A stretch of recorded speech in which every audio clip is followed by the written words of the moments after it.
was a kid, there was no professional women's cricket. I didn't even think that women could be professional sports people. Especially early on, it just didn't really seem like there was a career in it. To support myself around cricket, I had to work at the petrol garage. I was the only girl, so I stood out. I'd love for young girls to be able to dream about being an athlete and it to be achievable. Thanks to the Hilton funding my contract, it's allowed me to play the game that I love all day, every day. We're like an engine and we need to be fuelled with the right gas. Without funding, we can't be visible. You can't be what you can't see. As a team, it feels like we're breaking boundaries.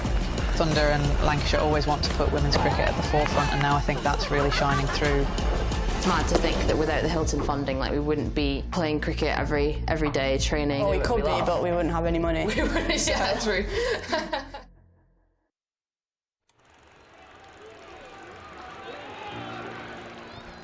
1864.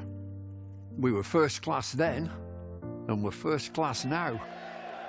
With a dream to spread cricket through Lancashire's towns, where girls and boys, with willow and leather, become more than a badge, but the red rose together. A club where more than legends are made, but friendships, obsessions, moments replayed on our screens, in our minds, in our hearts forever. 'Cause it's who we are, our DNA, the red rose together. Statham, Briggs, Jimmy, Freddie and Joss Chappie, Sir Clive Lloyd, Carol Hodges, Kate Cross. What a roll call. It's a hard one to measure, with future names still to be written on the red rose together. We're all about people. It's what the red rose really means. Yeah, the ones signing autographs, but the ones behind the scenes.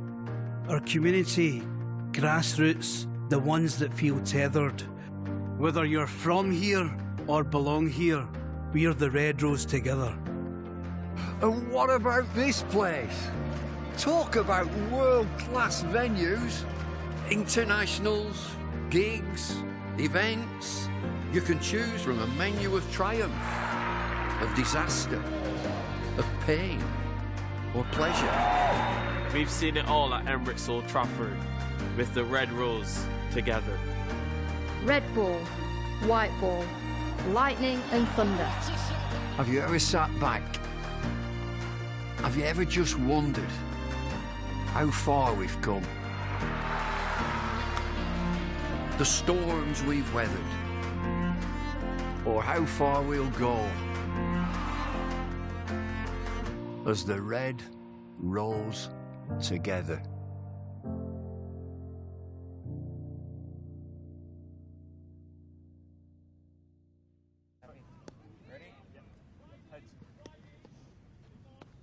All back. Thanks, mate. Thank you. Well, welcome back to Liverpool Cricket Club here again, game number 2 at this venue. Captain Marcus Harris is alongside me. Good morning. Morning. What's the news from the middle? We've won the toss and we're going to bat, so that's pleasing to have won the toss. I think I'm 50-50 now, so that's all right. We've had a few forced changes with Josh Bohannon out with he hurt his foot the other day when he was batting, and then Big Tommy Bailey's having a rest, and Charlie Barnard's obviously hurt his finger the other day, so we've got Kesh Fonseca's in, Blathers, and who else has come in? Luke Hans. There you go. So there's so much going on I can't remember, but yeah, just another good opportunity for the boys. In terms of Jack, nice to have him back fit in your team, I guess. Yeah, it is. Yeah, he ended up fielding 50 overs the other day, so he's sort of been touch and go. They've sort of been pretty cautious with him. But it's good to have another experienced bowler in the bowling attack with Aspie coming back in the other day as well. So hopefully that gives us a good chance to try and defend a good total today.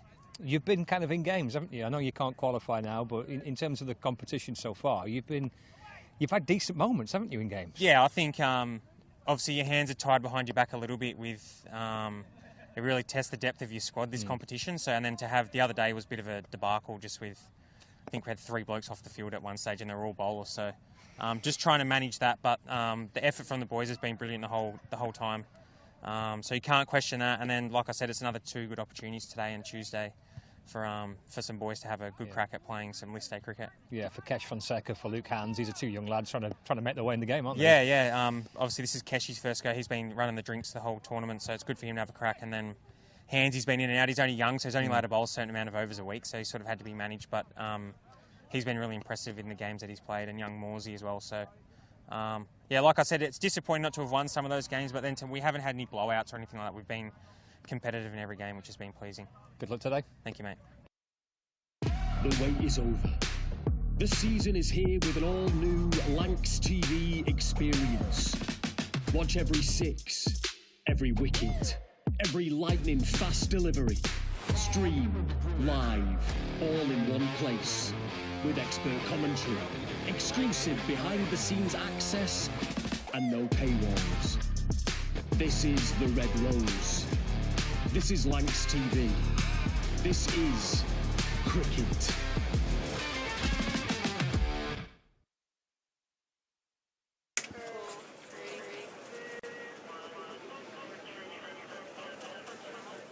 Good morning and a very warm welcome back to Liverpool Cricket Club on the banks of the River Mersey for the penultimate home game, the penultimate game of this year's Metrobank One Day Cup group campaign. Of course, for Warwickshire, for the Bears, very much hoping that this is not the penultimate game and that they can squeeze into the top 3 and get themselves a knockout tie. Well, that is still a distinct possibility for the visitors to Liverpool today. For Lancashire, they cannot qualify for the knockout stages. So plenty on it for Warwickshire. I guess for Lancashire, with 2 games to go and some young players being given a chance again, they'll be hoping to try and sign off with a win or 2 before the One Day Cup concludes for them. Warwickshire and Lancashire. Umpires heading out to the middle, with Lancashire batting first. And the Lancashire openers, George Bell, fresh from his maiden century for Lancashire, which came just a couple of days ago, and Michael Jones alongside him. So Lancashire win the toss and they've elected to bat first. They've made a couple of changes, in fact 3 to their side from the defeat here against Durham on Tuesday, with or was it Wednesday? Wednesday, with Tom Bailey missing out. Charlie Barnard also ruled out with an injury, likewise Josh Bohannon as well. So Kesh Fonseca comes in. There's a first start in this year's Metrobank One Day Cup for Jack Blatherwick. He's had a bit of a niggle for the last couple of weeks. And Luke Hans, young bowler, who is also a very decent batter by all accounts, but very much in as a bowler for Lancashire today, also returns. As for the Bears, well, they're pretty much stuck with the same group of players through the course of the One Day Cup. They must be a little bit jiggered kind of game after game, but it's the same group of players that have been playing pretty much week in, week out, and they're led by their captain Ed Barnard to this fixture here at Liverpool. Scott Reed and Paul Allett and Callum Flynn through the course of the day here on Lancs TV, in front of another very healthy crowd in Merseyside for this penultimate game of the group campaign. Good morning, Paul. You well? Scott, yeah, I am. Looking forward to this game as well. Warwickshire in with a chance of getting into the qualification zone. Got this and 2 more games to go. Lancashire sadly not, with this and a game at Old Trafford next Tuesday, their last couple of games. Very much looking forward to seeing how this young Lancashire side gets on. Yeah, I guess that's the... or should I say the youngsters in the Lancashire side? Because there are some senior players, as in Harris, Balderson now is one, Jones. But keen to see how Aspinwall continues to progress. Bell, who's batting now. Harry Singh, Joe Moores, Arav Shetty, Luke Hans, I'm keen to see him, and Kesh Fonseca as well. So plenty to interest us today. Oh, a little nibble behind. Bamber strikes the second ball of the morning. 2 slips in place early on for Warwickshire. And it's nicked through to the keeper, Kai Smith, and Jones departs for naught. And the Bears strike early. Really good start for Warwickshire, and obviously not so for Lancashire today.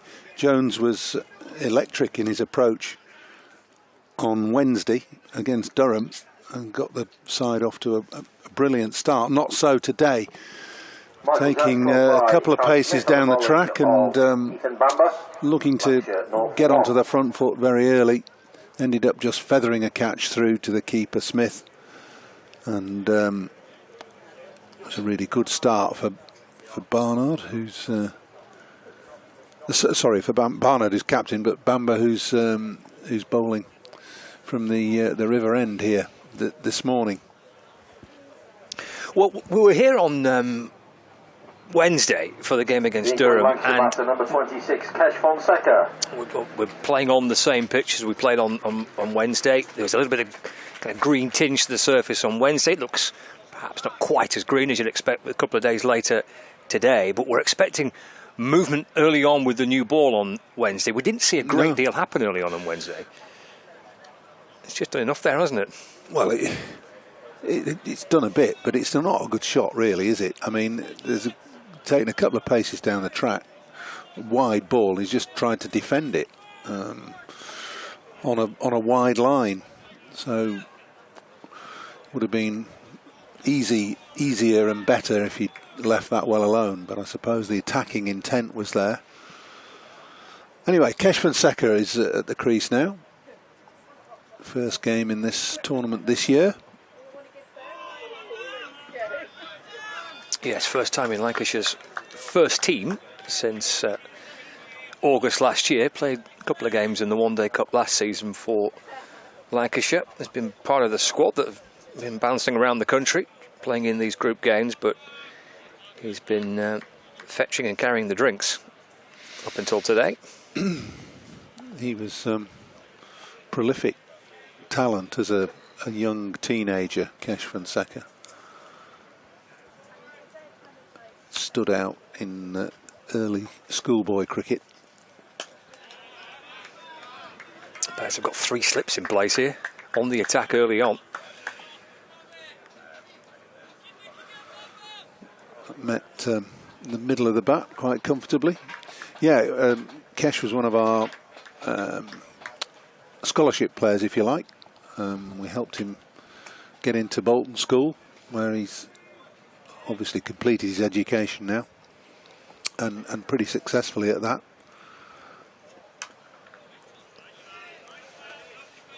Bright academically, and obviously very talented as a batter. So I've watched him evolve really through the age groups to this stage now, where he's 19 years of age, I think, and trying to make his way in first class and first team cricket for Lancashire. Under a bit of pressure here with Warwickshire on the attack. Final ball of the first over. This time's an attempt to pull, and Ethan Bamba gets through his first over. Wicket maiden to begin with, so Warwickshire on the front foot early on. Excellent start by Bamba, dismissing Michael Jones. A little nick behind to the keeper, Kai Smith.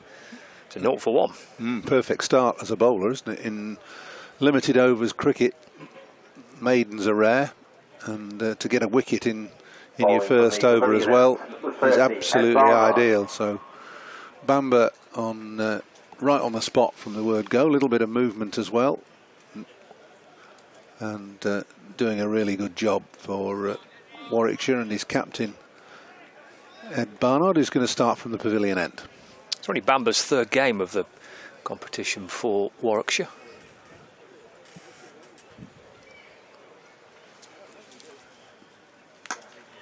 Bell fresh from his maiden first-class century for Lancashire on Wednesday. Which would have been a real special moment for him. He got 99 in a game at Hampshire at the start of last season. Run out on 99 in that match at Hampshire in the county championship last year. Hasn't been close to matching that score up until a couple of days ago. No, it's a special moment when you get 100 in the first team.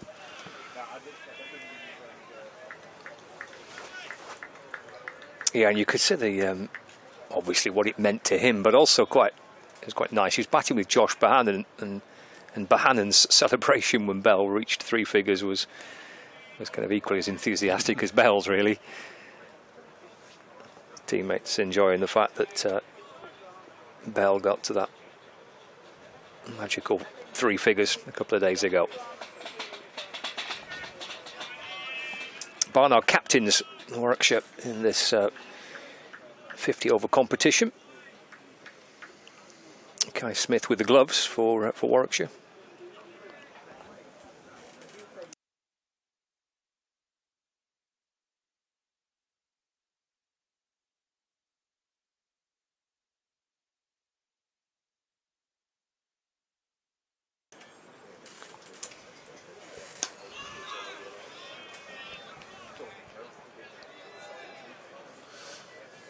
Well, it's far more accurate bowling from, I know we've only had 10 balls, but it's far more accurate than the Durham openers the other day.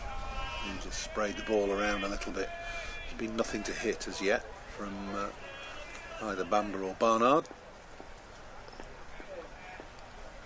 Yes, it was a pretty attacking start by Bell and by Jones on Wednesday. Just wonder whether the feeling is that this pitch will get tired a little bit, maybe turn and become a little bit more unpredictable in bounce, because Durham chased that total down pretty well the other day. And having seen the conditions on Wednesday, might have been an idea to try and chase. It's a nice shot to get Bell underway. Driven firmly away through extra cover for 4 runs. Final ball of the second over of the morning. Bell moves to 4. First runs for Lancashire too. Lovely shot from George Bell to get things moving. There's very little wrong with that ball. It was perhaps just a fraction full with a little bit of width, but it wasn't a poor ball by any stretch of the imagination, and Bell just leant into it, caressed it through the covers, didn't try and hit it too hard. It was a shot of a man in form.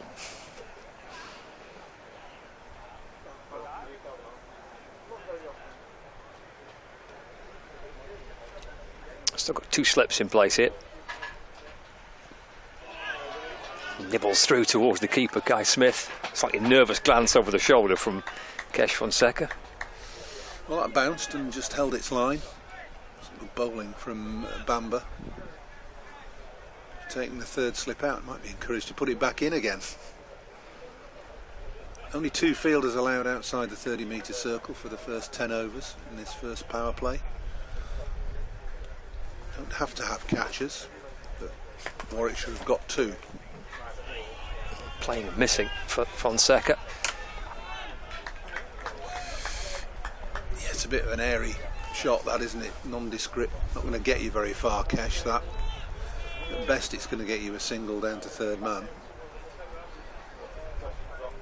Just leave it alone if you're not going to play a positive stroke. Yeah, fine leg 3rd man. 2 fielders on the boundary. It's in the air, but it'll be safe enough down to 3rd man. Gets Fonseca's first run of the day. Lancashire move to 5 for 1. Yeah, Fonseca looking to steer that down to 3rd man and just got a little bit big on it, a bit of extra bounce. Ball flew first bounce down to in front of us at 3rd. A little bit of a debate as to where Bamber wants his field, but he's sticking to 2 slips. I think there's a thought he might want to gully, but still got a cover and an extra cover and a mid-off.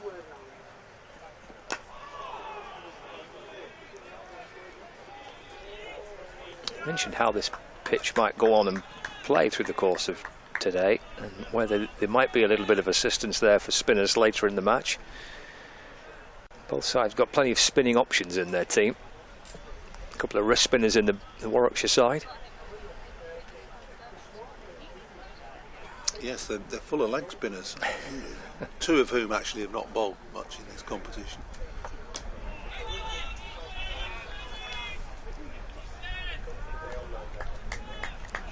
They've got Lintott, haven't they, who bowls left arm leg spin. Taz Ali, who's 2 fifers in the competition. 5 for 54 against Kent and 5 for 43 against Northants, so he might enjoy bowling on this later on.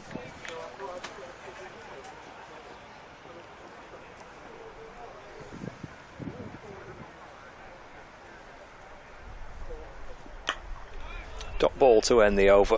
Just a single coming off it. Excellent start by Ethan Bamber. Bell has 4, Fonseca on 1, so 3 overs gone. And Lancashire, who won the toss, elected to bat first.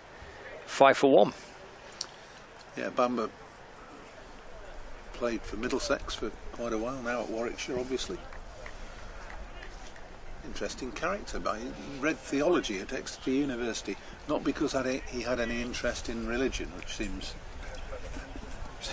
an interesting choice. Just did it for fun. Well, I think he said he found it challenging. Right. Fair enough. Yeah.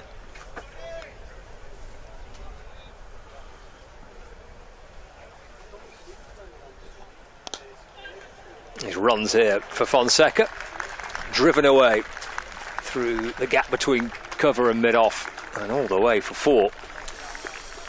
Well, yeah, didn't expect the outfield to get any slower over the last couple of days. We've had no rain, bit of cloud, but that's it, and it's a parched outfield. Brown in places, not much grass on it. If you beat the infield, you're going to get 4, and that was a good positive stroke from Fonseca again, just leaning into it and hitting it through extra cover.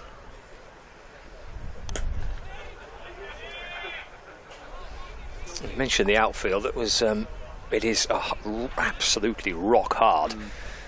Charlie Barnard coming off worse in the battle between the outfield and the fielder, because he went diving to stop the ball out on the boundary on Wednesday, and such was the hardness of the ground and the way he fell, he dislocated and maybe fractured his finger in the process. Unfortunate. Yeah, it's not. I mean, diving's the thing in the modern game, isn't it, in the field? But you've got to be careful. Just ask Chris Wokes. I've always thought that asking anybody to dive frantically in the field with a chance of injuring yourself when you're possibly not going to save even a single run is maybe a trip too far, but modern day coaches and players want to be fully committed and seem to want to do that. But, Charlie Barnard. Well, Charlie Barnard didn't come off too well, did he? No. 2 injuries in that game. Josh Bohannon injured himself as well, didn't he, whilst batting? He did, yeah. He didn't field at all on Wednesday, so he's not featuring today. Cut away down towards wide third. Needs to be a single for Fonseca.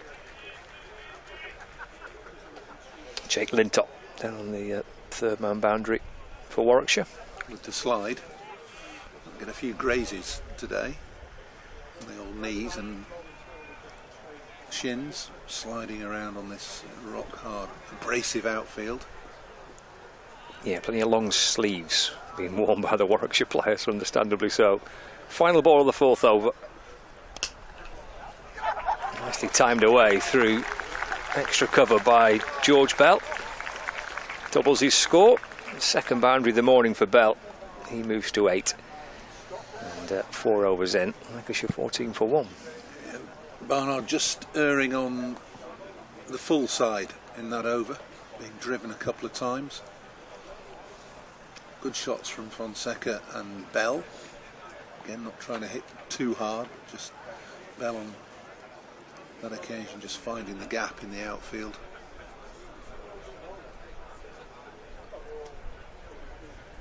Two balls used in this competition, so the white ball will stay reasonably hard and won't deteriorate too much. Just 25 overs with each ball, of course.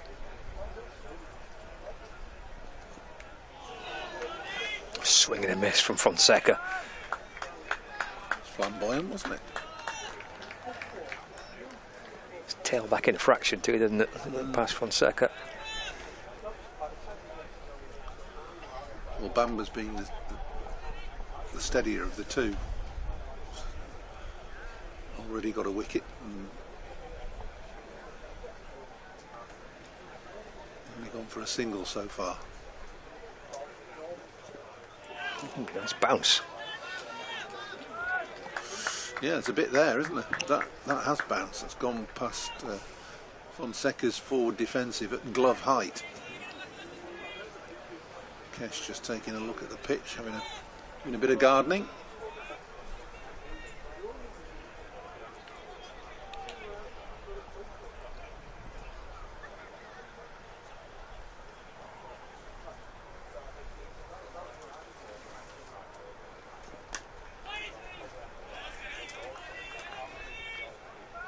For the benefit of our Warwickshire viewers, Lancashire have not played here at Liverpool up until 2 days ago for 4 years. There's quite a big gap between cricket being played by Lancashire's first team at Liverpool Cricket Club.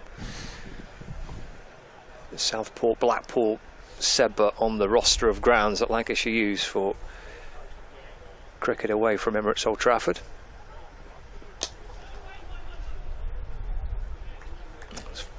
Famously, Lancashire effectively winning the county championship here in 2011 when the ground was being redeveloped in Manchester.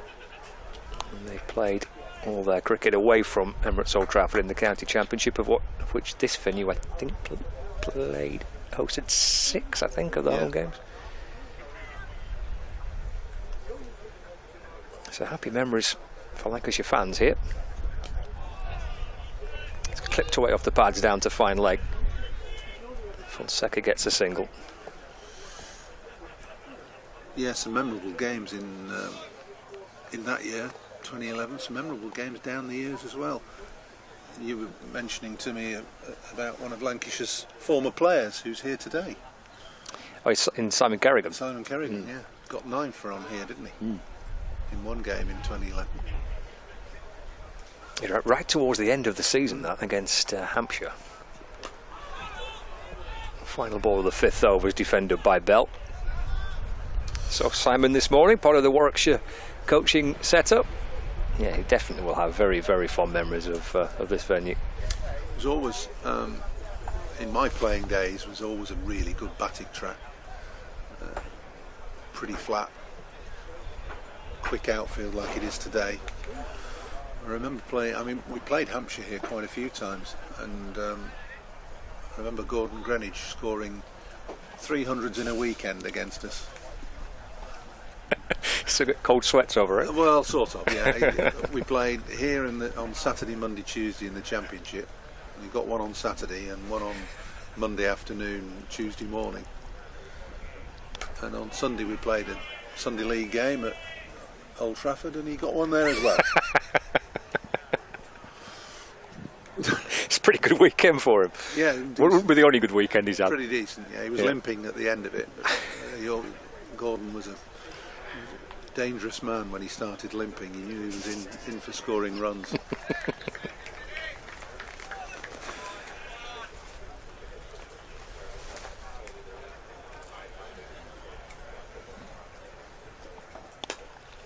That'll be 4. Punched away with the short cover in place. That really is a good shot from Fonseca. It wasn't a half volley. It's hit off a length, really. The great balance. Just a stride into that. Punch through extra cover. Curiously, it's prompted mid-wicket to go out to the boundary. Fine leg comes up.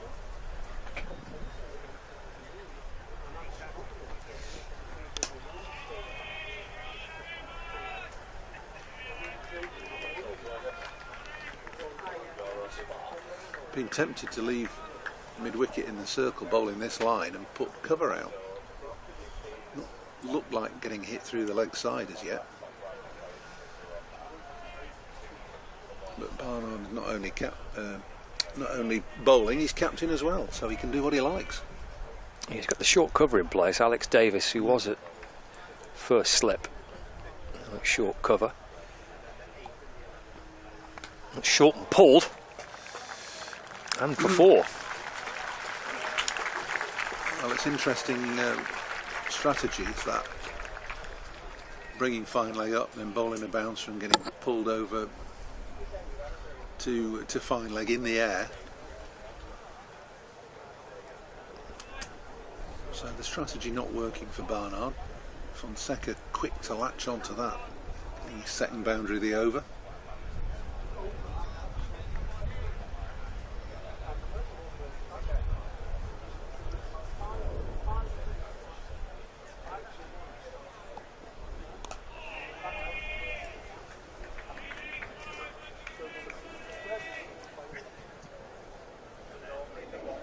It's a better length and line from Barnard into a forward defensive.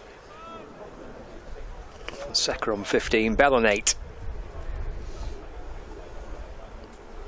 Conditions are good and the forecast is fine for today. Well, you say that, but I had a chat with the groundsman. Oh. And groundsmen are always pessimists, aren't they?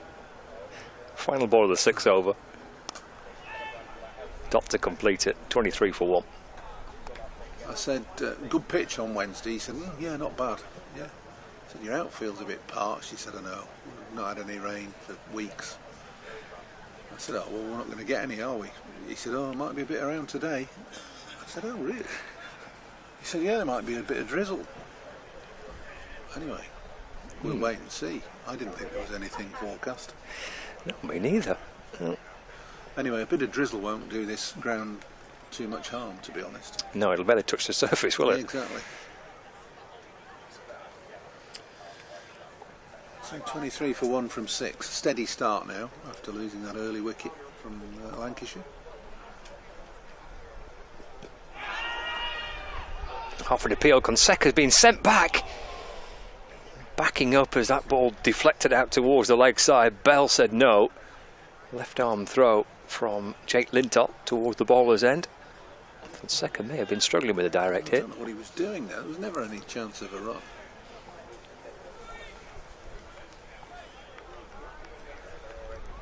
Anyway, no harm done.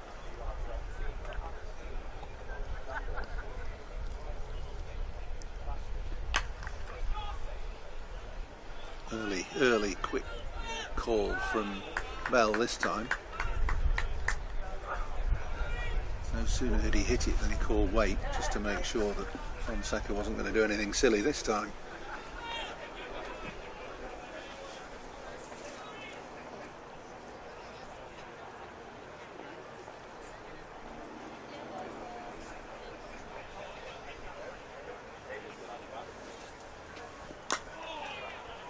Single here to mid-wicket for Bell. Comfortably through for 1.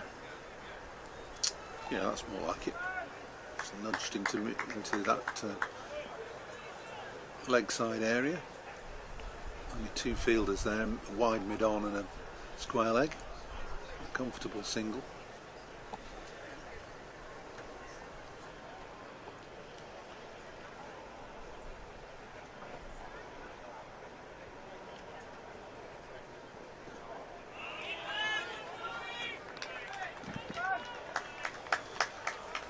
Skidding that one through. Bamba, 1 for the over. Not a wide, didn't go over the head of the batsman.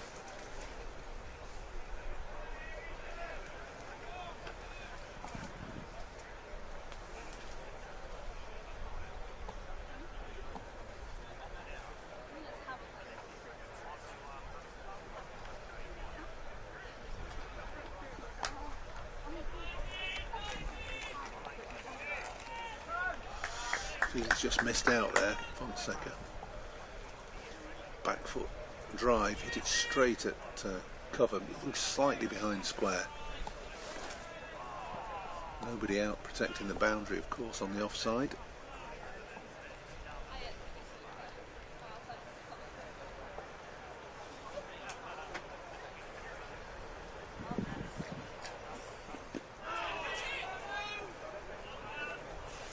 loops away towards the leg side of the pad of Fonseca. To end the 7th over, Bamba's bowled 4. Fonseca has 15, Bell has 9. Lancashire batting first, having won the toss at 24 for 1.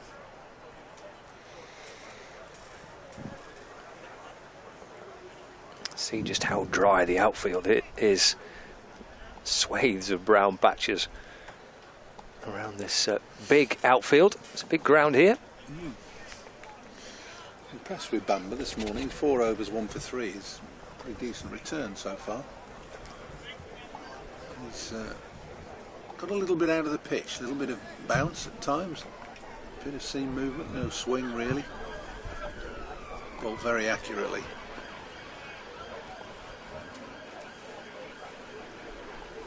First bowling change. Booth replacing Barnard. As that's run down towards the third man boundary by Bell for a single. And moves on to 10.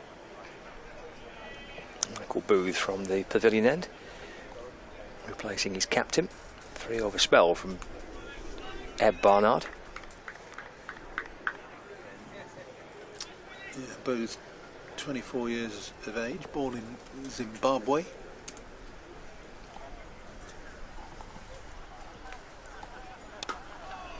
Fires one in full to Fonseca. Bowling change of the pavilion end, replacing Ed Barnard, number 27, Michael Booth. One bowling performance of note in this competition so far, 3 for 29 against Yorkshire.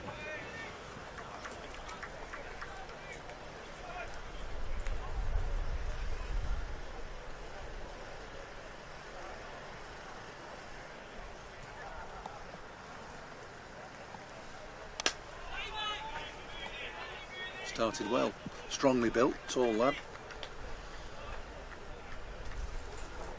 Fast medium.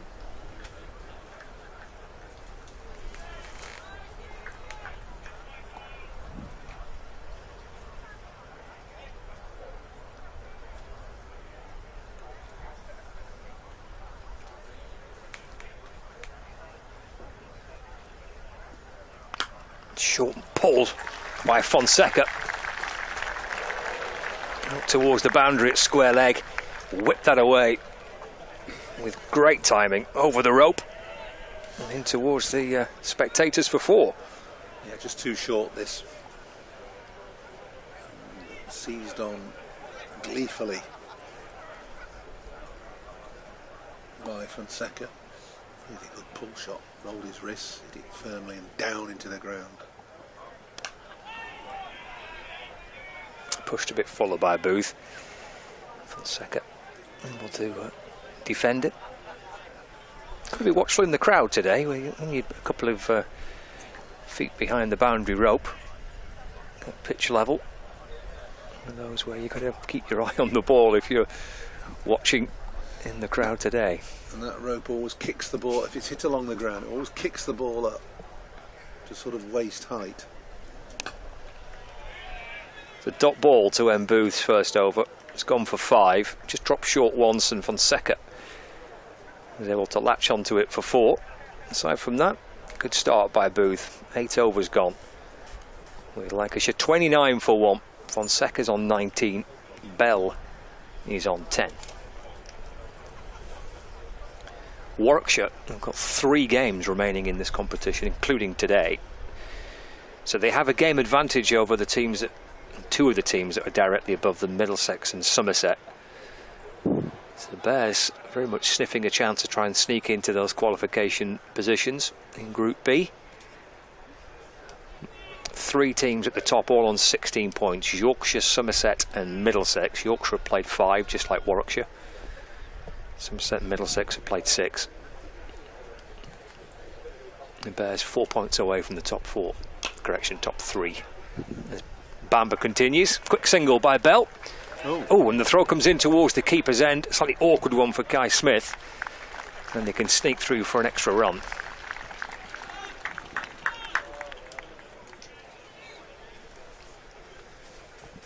Just a reminder that the team that finishes top of each group qualifies directly into the semi-final.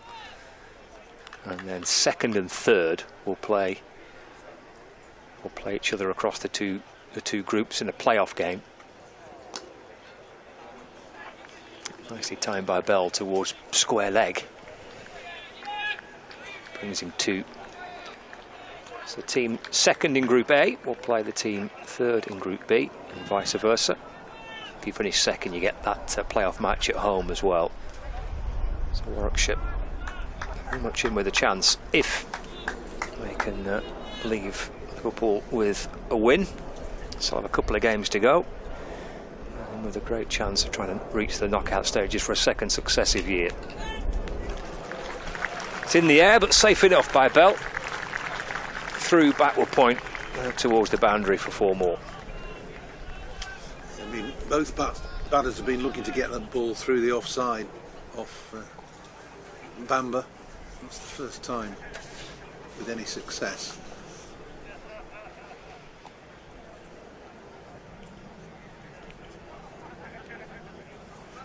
Yeah, 8 off the first 3 balls. Bamber's 5th over, and he's had 2 slips and at times 3 in this opening spell, but Alex Davis, who has been at first slip, he's relocated. They strengthen the offside. Davison at short cover. Bell runs it down to third man for 1. I like that shot from George Bell. He's just let that come onto him, played it very softly down through the gully, quite deliberately. Just let the ball run onto the bat, steered it away for a single.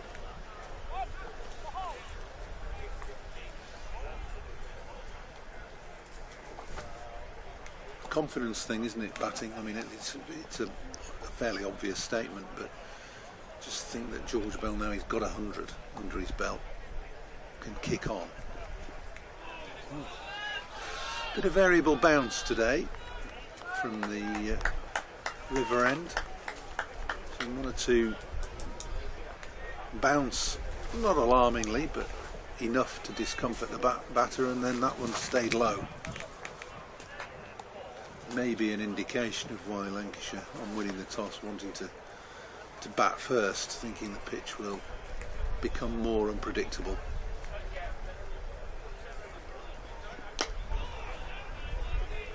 A couple of dot balls to end Bamber's 5th over on the spin.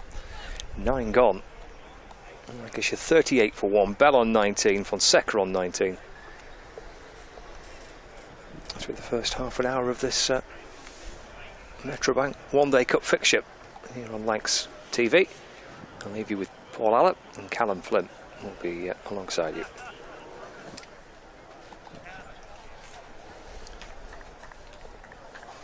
Yeah, good first half hours cricket. Lancashire will be happy having lost Wicket in the first over to have got to 38 for 1. Booth again. Pushed into the leg side. It's an easy and comfortable single to mid-on. Tazali, the fielder.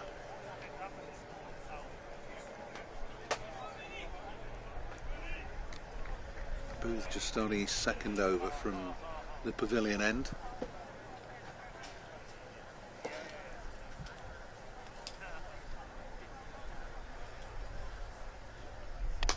Too short and slapped away over mid-wicket. Hit with a degree of disdain by Fonseca, who looks in good touch. Moves on to 23.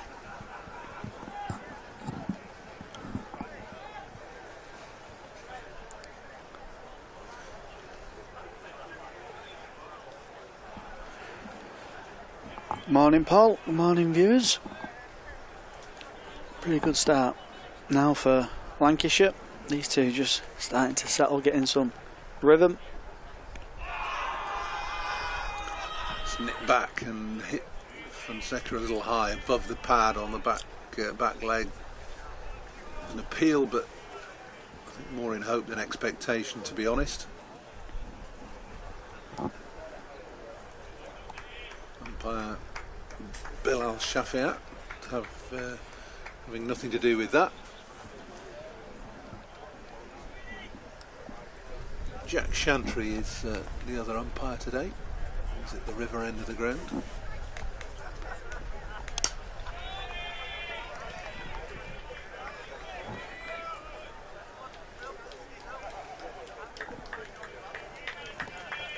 very awkward customer, wasn't he, in his day, Jack Chantry? Had a unique awkward bowling action. Yeah.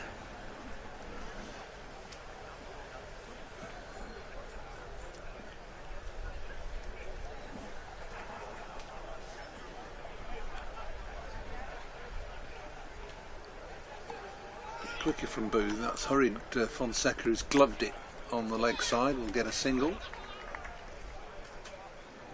Better short ball from Booth.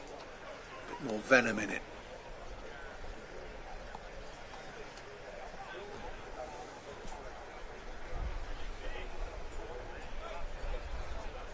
Be the quickest of the Warwickshire seamers on display today. Even Bamber and Bernard more of a line of length bowlers.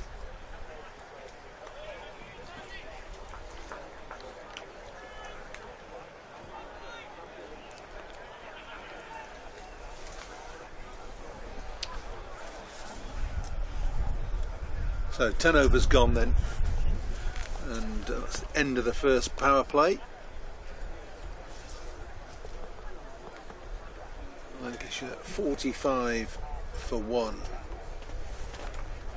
after those 10 overs. It means the fielding restrictions relax somewhat now. You have 4 fielders outside the 30-metre circle for the next 30 overs, and then the last 10 overs, 5 can go outside the circle.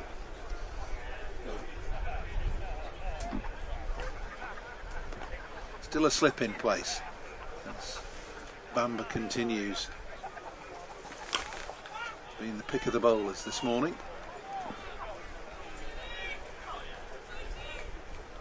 There's Ethan Bamber. He's very economical. Most days, Ethan Bamber moving from Middlesex to Warwickshire this year. Yeah, pretty good year, both in red ball and white ball.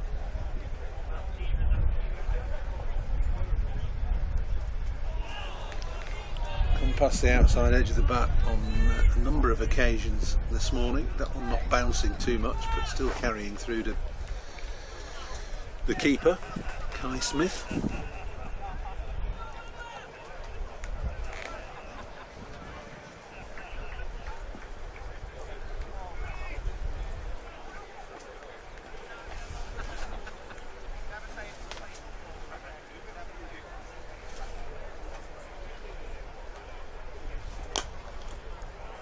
Bell just taking half a stride forwards and steering that through the leg side. Beautifully timed. That ball has shot away through mid-wicket, nothing more than a little push with a bit of right hand in it. It's gone away for another boundary. Yeah, lovely shot from George Bell. A shot of a man that's in very good form. Takes half a stride down the wicket, advancing outside the line of off stump and just tucks away into the leg side. A very fast outfield here at Liverpool. And again down the track from Bell, but this time hit hard at mid-on, who fumbles, enabling Bell to get a single. 50's up for Lancashire then in the 11th over. Fonseca 24, Bell 26, and they've put on 50 as well. Wicket going down of just the second ball of the day.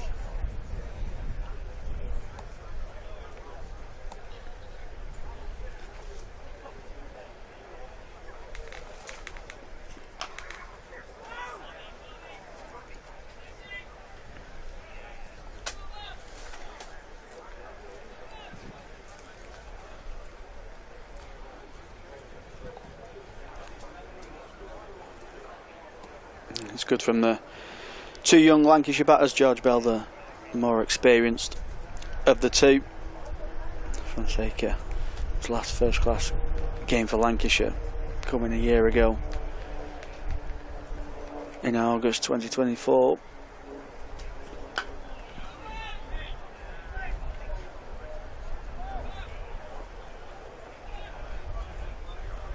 So 11 gone, 50 for 1 Lancashire.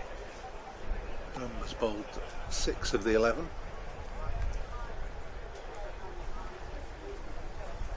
Maybe that that will be the end of his spell.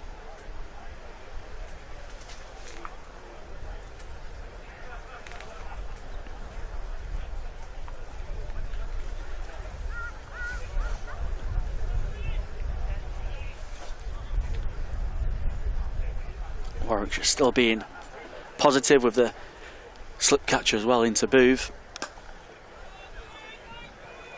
Bell finding the only fielder in the ring on the leg side. Looks in. Good touch, George Bell, coming off a fantastic 100, his first one for Lancashire in first class cricket. First team cricket. First team. Should be good. Good for him, I think. That's a wonderful stroke. Really good shot from George Bell. Had so much time to get up on his toes and pull that through straight mid-wicket. Really good. As you say, Callum, he looks in good touch. But I think that 100 will do his confidence a world of good as well. He's already looking a little bit more assured than I've seen him of late. Just could be the springboard that he needs to go on and score more runs in the first team.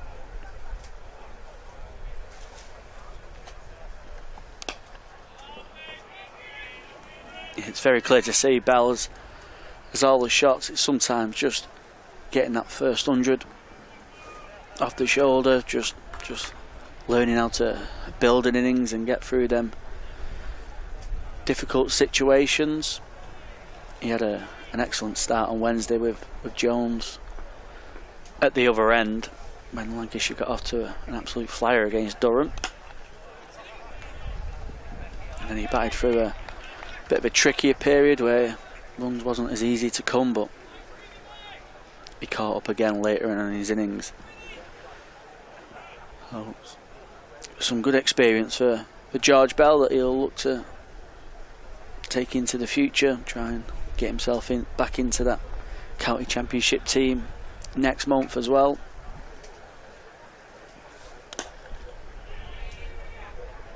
Good shot, just a punch down the ground, get a quick single to mid-off.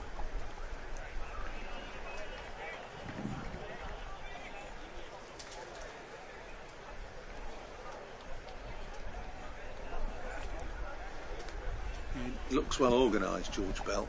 Plays comfortably up front and back foot. Not need to overhit the ball at all. Second, driving that hard at cover, no run, good stop.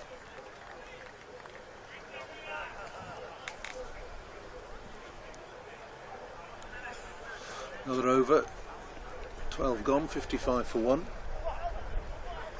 Second 24 and Bell now 31. I suppose this could help his development as well, Paul, batting with Fonseca, who's the inexperienced of the two, even though George Bell is still, you know, very inexperienced himself in terms of senior part matches. Yeah. Just trying to take that senior role in terms of them chats in the middle, talking about the scenarios. Came off 62 balls in 38 minutes, 26 to George Bell, 24 to catch Fonseca, and no extras. 50 partnership coming up in just 60 balls, 38 minutes.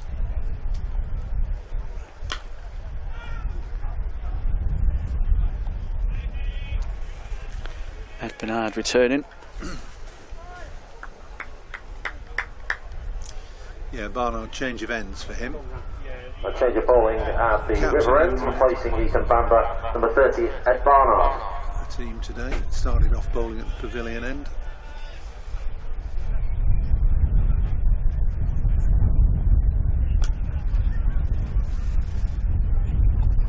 Bell confidently forward again, just half a stride and pushing that to deep cover. Field had gone back on the boundary now that the fielding restrictions are relaxed. Fairly standard field. backward point, extra cover mid-off, and a deep cover and a third on the offside. Mid-on, mid-wicket, and 2 out on the leg side. Past the outside edge this time. Fonseca looking to steer that down past the keeper and missing. Ball that just moved a fraction.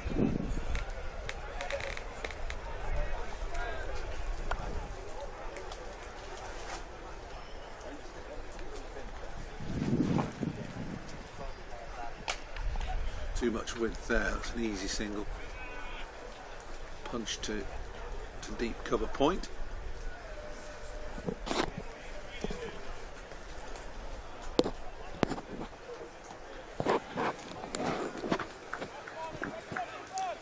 Fonseca will just look to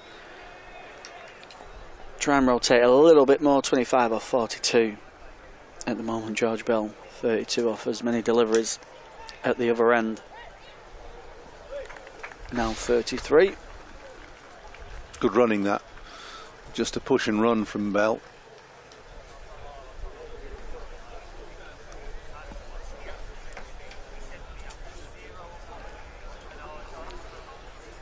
We've seen on Wednesday there was a lot of urgency in the running because the outfield's quite dry, so it's not the easiest of outfields to pick up clean on.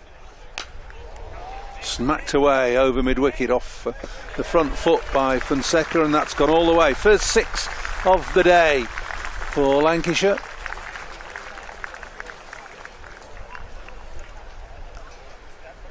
Yeah, beautiful pick-up from Kesh Fonseca. I don't think he's quite got all of it. Square leg was in the game for a little while, but just goes over the rope. Makes it a good over for Lancashire. 9 coming off it.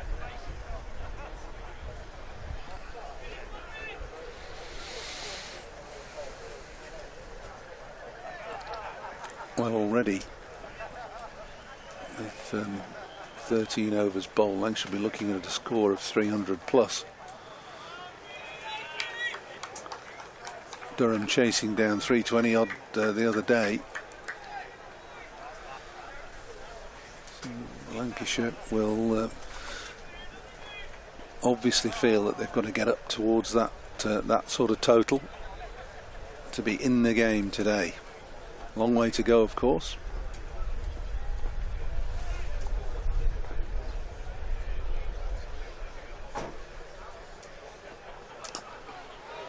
Booth worked away onto the leg side, just one.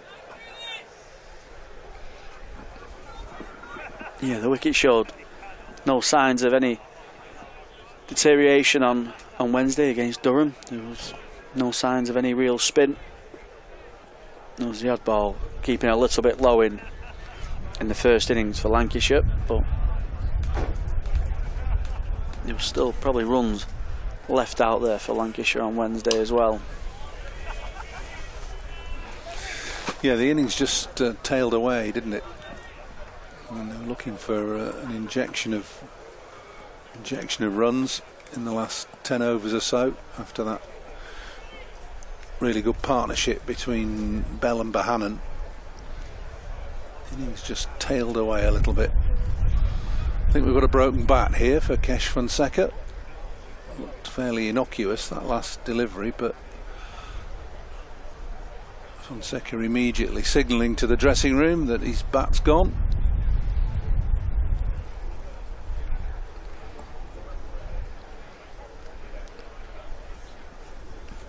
Long way down from the dressing room here at Liverpool. Grand old Victorian pavilion, painted green and white and red brick, but there's a bit of a rabbit warren inside. You've got to come down a set of two sets of wooden stairs and then down through the front of the pavilion. Here we are.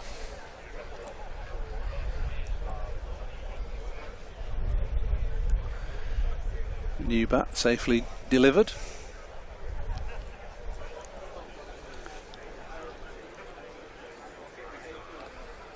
Knew which one his second favourite was straight away. Fonseca.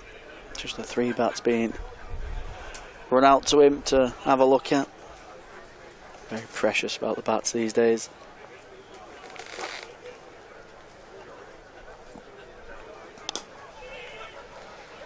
Middled firmly to mid-off. It's a quick run. Good fielding and great take from Smith, diving away to his left. Single comfortably taken.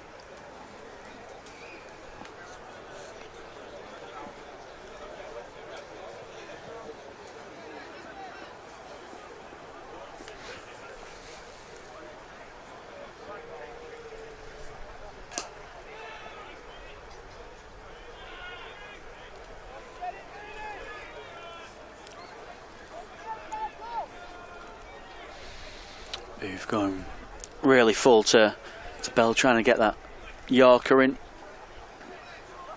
Bell's looking comfortable, moving well at the crease. Starting to advance down the track a little bit as well, try and put the bowler off the lengths. Timing it nicely again into the offside, doesn't find the gap. That's the end of the 14th over. Lancashire 66 for 1. Fonseca on 32. George Bell on 34.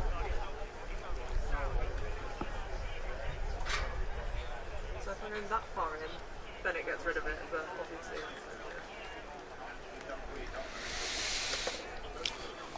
Still persisting with seam. Warwickshire, I'm interested to see a little bit of spin when it's brought into the equation. That's a flash outside the off stump from Fonseca to a decent delivery from Barnard. But Taz Ali's just received the message to warm up. Leg spin bowler, 2 fifers under his belt in this competition so far. Got Jake Lintott to bowl as well. He's got 1 fifer with his left arm leg spin. Slightly slower ball, a cutter from Barnard, just steered into the offside for a single.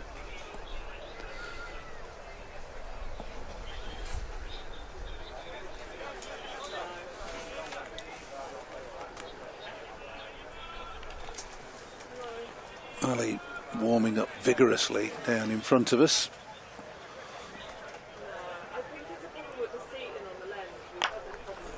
Half tracker from Barnard, pulled away straight to deep backward square by George Bell. Only time for a single. Some good young talent in the spin ranks in this game. You'll see Arav Shetty for Lancashire as well, Harry Singh later on in the game. Pulled away this time by Fonseca. Repeat stroke of a ball earlier by Bell, straight to deep backward square.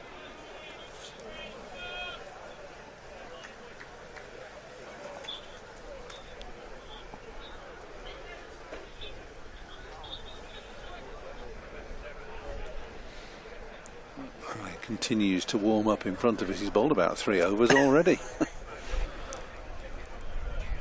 Down the track from Bell, but fails to make contact.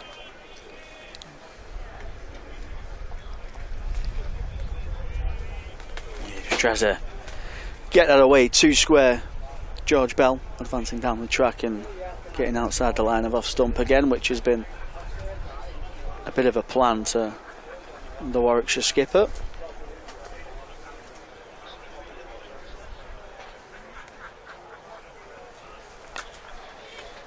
Set himself again, Bell, by taking a stride, an early stride down the track. Couldn't get the ball through the infield though. It's the end of the over. It's 69 for 1. Today for the Lancashire Cricket Foundation Summer Draw for 2025.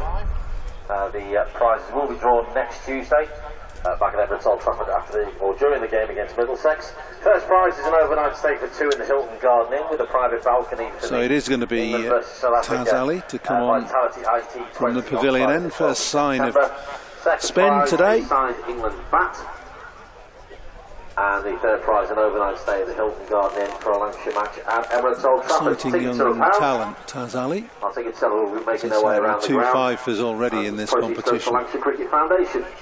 And there's a bowling 5.54 against Kent and 5.43 against Northants. So the field a little bit more spread, as you'd expect. There's a short fine leg, there's a deep square mid-wicket and long on. The offside, short third, extra cover mid-off and the edge of the circle.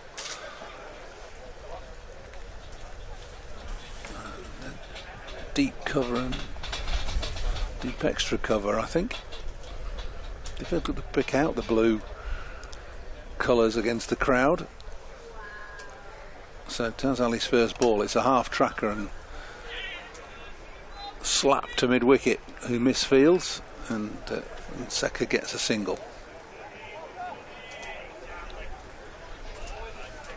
A little bit of a drag down to get him into his spell for Ali. He might just get a little bit of purchase from this surface, a used wicket, as that ball gets a little bit softer. Might just become hard to score.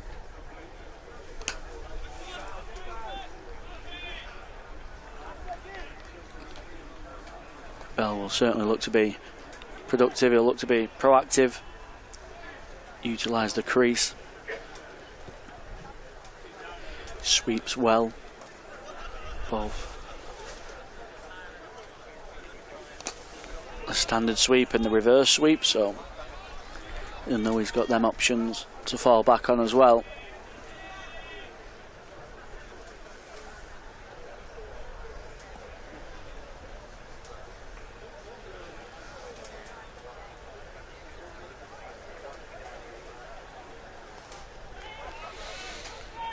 Settle well, Ali, after that first delivery that was a half tracker.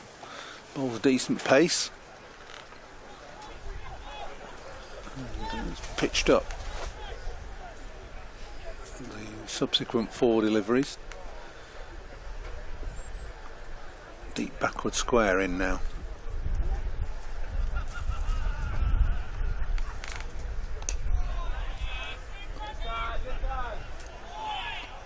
Good bowling.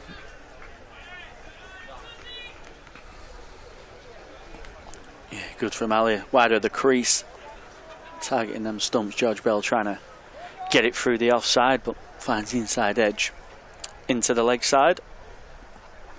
Good start, quicker and flatter from the young Warwickshire spinner as Bell advances and hits it straight at the bowler, who's started well. After that first delivery, just a 1 off his first over. 70 for 1 Lancashire. Slow going at the minute for Lancashire. After a wicket with the second ball of the innings, losing Michael Jones. Caught behind off Ethan Bamber. In here.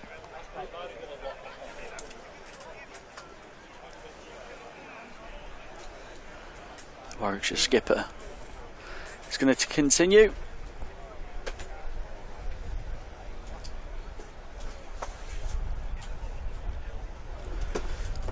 Third man, fine leg, deep square and a cover point. It's a nice shot from Fonseca. It gets through the diving Ethan Bamber at mid-off and it goes away for 4. It's a nice shot from the Lancashire number 3 on the up through the offside. A nice little partnership here as well, isn't it? Well, these two. Good afternoon, Callum. Good afternoon, Scott. We've It's covered well, haven't they? It's just about afternoon, I think, isn't it? Yeah. Oh, yeah. It's just gone midday. Probably feels like he's missed out. And that one is over pitch from Bernard. Fonseca inside edging onto his own foot. Never pleasant.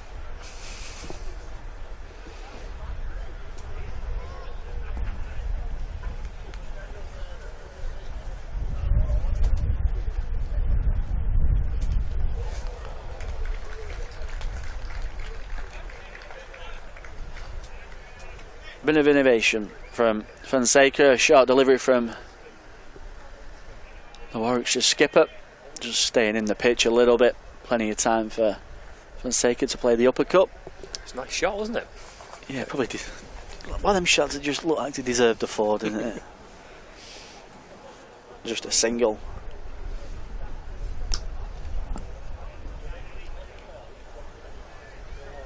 It just looks like he's going into the pitch a little bit more. As Bernard, square fielders out on the ropes. You get your square leg, your deep cover point, fine leg and third man back. It's sort of your standard middle overs from a seamer in the white ball cricket these days.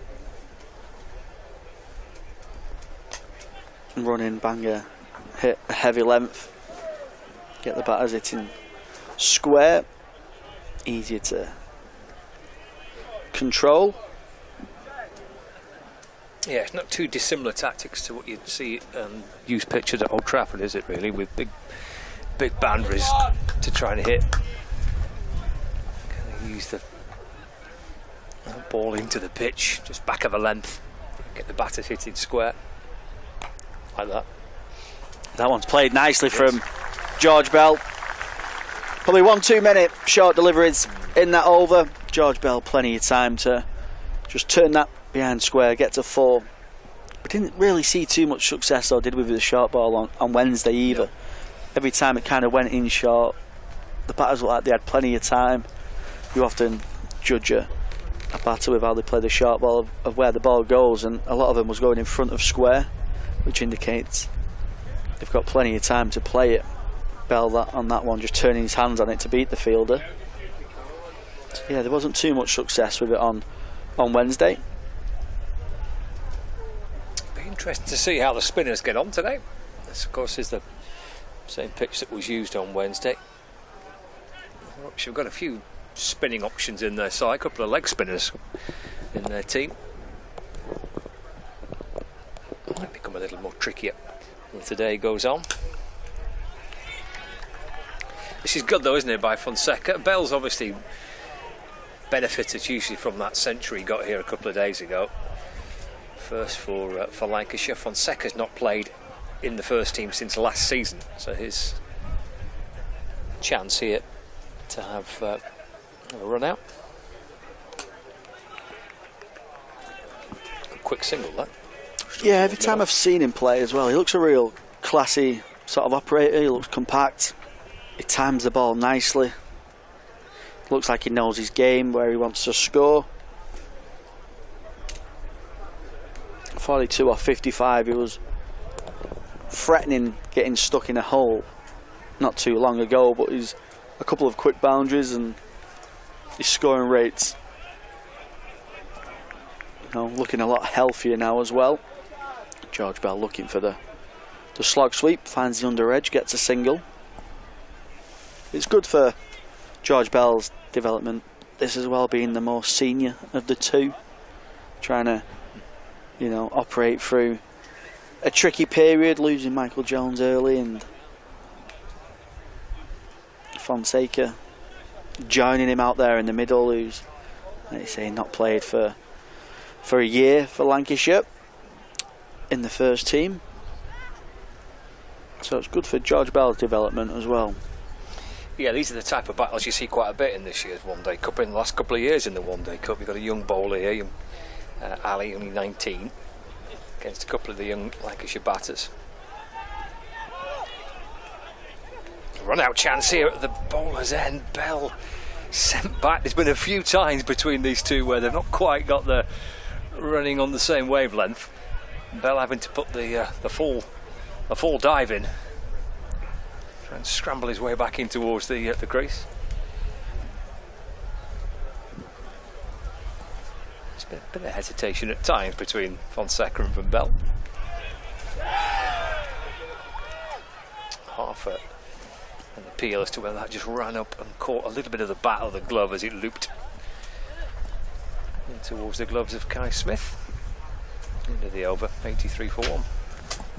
Yeah, excellent from Taz Ali again, 2 off that over. He looks like he bowls more over the top of the ball, so looks more like it'll kind of skid on, if anything, keep coming in towards the batters instead of that sideways spin that we're so often used to seeing from a natural leg spinner. Looks like white ball spinners these days get told to bowl it flat into the pitch, keep the wickets in play, make it hard for the batters to score and use the feet, and that's what Taz Ali's done really well so far. Just a one bad delivery getting into his spell. Yeah, top of the wicket taking charts in the One Day Cup for Warwickshire this season. He's got 2 fifers in the competition so far. Best figures of 5 for 43. Spin from both ends. Rob Yates with some off spin from the river end. 18 overs gone, 83 for 1. Warwickshire with that early breakthrough thanks to Ethan Bamber, bowled a beautiful opening spell with the new ball. Wicket in the first over of the match, but Warwickshire searching for their second breakthrough. Just tapped away to mid-wicket for a single.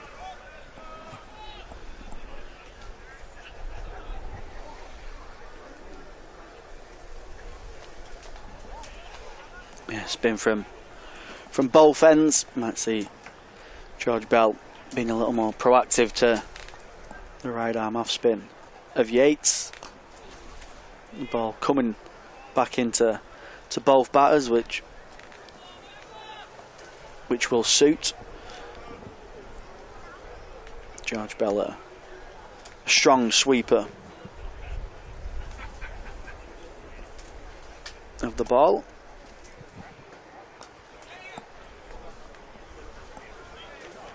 Got a single of every ball so far in this over, couple out towards the leg side.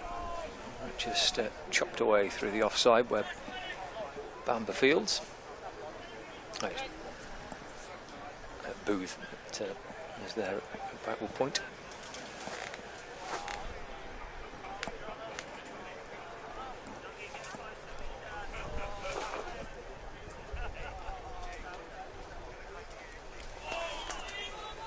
Playing the miss from Fonseca. He's just trying to get that away a little bit too square.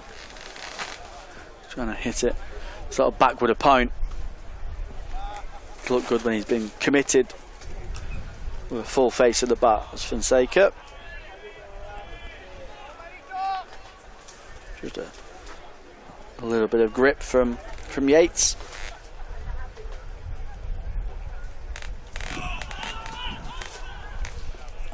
Looking to paddle it down the corner, down towards fine leg was Fonseca. 3 singles to start the over, 3 dot balls to end it as well. So 3 coming off the first over from Rob Yates. 86 for 1 Lancashire, 19 overs gone. Fonseca on 43.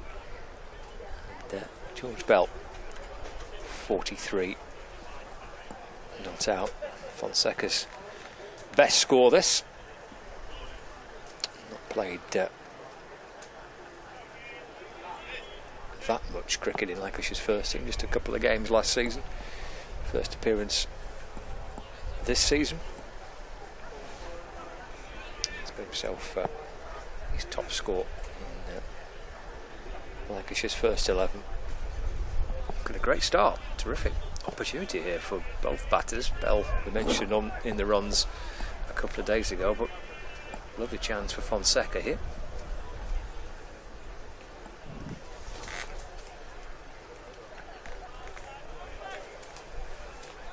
Bottom edge on that from Bell as he went to sweep. Yeah, George Bell moving around the crease, just trying to create certain angles, certain pockets in the field that he can hit. Just try and pull Taz Ali off his line of length a little bit. Fonseca a little bit more traditional in terms of the way he plays spin, playing it from the crease. Feels like he'll miss out with that one. It's a wide down leg. Looks like the quickest slider from Ali.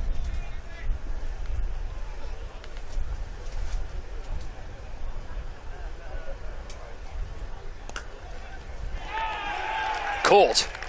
He's gone. Fonseca driving out towards short cover. And Taz Ali, that's his first wicket of the day. His 13th of this year's competition. Hamza Sheikh with a very good low catch at short cover. It's hit pretty firmly to him. Fonseca has to depart for 43. And a welcome breakthrough for Warwickshire. Having taken that early wicket in the first over. Having to wait till the 20th for their second breakthrough. Yeah, it felt like something was going to give with Fonseca. He's just starting to get a little bit frustrated. Maybe a few too many dot balls in there off the spin. It was good from Taz Ali though, slower, wider, tempting. Lancashire's number 3 into the drive. He timed it nicely, but he just hit it at that nice height, didn't he? He probably thinks, oh, could have just gone fully through with a shot, try and gone up and over. But sadly, it brings of the dismissal. It brings Lancashire's captain, Marcus Harris, to the crease. Left-handed Australian.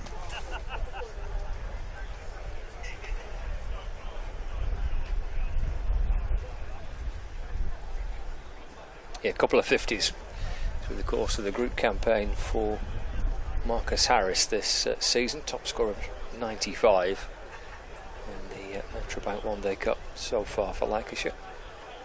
A pretty outstanding season all in all though. His first with the club. He will be back for a second season next year, Marcus Harris, but absolute stack of runs in the first 6 or 7 championship matches of the campaign. Here to skip up the one-day side as well. Breakthrough for Taz Ali. To his third over. Good chance he'll get through 10 today. So 88 for 2. There's a bit of movement behind the bowler's arm. Someone near the sight screen again. Either on the balcony of the pavilion maybe, or just to the side of the sight screen, either way. He's happy. When he's off the mark straight away, he just drops it behind square on the leg side for a single. Yeah, good challenge now for young Taz Ali. Left and right hand combination in of Harris and Bell. He'll have to adjust his line and adjust lengths as well to both of the batters. So be a good challenging experience for the young Warwickshire spinner as George Bell on the sweep again gets a single out to the deep square boundary. Just trying to get out the line of off stump George Bell, trying to utilise that sweep shot. It brings in behind square, in front of square from that sort of position as well, so trying to bring some more scoring options. Just trying to offer a challenge to the leg spinner.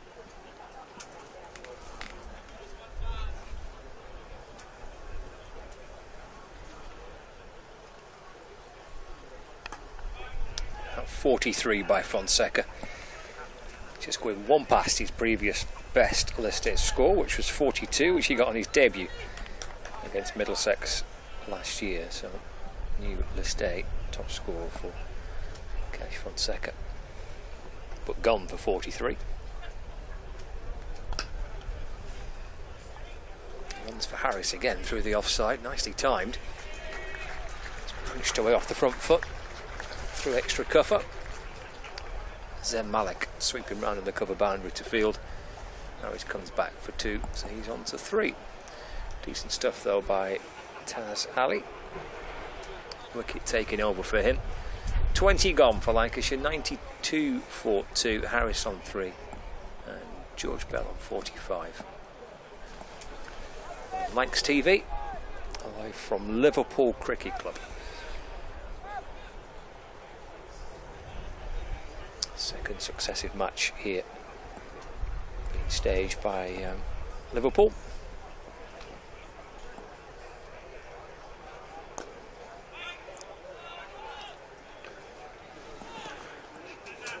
There's a change of field just at the end of Yates' last over, where he brought the deep square fielder more to like a deep fine leg, and then they brought the 45 to a square leg just to cut that easy single off, saying to the Lancashire duo, if you want to score, you're going to have to go over the top of the fielder. So the reverse this time, Bell, to try and find a gap. Good work by Ethan Bamber. Good positive change, I think, from Warwickshire. That one just offers George Bell another challenge. He just allows that one to run off the face of the bat on the sweep. Gets a single down to that fine leg fielder, Alex Davis, the ex-Lancastrian. Yes. About the gloves. Yeah, it's a bit odd not to see him with the gloves on, isn't it? Yeah. Now, Kai Smith has been keeping wickets through the course of this competition. Interesting backstory, Kai Smith. I mean, he was born in the UAE and has represented the UAE at under 19 level. Went across to England and getting his chance with Warwickshire. He's repaid it so far this season, leading run scorer in this competition. Reading some quotes from him this week about how much he's going to work with Alex Davis and how much Alex has been a big help in terms of developing his wicket keeping.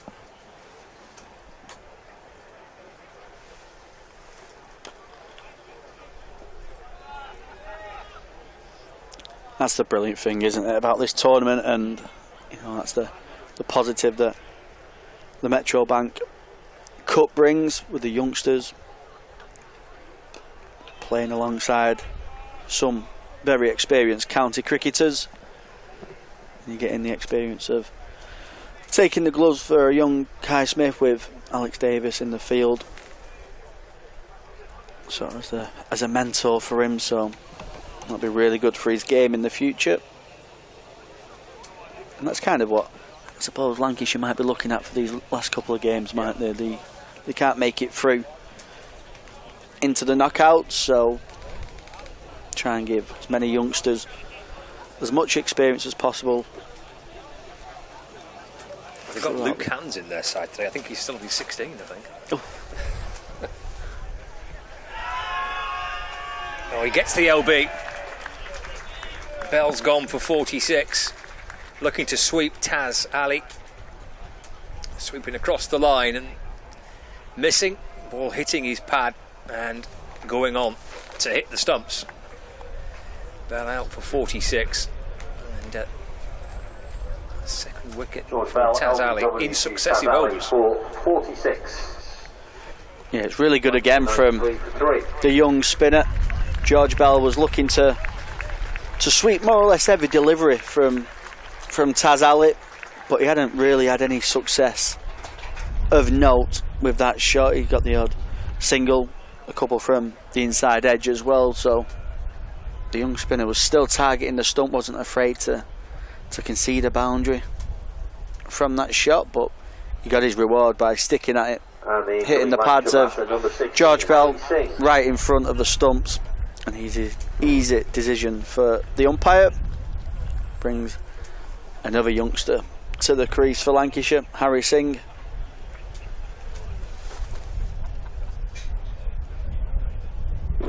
Yeah, top score of 74 in this season's One Day Cup for Singh.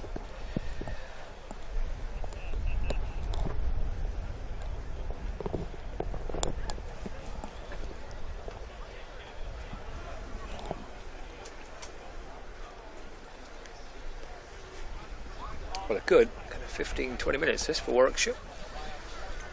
We need to wait a little while for that second breakthrough, but Fonseca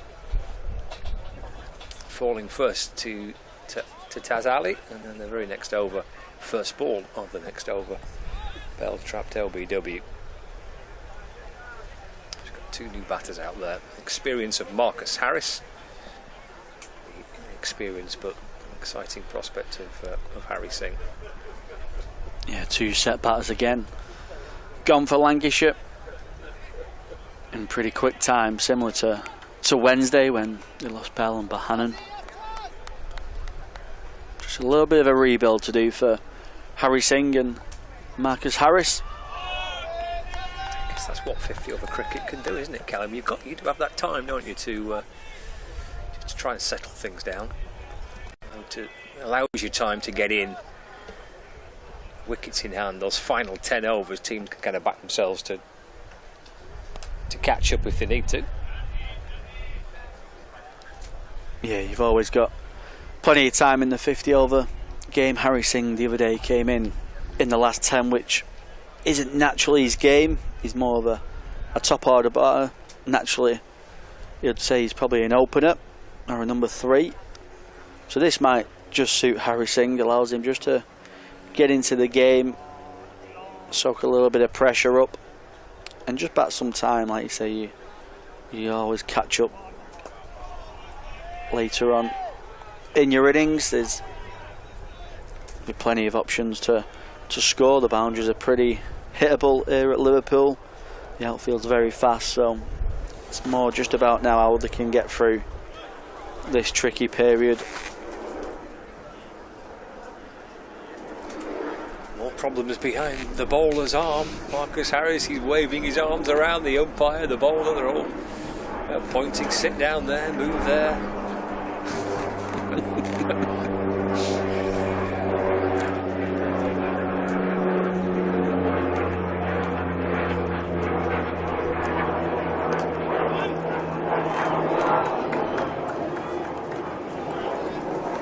Noisy aircraft as well, just leaving John Lennon Airport away. It's only about half a mile away from here. I expected him to pull away as well. Yeah. That was making a right racket, wasn't it?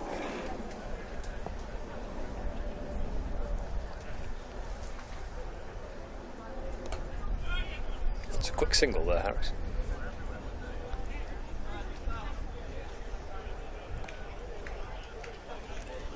End of the over, just 2 coming off it.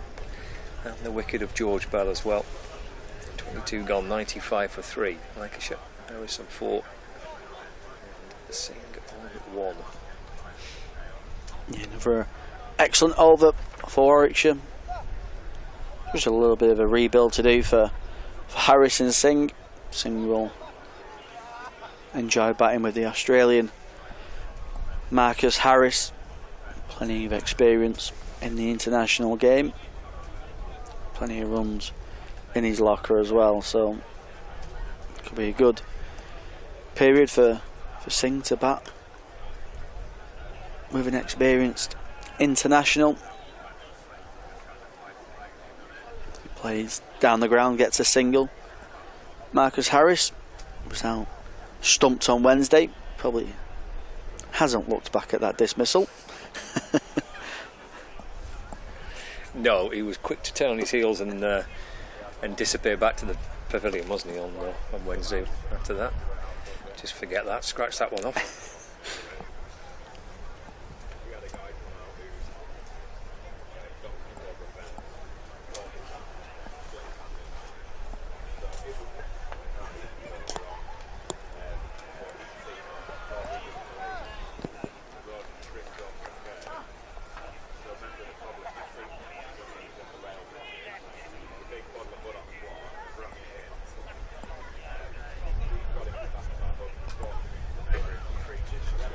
Nice cut shot by Singh, brings him 4, playing it late, cutting it away through backward point. Yeah, lovely shot from Harry Singh, ever so slightly short, a little bit of width, and with how late he plays it, he just creates that angle to beat the cover point fielder. Backward of square, gets a 4. Yeah, it's just a bit quicker and flatter in his response.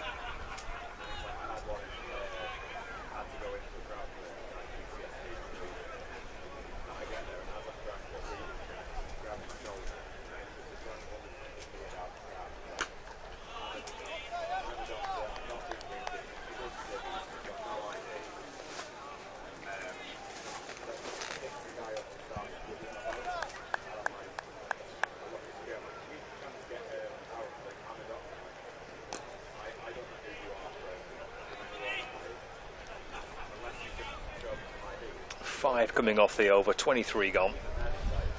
100 for 3 Lancashire. Elsewhere in the Metrobank One Day Cup in the Group B, which is the group that Lancashire and Warwickshire are playing in. Yorkshire batting first against Durham are 104 for 2.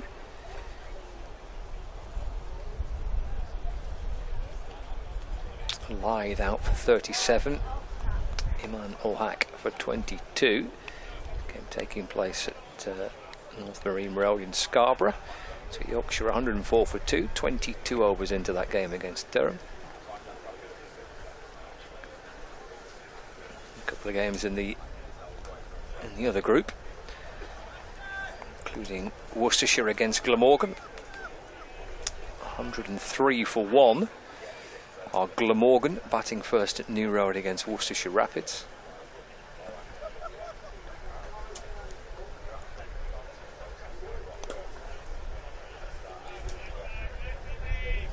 Gloucestershire put on 116 runs so far for the opening wicket, between James Bracey, who's 68 not out, and Cameron Bancroft, who's 45 not out.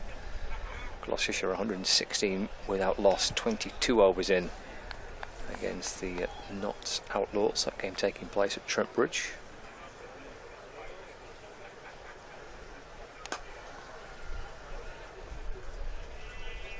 And Derbyshire up against Surrey as well. Adam Thomas for Surrey, 52 not out. Rory Burns was out for 13. Surrey, after 20 overs against Derbyshire, are 114 for 2.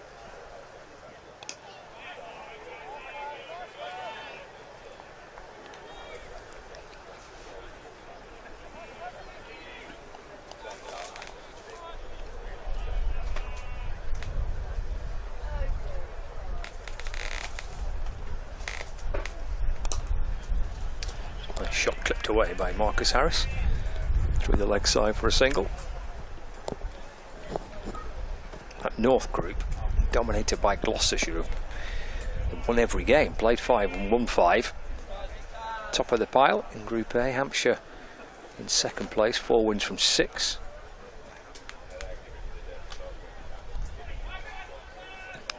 Worcestershire Rapids and the Nottinghamshire Outlaws 3rd and 4th with 14 points. Both have won 3 of their respective games so far. Yorkshire sit top of the pile in Group B. But a chance for Warwickshire here today, because the teams directly above them, Middlesex and Somerset, not playing today. A Warwickshire win will take them into the top 3. Still have 2 group games to go as well, the Bears. So we'll be in their own hands if they can find a way to win today.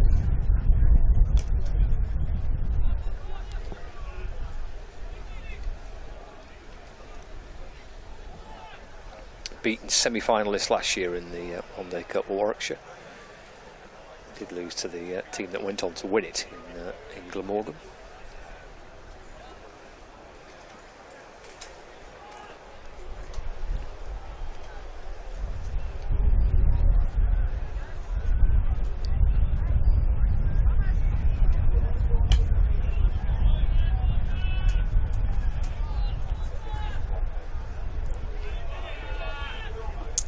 Continuing from both ends. Robbie Yates into his 4th over.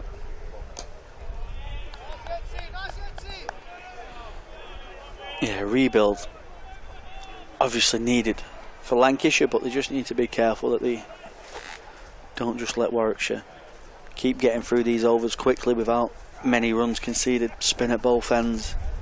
You have to now look up at the scoreboard and you realise how many overs are left. It's a wide down the leg side, he run through for a single as well. I still want to be positive without being reckless. Still look to score, don't just allow Yates and Ali to bowl without any real dilemmas.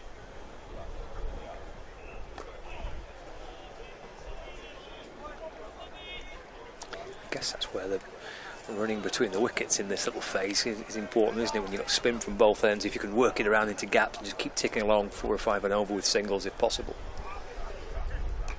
That's what we're seeing both sides do really well on Wednesday, didn't we? Lancashire and Durham, because the outfield's a little bit bobbly, a little bit dry, quite hard to pick up clean. We're seeing it's played away through the offside nicely from Harris, but gets a single. We're seeing the batters playing strong shots and running, trying to turn them ones into twos, and just putting the fielders under pressure a little bit, which often creates the fumble, allows yourself to get back for the extra run. So, well, chance to take stock here at the halfway stage.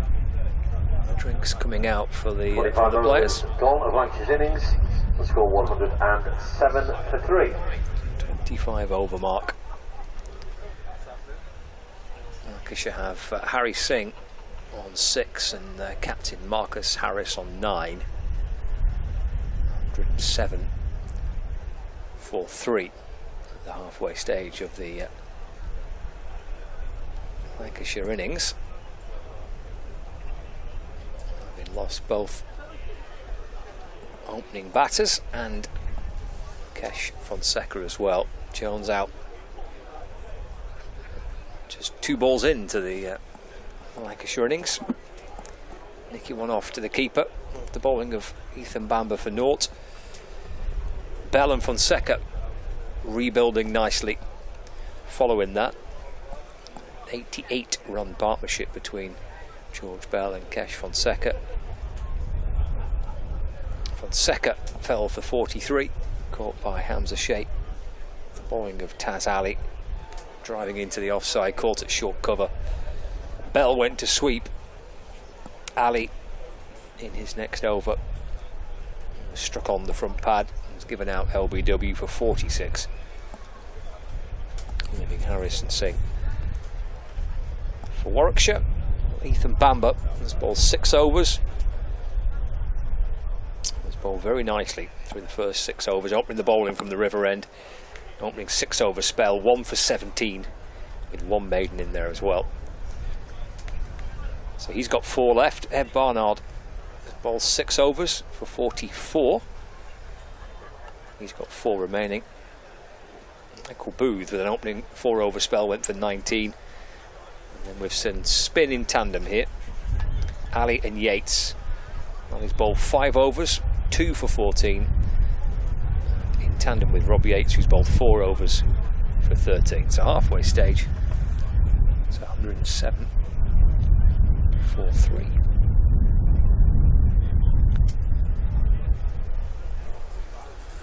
He's still got some more spin as well in that can come into the game with Jake Lintop.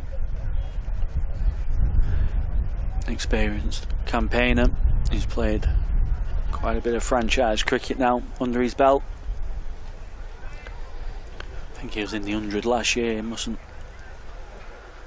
hasn't been picked up this year. Yeah, I was actually in the commentary box with him a couple of weeks ago. He was at Old Trafford for a 100 game, which we were doing together for 5 Live a couple of weeks ago. He's winner of the 100 in the first year of the competition. Jake Lintop. Let's ask him about Warwickshire's one-day cup campaign. It was on the back of Warwickshire losing at Scarborough in the game against Yorkshire.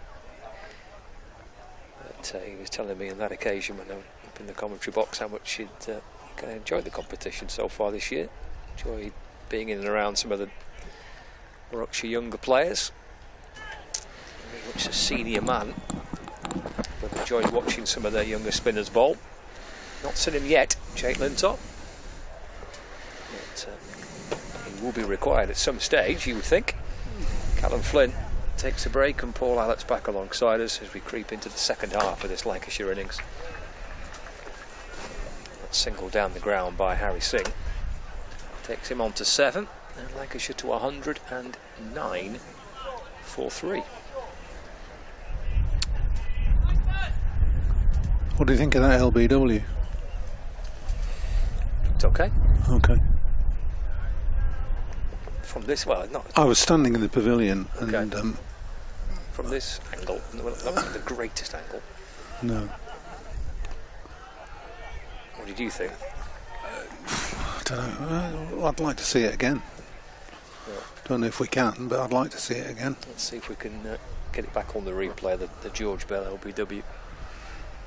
We're kind of George didn't look impressed when he walked past me, but he never does he?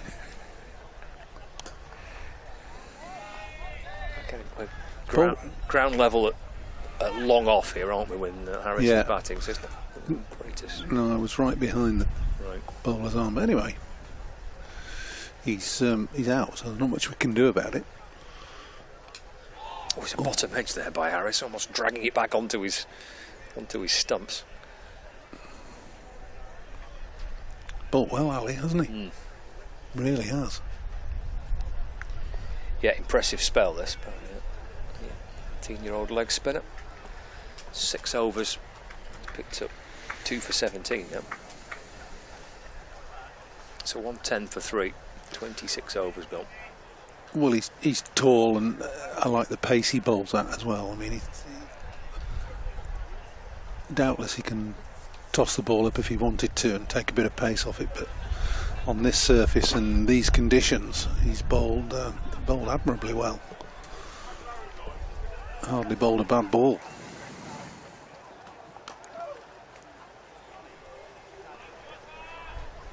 It's been continuing from both ends with Robbie Yates into his 5th over.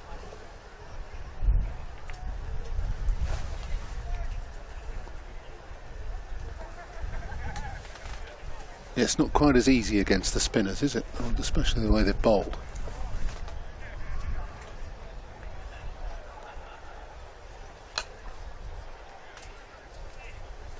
Striking it firmly through straight mid-on, Harry Singh for a single.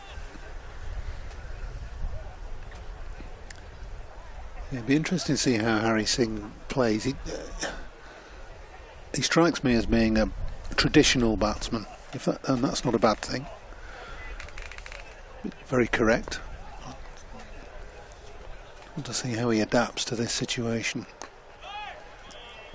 Might benefit from being in with a decent amount of batting in front of him, rather than perhaps coming in towards the back end, having to try and get on with it. He's got a chance here, hasn't he, with Harris? Putting the partnership together. Cut away through the offside by Marcus Harris. He'll want 2. Yeah, it's got a chance to play an innings and build a partnership, as you say. Some more youngsters to come. Joe Moores, Arif Shetty, George Balderson will bolster that middle order. Cuts it away again. Lovely timing. Beautiful placement too. 4 more for Harris.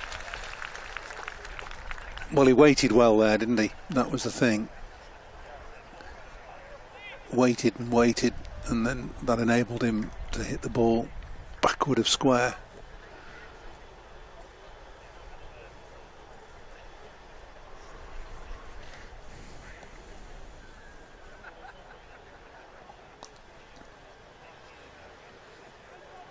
Takes a single off the next delivery as well. Completes the over that. It's a good one for Lancashire. 9 coming off it. 119 for 3. Harris 19. Singh on 8. 27 overs gone.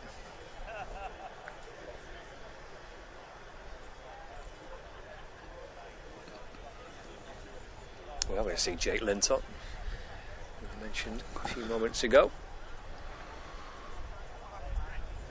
So it's spell from Taz Ali, 6 overs, so he's still got 4 left. He's picked up 2 for 17.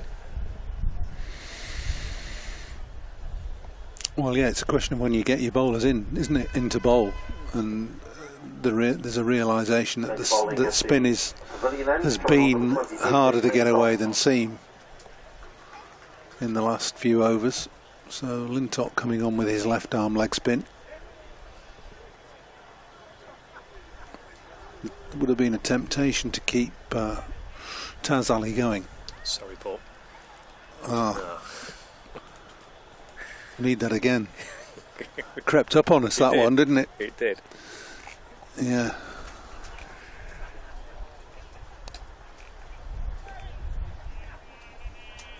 Just do that replay again of the Bell's dismissal. Perhaps we can do it at the end of this over. That would be good.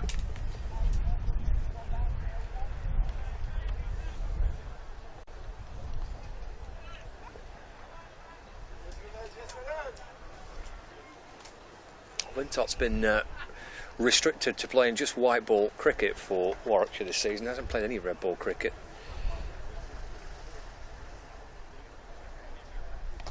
I was mentioning to Callum before, I was at Old Trafford with him a few days ago for a 100 match, commentating. And, he was very much keen to try and play some red ball cricket. I thought with the Kookaburra rounds as well, he might get a chance. But just T20 cricket and one-day cricket for Lintott so far. Well, I've just been looking up his profile on Cricinfo, and the number of teams he's played for is quite extraordinary. All in franchise.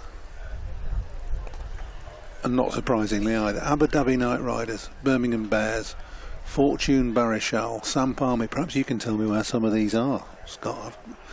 Bangla Tigers, Desert Vipers, Barbados Royals. I know where that is. Yeah, Southern Brave. There we are. So Southern Brave is. You know where they are, do you? That's his 100 team that he played Yeah, with yeah. when he won the competition. Actually, Yeah. first year of the 100. That was the. Was that the? Well, I suppose it was T20 that projected him into public consciousness, wasn't it? And I guess the quirky nature of the fact that he bowls his leg spin left arm. Aren't many of those about. Final ball of his first over, flicked away by Harris for a single. So 3 coming off Lintott's first over. Lintott placing Alice. We've got 28 overs, 122 for 3. Let's look at this LBW from Bell. Well, he was a crossing in front of all 3, wasn't he? And taking half a stride down. Don't think there was much wrong with that, to be honest.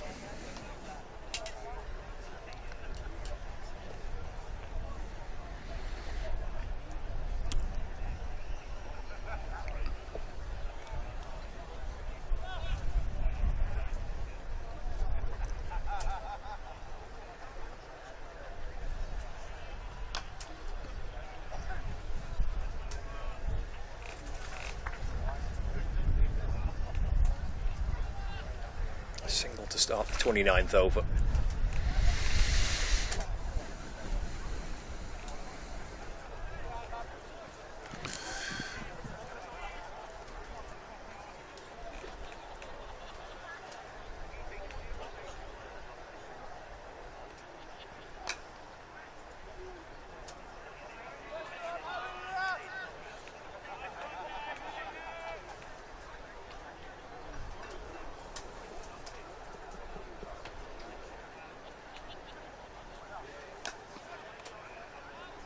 Back towards Yates, just gets beyond his the dive which he put into his right hand side, trying to stop the ball. Single for Singh.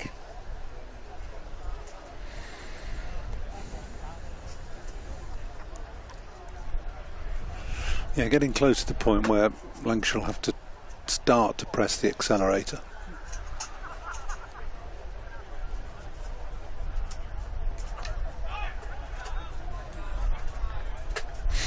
There always used to be a feeling that you double your score after 30 overs. So your last 20 you score as many as you've done in your first 30. I'm quite sure that holds true now, the way that freedom of scoring goes.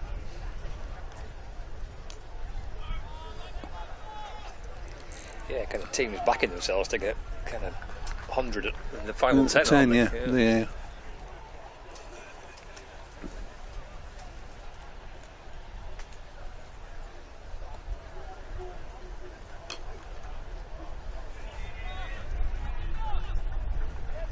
Zen Malik, short mid-wicket, saving a couple of runs there for his side. Harris picking him out on 2 occasions. Into the 29th over. And 24 for 3.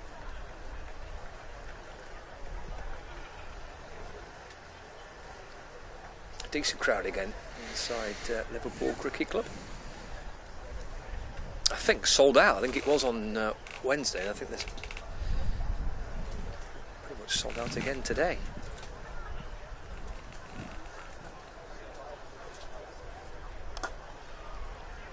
Fires one in full, Lintott. Driven down the ground to Booth by Singh for 1. Yeah, just one home game, isn't there, at Emirates Old Trafford this year? That's on Tuesday. And I think if you get the same number of people in at Emirates Old Trafford as here today, it'll look pretty empty, won't it? It'd be a temptation to take every game to an outground in this competition. It does seem to work nicely, doesn't it, for this format? Yeah. This time of the year as well. Feels a good fit. And whether it's here or we've had 50 over games at Sebba that have been a couple of thousand people comfortably in the ground. Yeah, it's a shame that game was called off.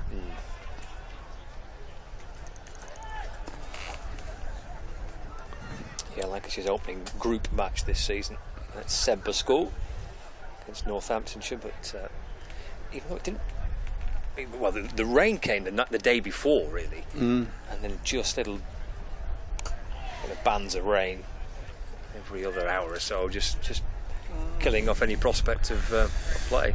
Yeah, double shame, because it was a glorious afternoon, really, after they'd called it off. Was, but, yeah. you know, you could probably play till 8 o'clock at night, quite comfortably.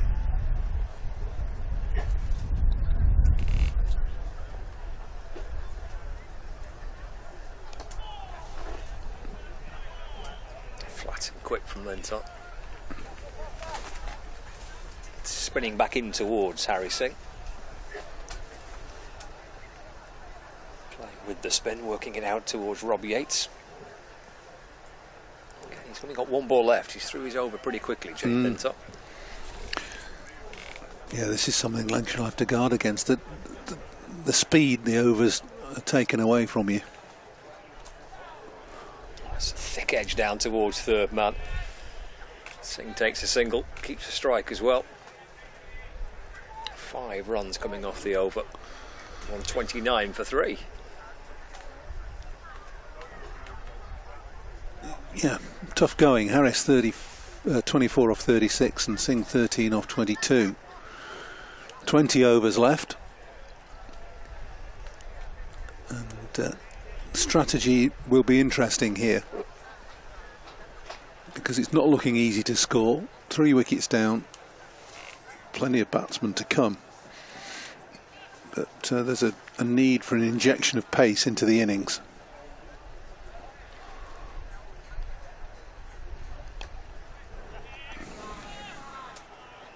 Over number 7 on the spin for the off spinner Rob Yates.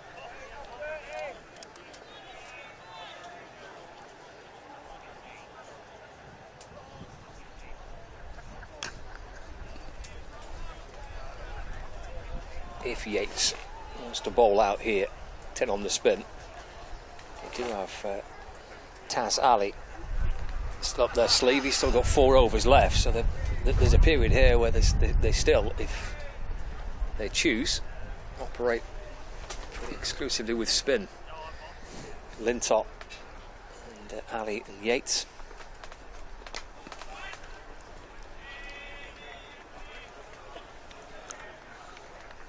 Yeah, we've got a couple of part-time spinners as well. Sheikh and Malik bowl leg spin, but not seen them bowl in this competition yet, so they may just be sort of part-time. Put that on their CV, as it were.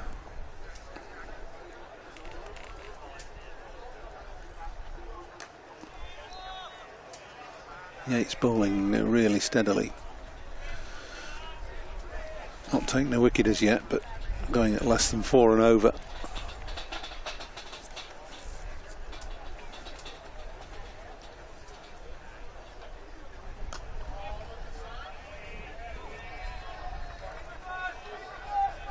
Again, Harris picking out mid-wicket where Malik fields.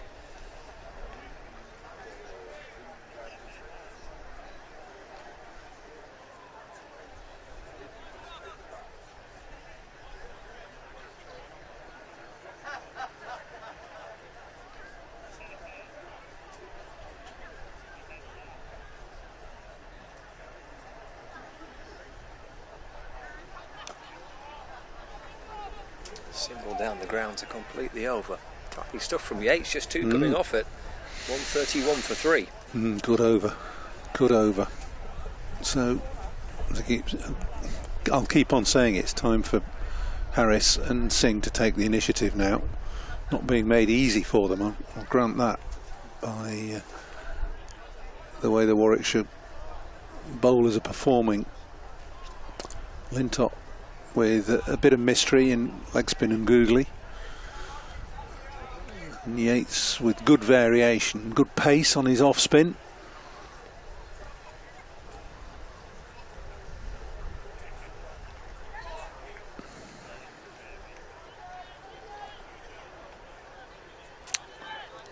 It's indicative of how tricky it is at the moment. Every time there's an aggressive shot played, it's, well, not every time, but the last couple of times there's a thickish outside edge, one from Singh, no one from Harris. Full toss, which Singh drives down the ground. That's a welcome boundary for Lancashire. Low full toss by Lintott. Just dipped a little bit on Singh, but he was able to punch it straight for 4. Yeah, good stuff from Harry Singh. He got to capitalise on the ones that don't bounce.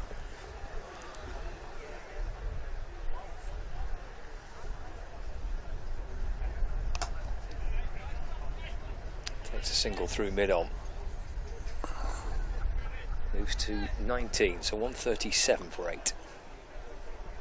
Correction, 137 for 3. Brings Harris back on I nearly had a heart attack then. Where have did I fall asleep for a minute?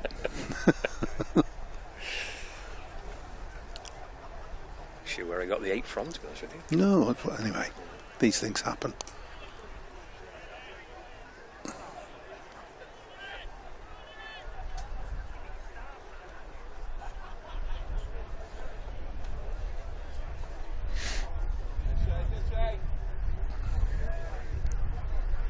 Warwickshire will be pleased with their efforts so far.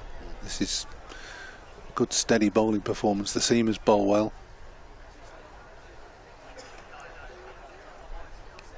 There's the googly. I think Harry Singh picked it, but got a bit of an under edge on it. Picks up a single. Bounced a little bit, that too, didn't it? Yeah. He's a canny bowler, isn't he, Lintott? He's bowled a lot in white ball cricket. You went through the clubs that he's played for in different franchises around the world.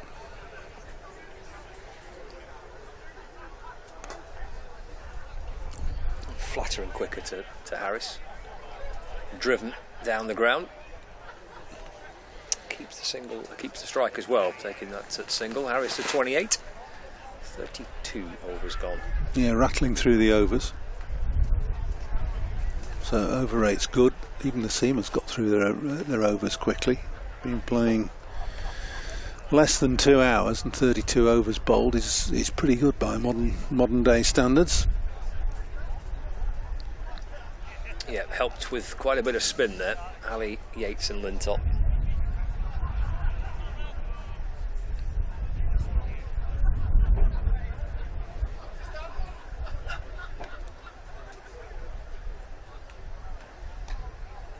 Little pace on that. I like that. Yates. I really do like that. That's good stuff from Yates. Looping, flighted delivery. Now he's waiting an age for the ball to get to him. Mixing it up a bit here, Yates. Yeah, that one's drilled in. That was a good 7 or 8 miles an hour quicker, probably more.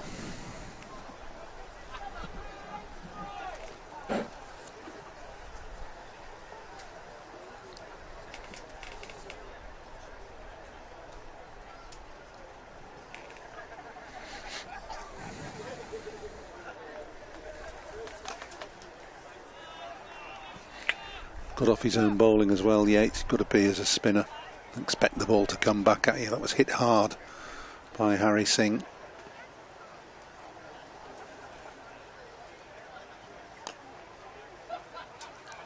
Just gets it beyond the reach of mid-wicket.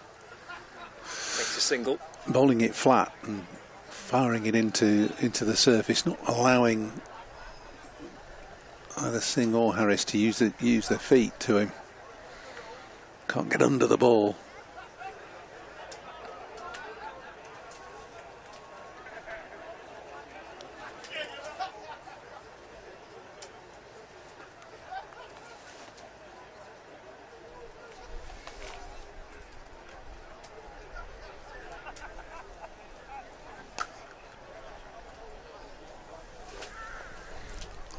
Even when it's short and slightly wide, can't pierce the outfield.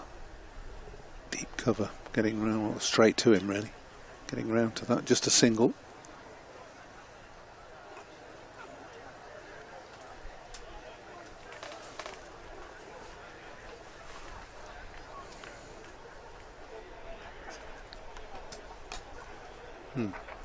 Boundary here. Lifts it up and to the left of mid-off. Ends the over. Welcome release of a bit of pressure. Singh moves to 25, 147 for 3. Harry Singh taking up the challenge. Flighted delivery first and last from Yates. And Singh, there was enough width on it for Singh to hit it over extra cover. Did it well. Yates gambling slightly and losing on that occasion.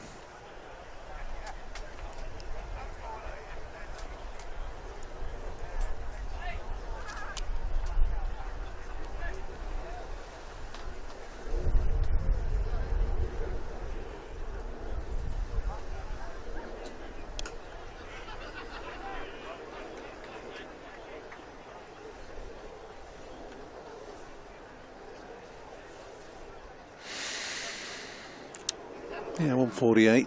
Get up to 200 after 40 overs and get 120 off the last 10. That's the plan, isn't it?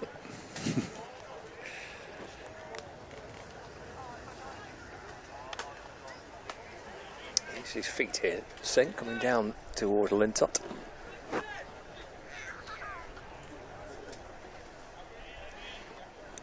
they've still got to come. George Balderson, Joe Moores, Avrav Shetty, Tom Aspinwall, Jack Blatherwick. Some hitters there, aren't there? Blatherwick's turned himself into a lower order hitter, hasn't he? It's in the air. Just bouncing in front of cover point. Don't think he saw it, you know. Moved late. It was Taz Ali at backward point. Just bounced in front of him at the end.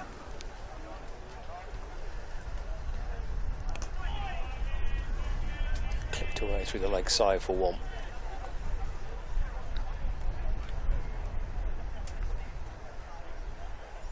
Brings up the 150 for Lancashire. This moves on to 32.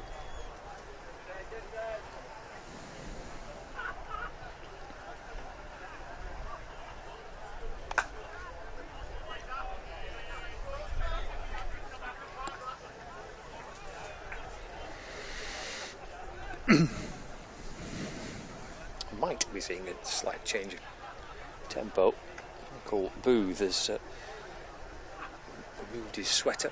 He's just warming up in the sunshiny Merseyside. He'll be coming on to ball.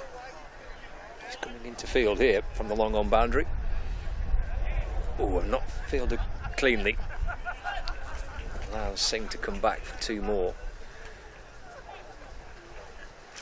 Singh moves on to 28. 34 overs gone.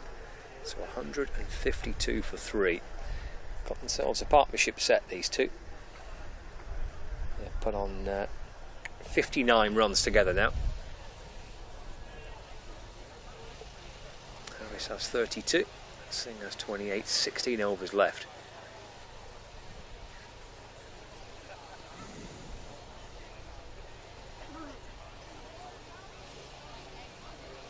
Won't be Booth replacing Yates. Looks like Yates might bowl 10 on the spin. He's bowled 8 so far. He's gone for 33. He's about to start his 9th. Yeah, partnership in 12 and a half, 13 overs. It's hit away backward a square, good fielding. Alex Davis out there.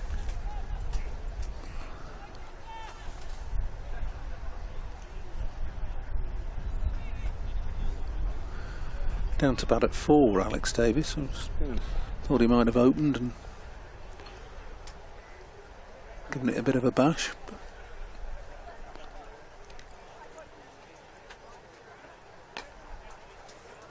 Yes, he's not the wicketkeeper, he's not the captain, and he's not in the batting.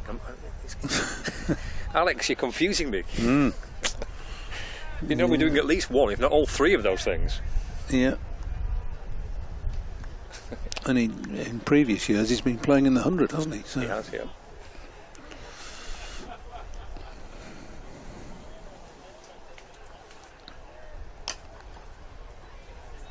Tapped away for a single by Singh through mid-on. It looked like at the minute these two seem quite happy and content just to tick along. As you say, maybe push towards that 200 mark.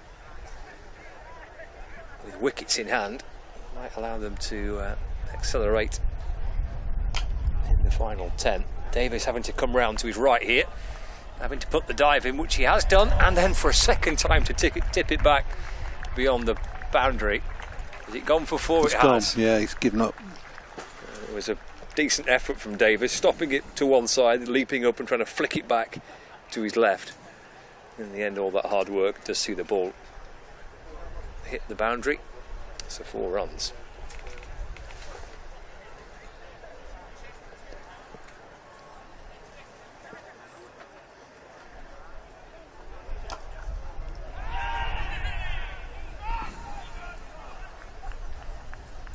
Well, they're going to get through for 1 when there was half a shout for a run out at the non-striker's end as the ball was deflected on towards the stumps by Robbie Yates.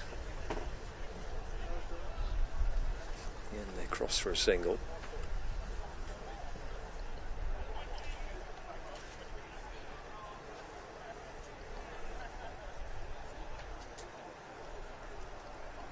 Final ball of the over.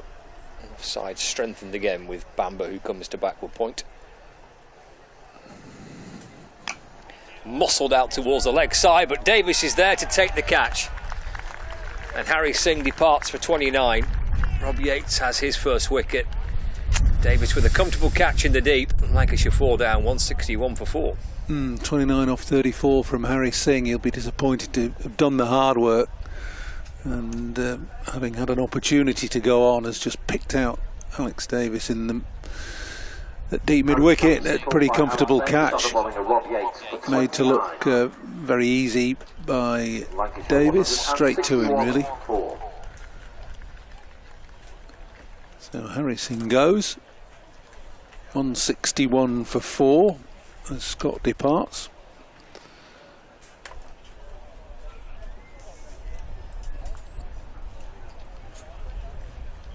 So it'll be interesting to see who Lancashire send in next. The incoming Lancashire batter, number 10, George Balderson. George Balderson is the man coming to the crease now. So the most experienced of the Lancs batters to come. The others being Joe Moores and Arav Shetty. So Balderson getting an opportunity to join his captain and look to push on this score up and over 200. 16 overs, best part of 16 overs to go.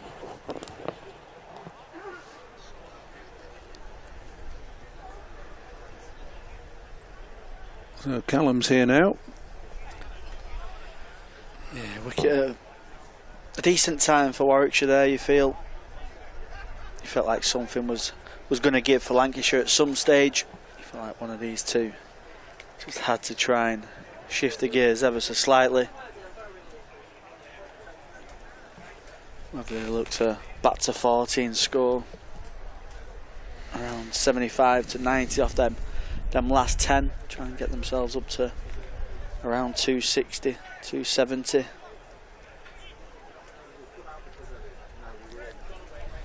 Certainly looks tricky against the spin of Warwickshire.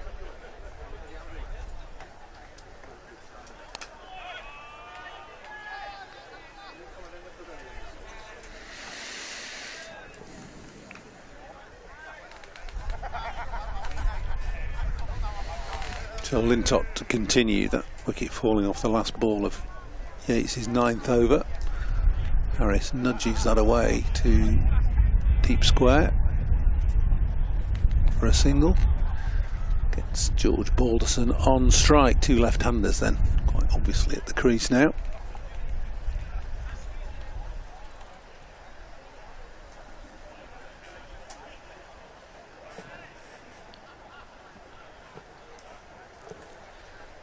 Been in some good nick. George Balderson, a couple of good scores throughout this tournament.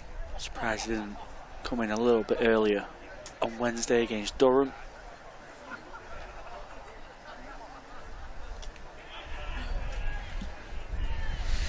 No run off his first ball.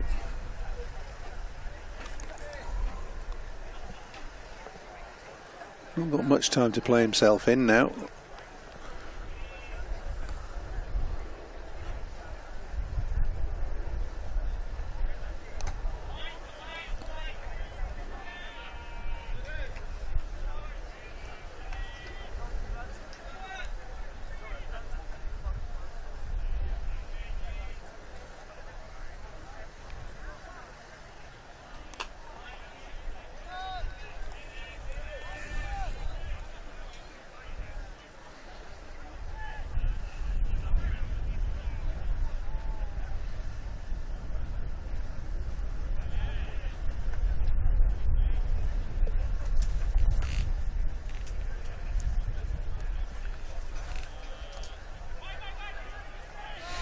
Balderson can't get going. It's steady work from Lintott, who finishes that over well. Just a single from it. So 162 for 4. 36 gone, 14 remaining. Two left-handers in now, Harris and Balderson. You wonder if Lancashire may have thought about sending a right-hander in. Balderson, of course, the more experienced of the batters that are left for Lancashire, but spin going away from the bat at both ends now.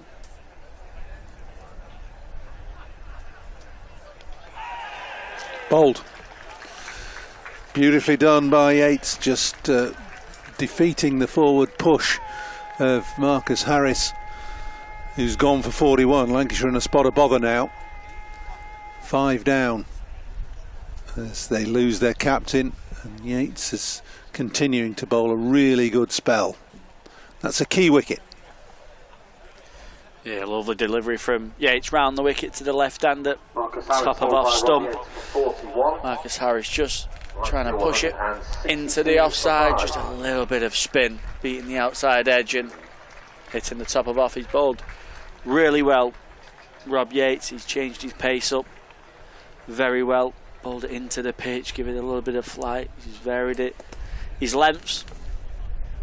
He's going well for Warwickshire into his last over here as well, so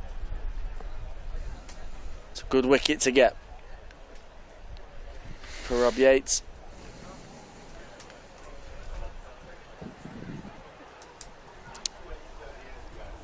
The incoming Lancashire batter, number 24, Joe Moores. So, real work to do now for the Lancashire middle order. Joe Moores coming into bat.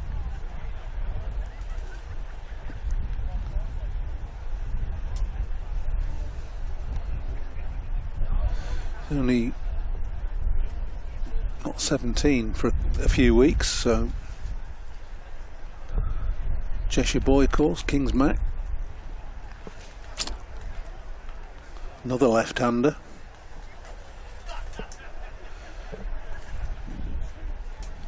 Just 4 matches, 3 innings, nothing of note as yet, but hugely talented. Made 9 against Durham on Wednesday and 19 against Kent. So he's got a bit more time here.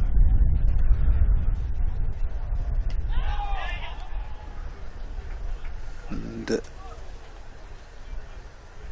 just be a leg by that off the first ball that he faces.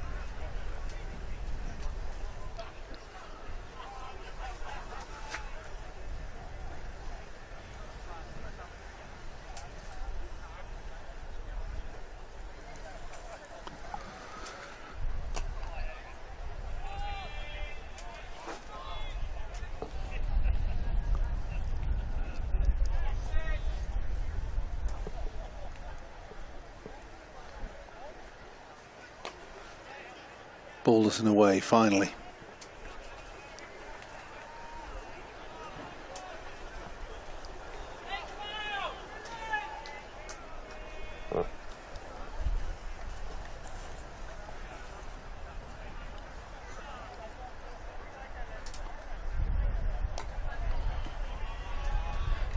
Quicker and flatter from Yates again, varying his pace, targeting the stumps. Just a slight change in field. The mid wicket goes to short fine, and that deep square fielder just comes on square as Moores plays it into the offside. He finds his first run, and that's the end of a good spell from Yates. 2 for 44 from his 10. He's done a very good job for his side. Well, it's a top spell that from Rob Yates, really good. Hardly ever got collared, bowled with good variation, bowled all his overs on the spin from the river end, and Lancashire found him very, very difficult to get away. Picked up 2 wickets late in his spell as well. It's a fine effort from the Warwickshire off spinner. He'll be opening the batting probably in about an hour's time as well. So a good day so far for Rob Yates as Lintott continues with his left arm leg breaks, bowling to Moores.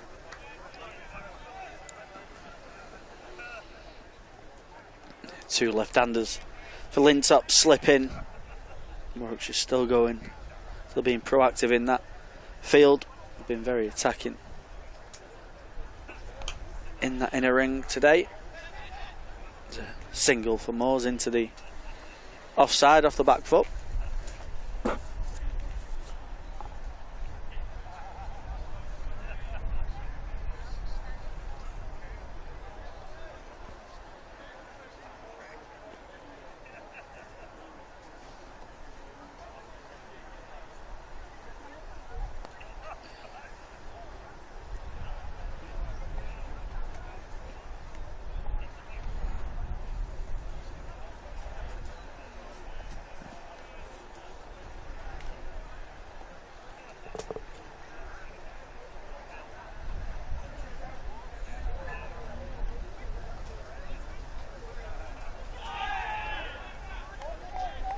Half an appeal.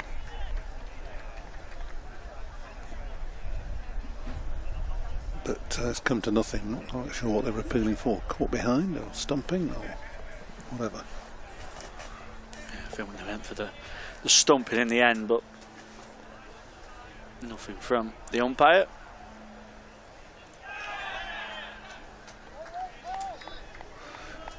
Another appeal for a stumping to no avail.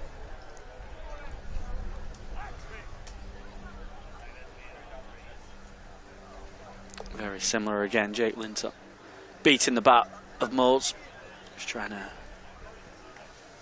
slash it through that offside, trying to find the gap. I don't think young Moores will have faced too many left arm leg spinners in his very short career.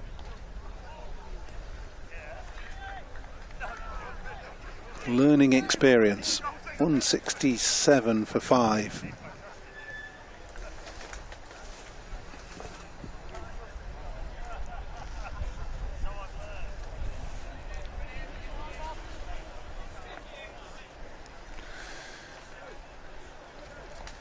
Young Tom Moore will just have to pick the brains of George Balderson a little. Mid-wicket conference about how to keep chipping away, pick up the ones if the boundaries aren't there. Change of bowling at the river end, replacing Rob Yates, number 10, Taz Ali. Enforced bowling change at the river end, Yates having finished his 10 overs, Taz Ali resuming, having bowled a really good spell. From the pavilion end, 2 for 17 from his 6 overs, hardly bowled a bad ball in that spell. Coming on again to bowl his leg breaks, see how he gets on with the change of ends. And in a slightly different set of circumstances with fewer overs remaining in the innings. Just 12 to go.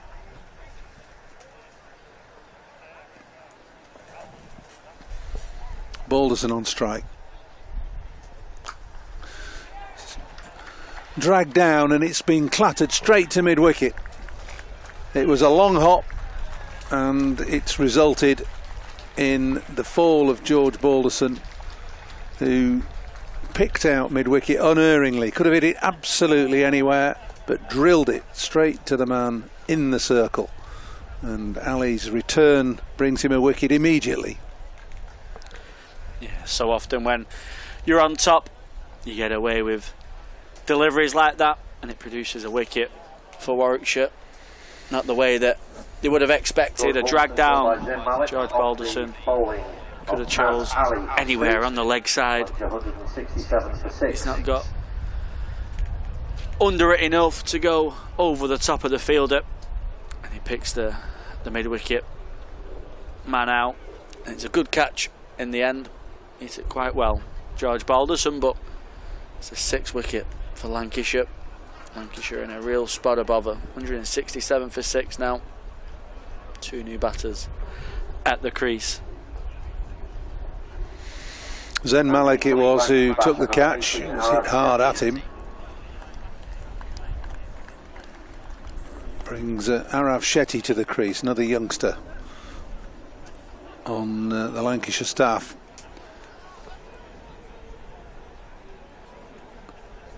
He's been impressive as Arav Shetty.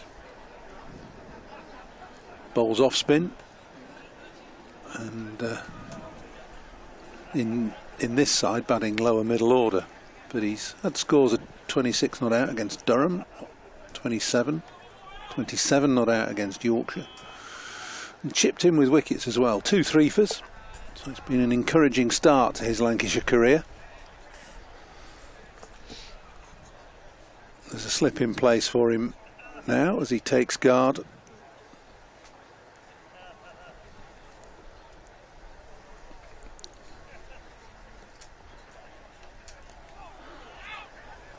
Neatly played. He's going to get 4 for that. Wristy little flick on the leg side from Arav Shetty. Gets him a boundary first ball. Yeah, he played a nice little cameo on Wednesday, did Arav Shetty. He's not afraid to play his shots. He's an awkward customer to bowl at. He moves around in his crease. He's a 360 player. He plays the scoops and the sweeps as well, so he'll look to score at a nice rate. He'll play freely, and he'll certainly back himself. He's been a good find for Lancashire in this tournament. And he'll look to have a say as well later on with the ball.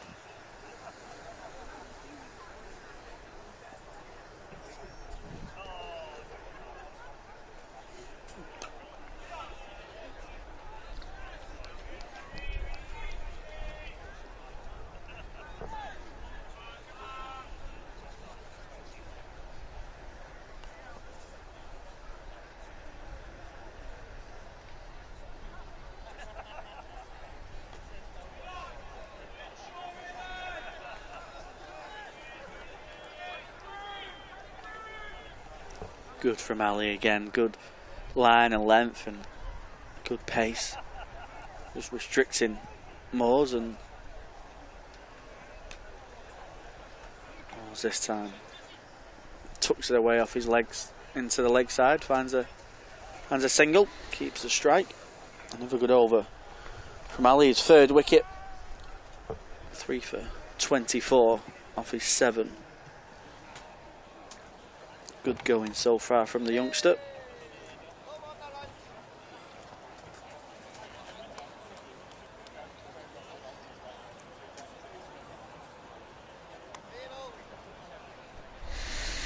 Still plenty of time for Lancashire. 11 overs remaining. We're looking to try and get that score up towards 250. And the way the pitch is playing, it's been more helpful to the bowlers today than it was on Wednesday. Opportunities for Lancashire spinners to get in on the action a little bit later in the day. Warwickshire persevering with spin, and quite rightly so too. Jake Lintott in from the pavilion end. A little bit more flight, and Moores plays that well. Drilled through extra cover and picks up a boundary. That's good. That'll settle him down a little bit. He's struggled to get the ball in the middle of the bat early on in his innings, but that was beautifully played.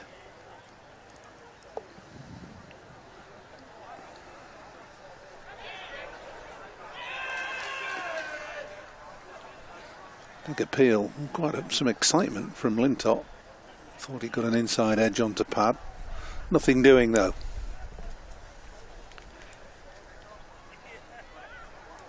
It's nice from Moores. The ball before his boundary, just staying a little bit leg side of the ball, allowing his hands to come through.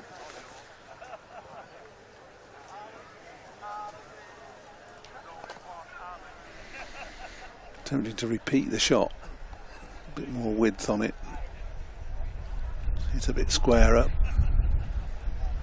So just a single.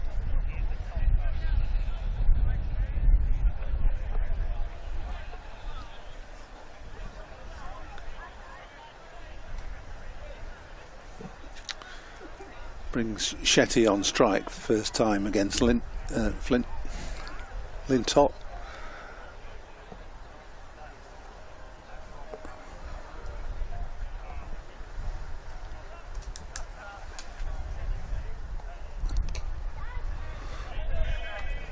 Could be a nice little battle this. Shetty and Lintott, the experienced leg spinner.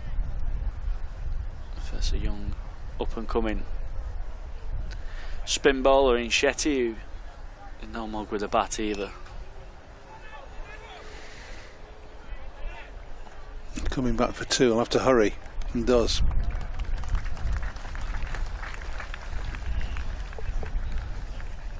On short as well. Not quite sliding his bat in. Arav Shetty coming back for that, what would have been his second run.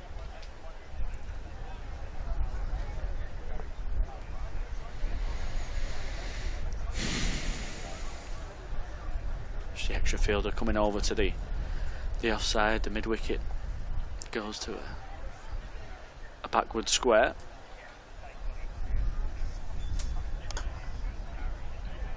Shetty playing that nicely to long on, covering the spin.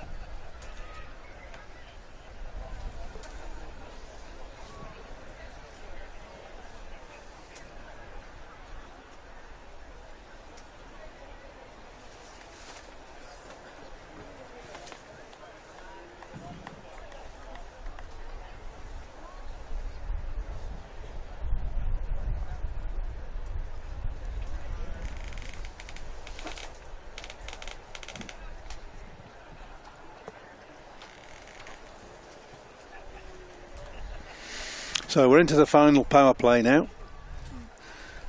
Means that one more fielder can go outside the circle.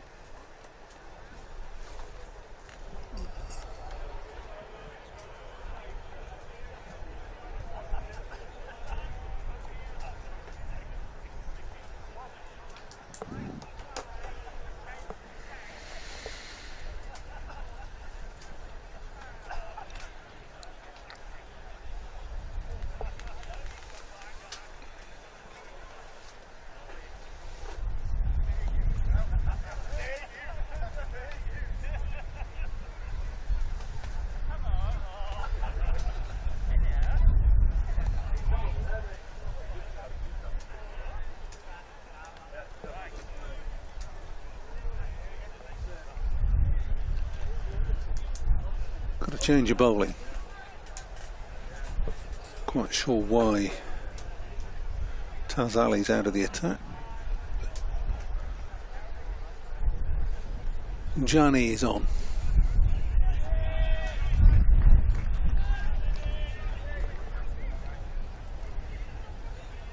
The bowling change at the river end, replacing Taz Ali, number 24, Vance Jarvie.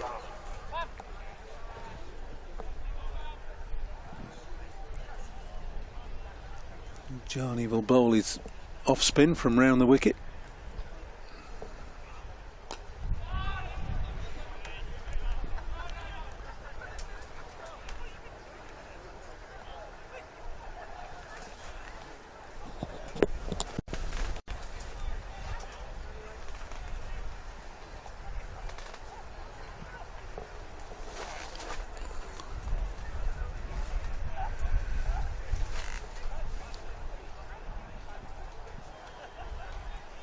Another youngster, just 20 years old, only just 20 as well.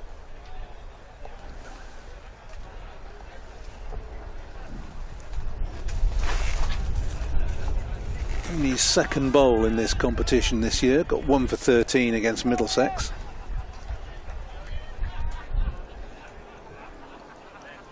Brought on in the final 10 overs, so in at the deep end basically, doing well. Moores on the back foot, cutting that away, backward of square. Davis trying to cut it off, does so.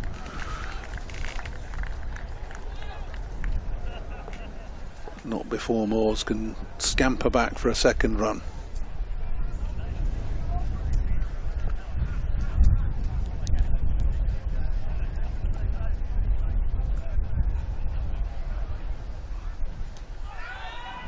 Slower from Johnny to finish the over. Another over skips by quite quickly. 183 for 6. Yeah, good start from the young off spinner. Looks pretty similar to his counterpart Arashati at the. He's batting for Lancashire. Front on spinner, pretty flat and varies his pace.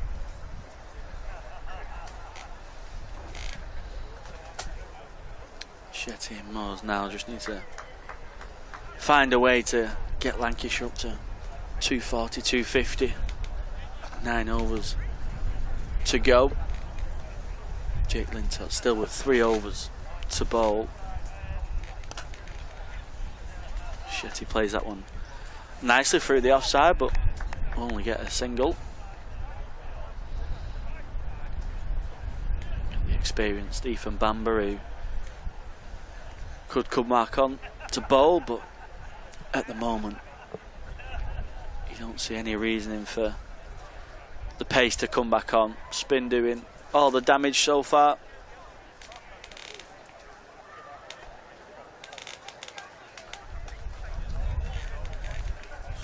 Tricky to get the timing, to be proactive against the spin.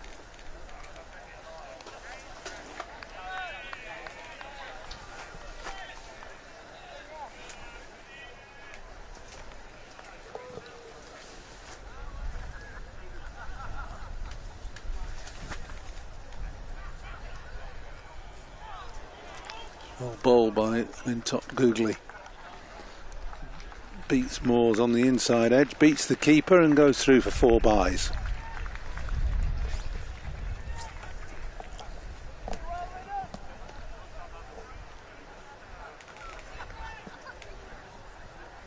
Good test this for young Moores in only his 4th match. See how he manages to handle the last few overs. Got a bit of an inside edge on that.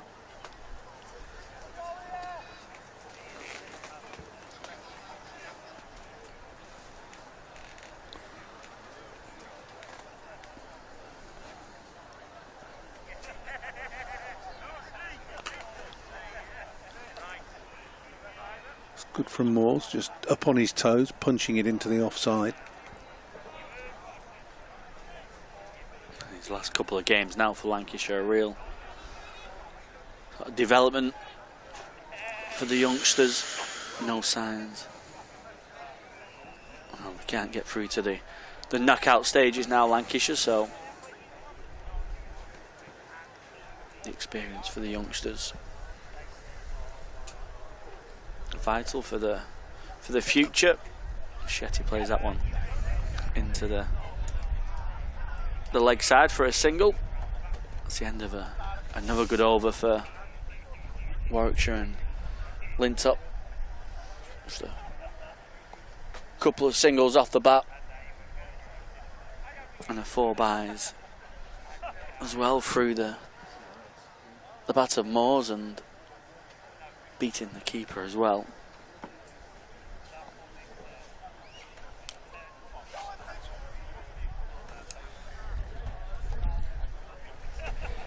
Eight overs left for Lancashire. 191 for 6. 250.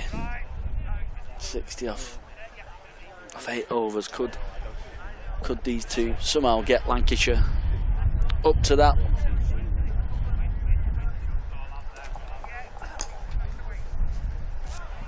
Janie fires one in at the pads of Shetty, who teases the idea of a little scoop before switching his hands back and playing it through the leg side.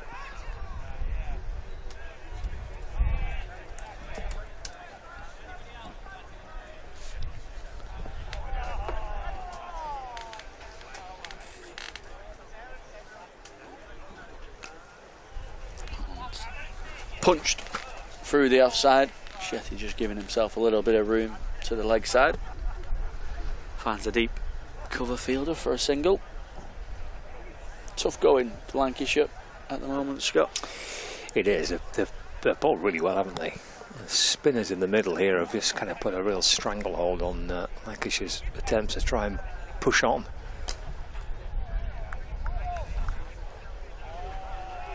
Yeah, they've settled really quickly, haven't they? The spinners got into the game. And there's been no real counter punch from Lancashire at all. No, they've all bowled really nicely, haven't they? Ali, Yates, Lintop. It's a good shot.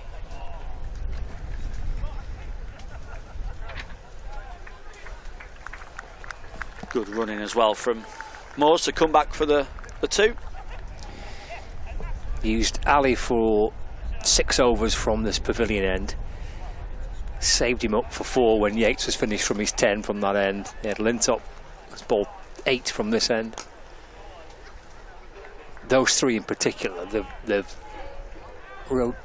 used them really smartly, haven't they? And they've all bowled very, very nicely. Just not really giving anything away. Nothing there for Lancashire to try and attack. It's been, yeah, I think they bowled beautifully. It was set up in particular by Bamber. That opening spell, 6 overs, 1 for 17, got the early wicket.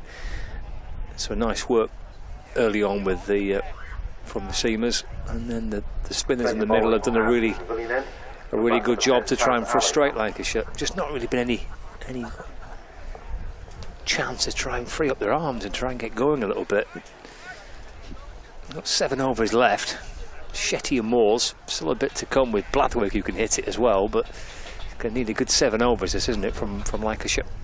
Yeah, it certainly is. Going back to the point of the spinners, they haven't given Lancashire anything, have they? No. You've got to give credit to the Warwickshire spin attack. Even the seamers at the start as well, with Booth, Bernard and Bamber. It's been no real looseners. And Lancashire have had to fight hard for the runs that they've got so far. Taz Ali's back as well. Starts with a wide, but this will be his final spell. He's got 3 overs up his sleeve. He's bowled beautifully, 3 for 23 at the start of this final spell for him.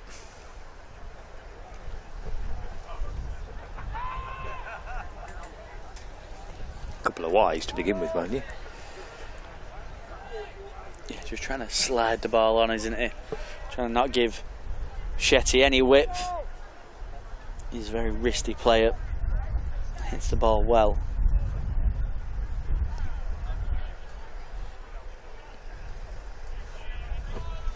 Clever shot from Shetty. Playing it very late, angling it down towards Jake Lintop. He's at short third. So they're knocking on the door of 200 here. 199 for 6.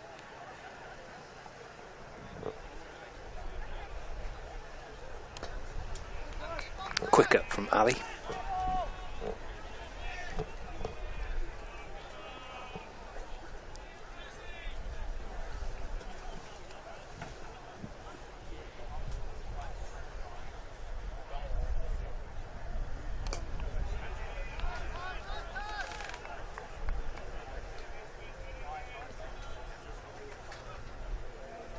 Score of 320 wasn't enough on Wednesday here for Lancashire batting first.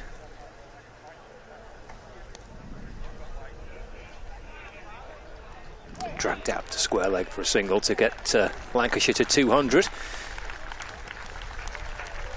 Of course, it is the same pitch, so you factor that in maybe in terms of what is a par score when this wicket's been used just a couple of days ago. But 320 in the end wasn't really looking anywhere near enough, despite a little rattle of wickets towards the back end of the Durham run chase. They were always really in control of it and looked like getting to that victory target, which they did with wickets to spare and balls in hand. You feel like Lancashire, we had the discussion, didn't we, Wednesday, probably left 30 runs out there as well. Was it 8 wickets for around 65 runs? The collapse, losing Bell and Bohannon, 2 set batters, and it's been similar today. Oh, he's using his feet to come down the pitch. And of Taz Ali's 8th over is first of this little 3 over, or potential 3 over spell from the pavilion end. 201 for 6.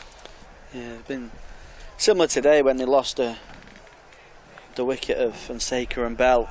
They put a nice partnership of 88 on, just starting to get Lancashire into a position where they could, shift the gears and have a nice little platform. But then they lost both of the set batters in quick succession, which allows Warwickshire just to get back in the game, allows the spinners to settle with 2 new batters in the crease. They're not really going to take you on too early. If they do, it's a big risk. Lancashire just losing wickets in quick succession, which are really restricting the run rate at the moment. Nice shot from Shetty, opening the offside. He's done well as well, round the wicket, off spinner, back into him. It's a really good shot to open the offside up, finds a couple of runs. Good fielding too, isn't it? It's Yates with the stop and the throw coming in.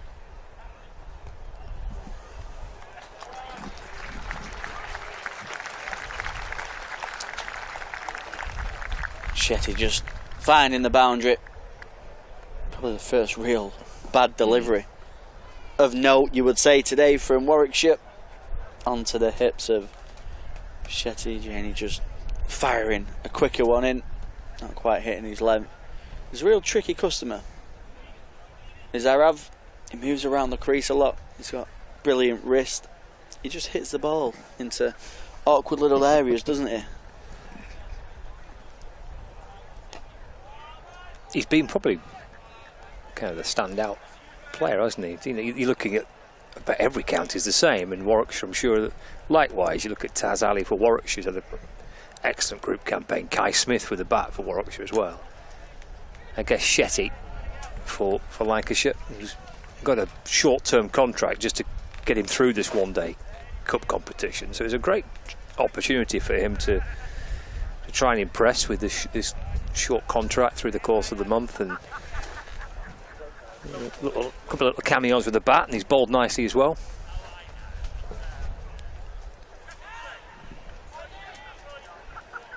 Moore's there looking for the reverse sweep. He played it well on Wednesday against Durham. Looks another good prospect for Lancashire. He's gone again, but he's been caught this time on the reverse. Caught just inside the circle. Has to go for 13. And Lancashire lose their 7th wicket. Taz Ali with the catch. He's enjoying a good day with the ball and in the field. 208 for 7 now. Yeah, commentators curse saying how good of a prospect he looks, and he certainly does. He's still very young. 13 off 29 deliveries. A little bit of a struggle today for Moores. Warwickshire bowled very well, very disciplined. Not giving him anything to hit. So again, another learning curve for the young Lancashire batter. It's going to be a dusting down there, wasn't he? Taz Ali from his teammates. No, he's a very, very good day so far. 3 for 28 with the ball. And a couple of catches, in fact 3 I think now. 2. So he's had a pretty decent day. Jack Blatherwick's the new batter. He's missed the competition up until this point. A bit of a niggly injury which has ruled him out of the one-day cup up until this stage. He fielded for 50 overs 2 days ago because of the injury that Bahannon's had, so I guess that was a pretty good fitness test for him on Wednesday. It's the toughest fitness test I've heard of. 50 overs in the dirt, please, while Durham chased down 320. Yeah. Well done, Jack, you passed it, you can play. Comes out to join Shetty's on 23. 5 overs remaining. 208 for 7, Lancashire. Really has been a trial by spin, this, hasn't it? But it's set up nicely by the seamers, Bamber especially. That 6 over spell to get the game underway, bowling from the river end. But then since then, spinners have been excellent for Warwickshire, really tying Lancashire down.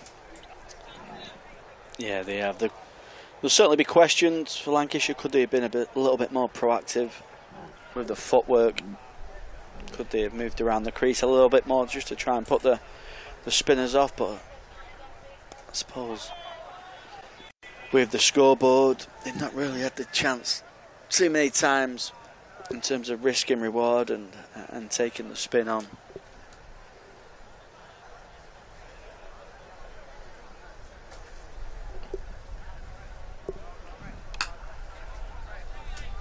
A wristy looking shot off the back foot by Shetty. Drilled down the ground for 1.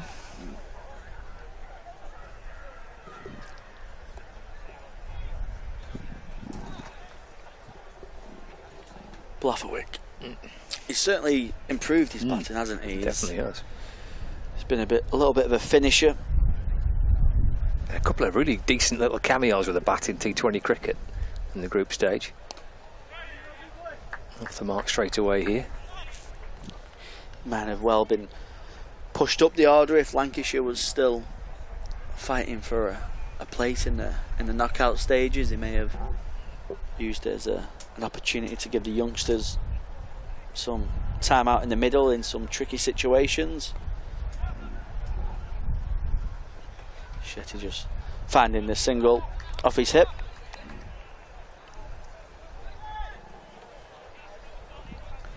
I'm sure he'll have a little bit of fun here. 4.2 overs remaining. Yeah, we're in the firing line here, aren't we, as well? We certainly are. It's good bowling from mine, though, isn't it? Flat and quick.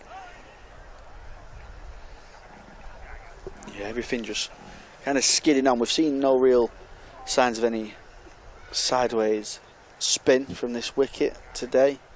Just the way they varied the pace, the Warwickshire spinners. I might fancy 2 here.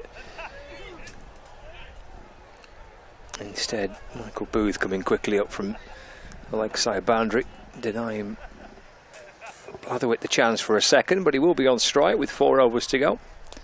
212 for 7. Just the way Taz Ali releases the ball, everything's more like a slider than a leg spinner, and I think that's how he's found his wickets today. Lancashire just maybe playing more for the stock delivery of a leg spinner. It's just been sliding straight on, and he's kept the stumps in play. He's not offered any width. He's bowled really well. 112 for 7. Lancashire. Blatherwick and Shetty having a chat about how they go about these next 4 overs. Jake Lintott into the attack. Yeah, he's still got 2 left. Ali's still got 1 left. So 4 overs remaining, of which 3 it could be bowled by spinners. Imagine to Blatherwick, the right-hander, he'll look to use his googly, his variation quite a lot. Try and get it going away from the bat.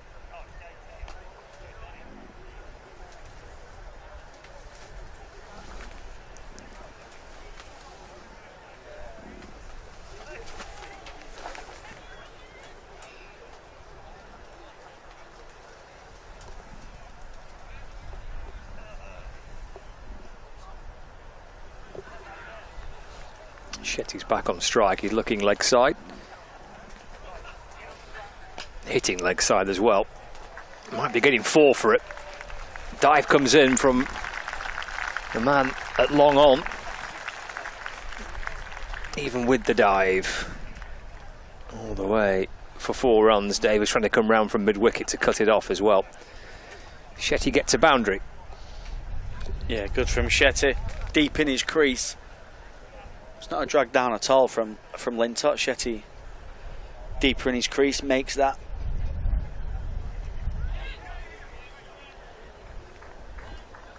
So creates that boundary opportunity himself with his movement. Gets a single off the next ball.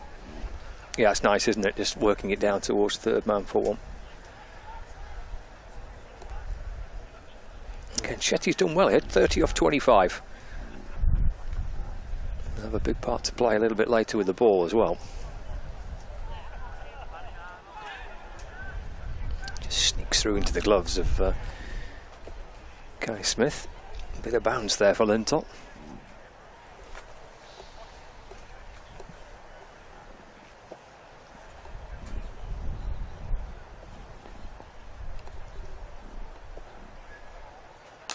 It's in the air. It's in the air, it's over long on. It's over that little row of seating. It may be out towards the tennis courts. It's a big hit by Blatherwick. Just the second 6 of the day. Walloped over long on by Blatherwick, who moves to 9. Yeah, it had some air time. Right outside the line of off stump. You did wonder when Blatherwick's levers are just going to free up. That was a good hit from the Lancashire batter. A single hit. Reaching for it right at the toe end of the bat. Squirts it out towards the leg side for 1. Keeps the strike as well, Blatherwick, which is handy for him. He's on to 10, 225 for 7, 3 to go. Yeah, much better over from Lancashire, 13 off it. 2 boundaries, 3 singles.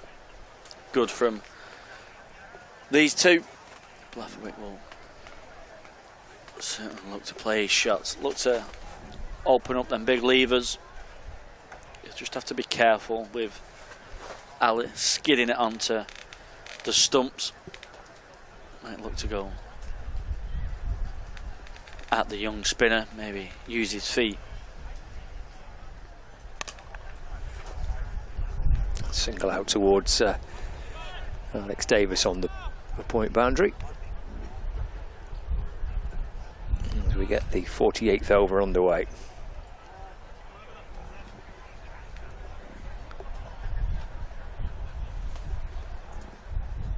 Minimum you'd think 250 for Lancashire. Could they find a way to get up to 260? 250, 260, it's still something to bowl at. Got Harry Singh and Shetty will bowl the bulk of the spin overs. You've got some good pace as well with Blatherwick and Aspinwall. Yeah, looking forward to watching Luke Hands. Not seen him bowl live yet. Certainly Lancashire's attack strength, and with Aspinwall being released from the 100, Blatherwick back to full fitness. Barely gets a breather today. Another quick single.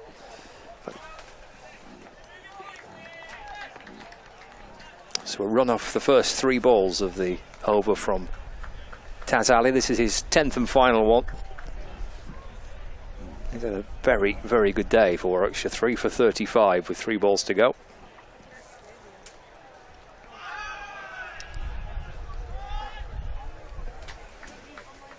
Shetty looking for the reverse sweep. There's an appeal for LBW. He gets the single for a leg bye. Just looking to score both sides of the pitch. Shetty.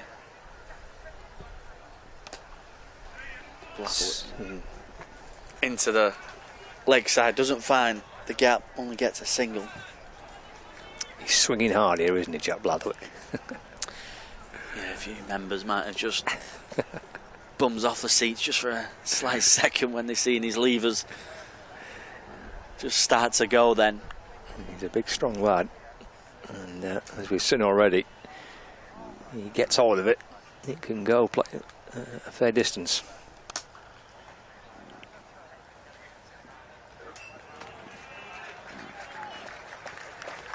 They've run well there, haven't they, to come back for 2.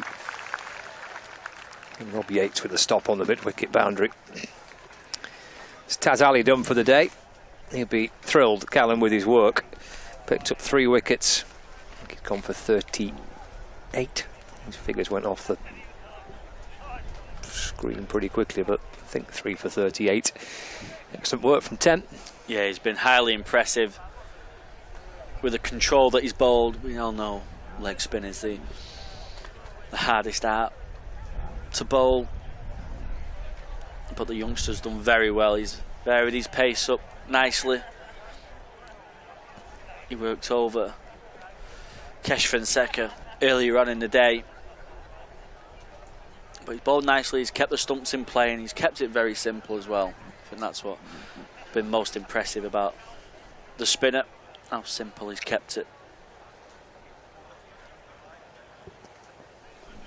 2 overs to go.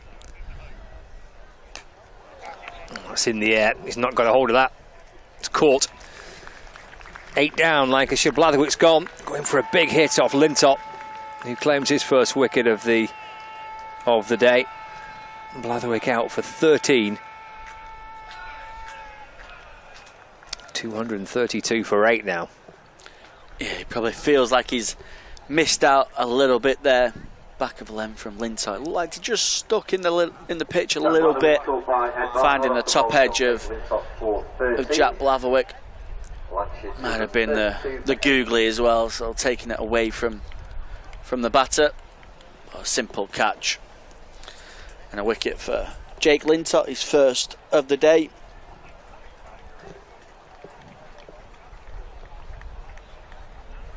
(13 off 11 deliveries for Blatherwick back into the side.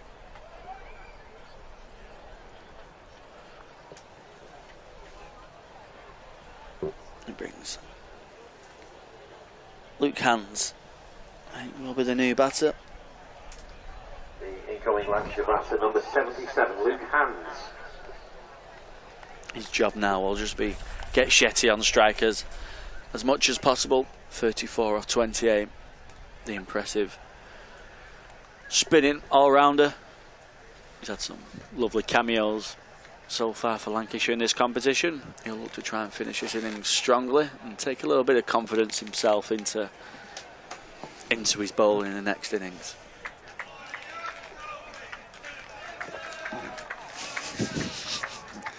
Haddon Dolby's got a little fan club here at Liverpool. I've heard a few "Come on, you Bears." So there's a few either Warwickshire fans in the Merseyside area, or maybe a few Warwickshire fans have made the trip. Single for Hands. It was a sharp single.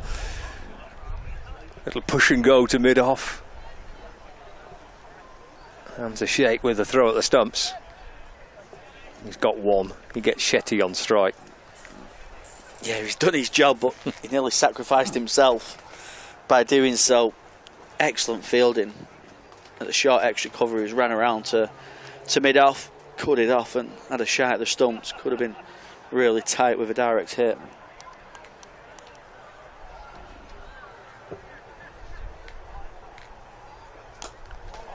Hit firmly down the ground. That'll be all the way. That is into the tennis courts, I reckon, from Shetty.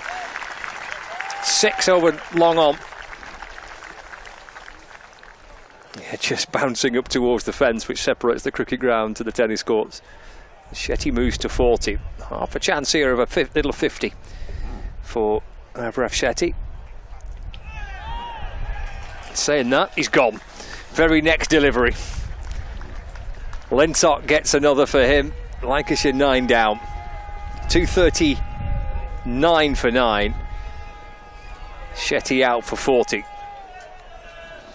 Yeah, lovely innings from Shetty, going for the reverse sweep. He's switched his legs as well, which has caused him to get stumps. But a real good cameo, 40 off 30. He's given, he's helped Lancashire get up to a score, something to bowl at. Without that 40, Lancashire would have been in real trouble. See Lintott there just sliding it on. He's bowled it well, to be fair, after that 6 in the previous delivery. But a real good knock from Avrav Shetty. Yeah, 40 of 29 deliveries, 3 4s and a 6. The last man heading out is Tom Aspinwall. A couple of wickets in this over for Jake Lintott. Here's last. Well, they go with Jani, who's bowled 3 overs, so back to a bit of pace to end the innings. Not seen any of Bamba, Barnard or Booth since that first power play, really. They bowled in the first 10 or 15 overs between them, and it's been spin all the way since then.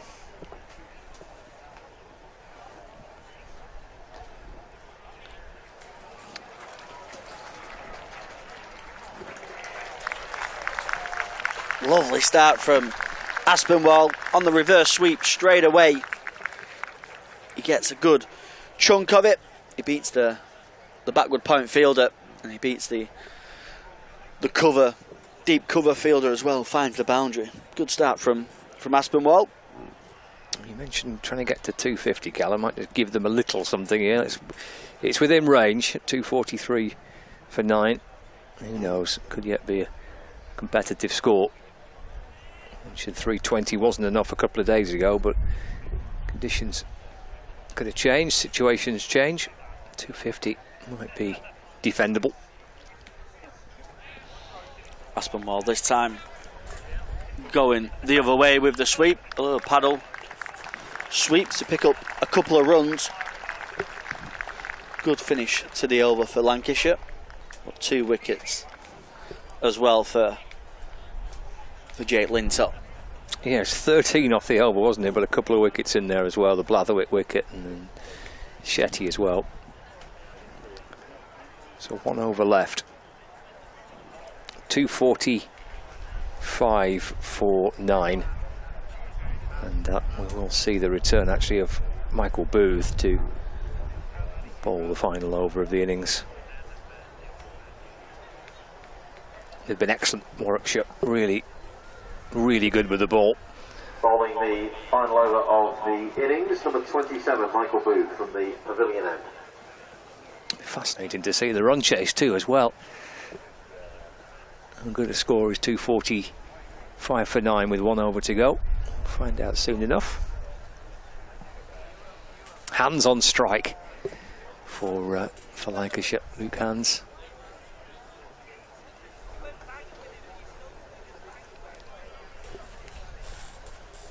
Yeah, leg side well packed with boundary fielders and just a deep extra cover. Full and straight from Booth first up. Hands finds a single.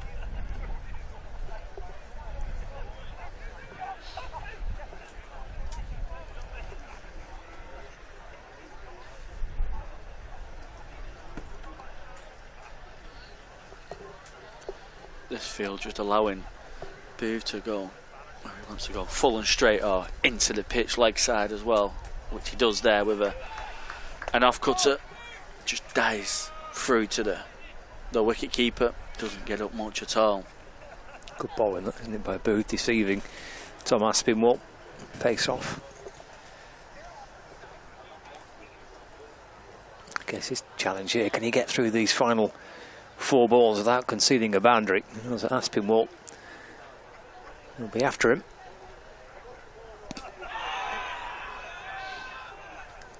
Goes full and straight.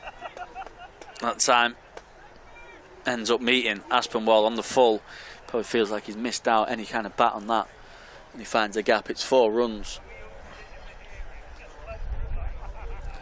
Appeal for LBW, but umpire indicating it's sliding down.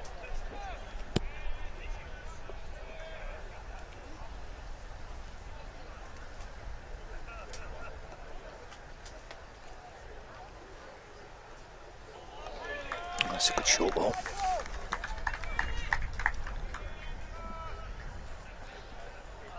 Some good pace late on in the innings from Booth, the quickest of the Warwickshire attack. Getting up over the head of Hans, who's a very tall figure himself.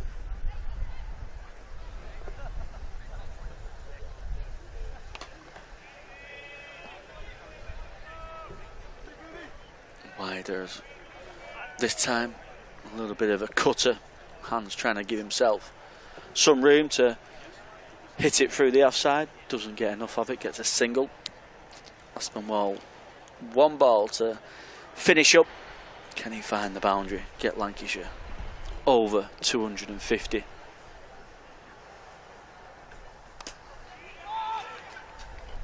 It's an excellent delivery to Yorker. They think about a couple, but Hans sends him back. It's cut off for a single, and it's a brilliant end to the innings for Warwickshire. Yeah, that's a fabulous final over, isn't it, by Michael Booth, and it caps off a very impressive effort by the Bears. Started by Bamber. The spin in the middle, well, through the bulk of that, actually, that's kind of latter half of the innings was terrific.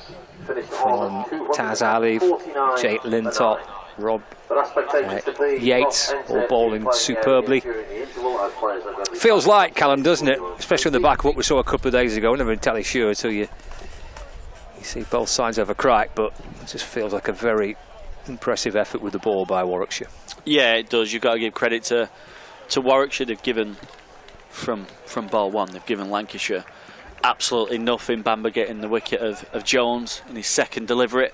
Set the tone for Warwickshire, and they kept up with that as well, didn't they? They gave Lancashire nothing throughout. You probably think Lancashire could have been a little bit more proactive in the middle against the spin. Could they have used the crease a little bit more, whether that's using the feet going forward and back, or just giving themselves some room just to try and put the spinners off the line and lengths. But like you say, never judge a wicket until both sides are battered on it. But I think certainly Warwickshire have delivered a pretty excellent bowling display there in the first innings. Yeah, 3 for 39 for Ali, 2 for 44 for Yates, 2 for 62 for Linsott. Work for Bamber at the start, bowling 6 overs, 1 for 17, and a word for Booth at the end as well. Excellent final over. A couple of partnerships there, Bell and Fonseca and Harris and Singh. Moores and Shetty putting on 41 late on. So Lancashire finishing on 249 for 9 from 50 overs. It will be 250 exactly to win for Warwickshire. A win will propel them into the top 3 as well. It will keep very much alive their hopes of reaching the knockout stages. We'll take a break. We'll catch you in about half an hour. With 22 fours.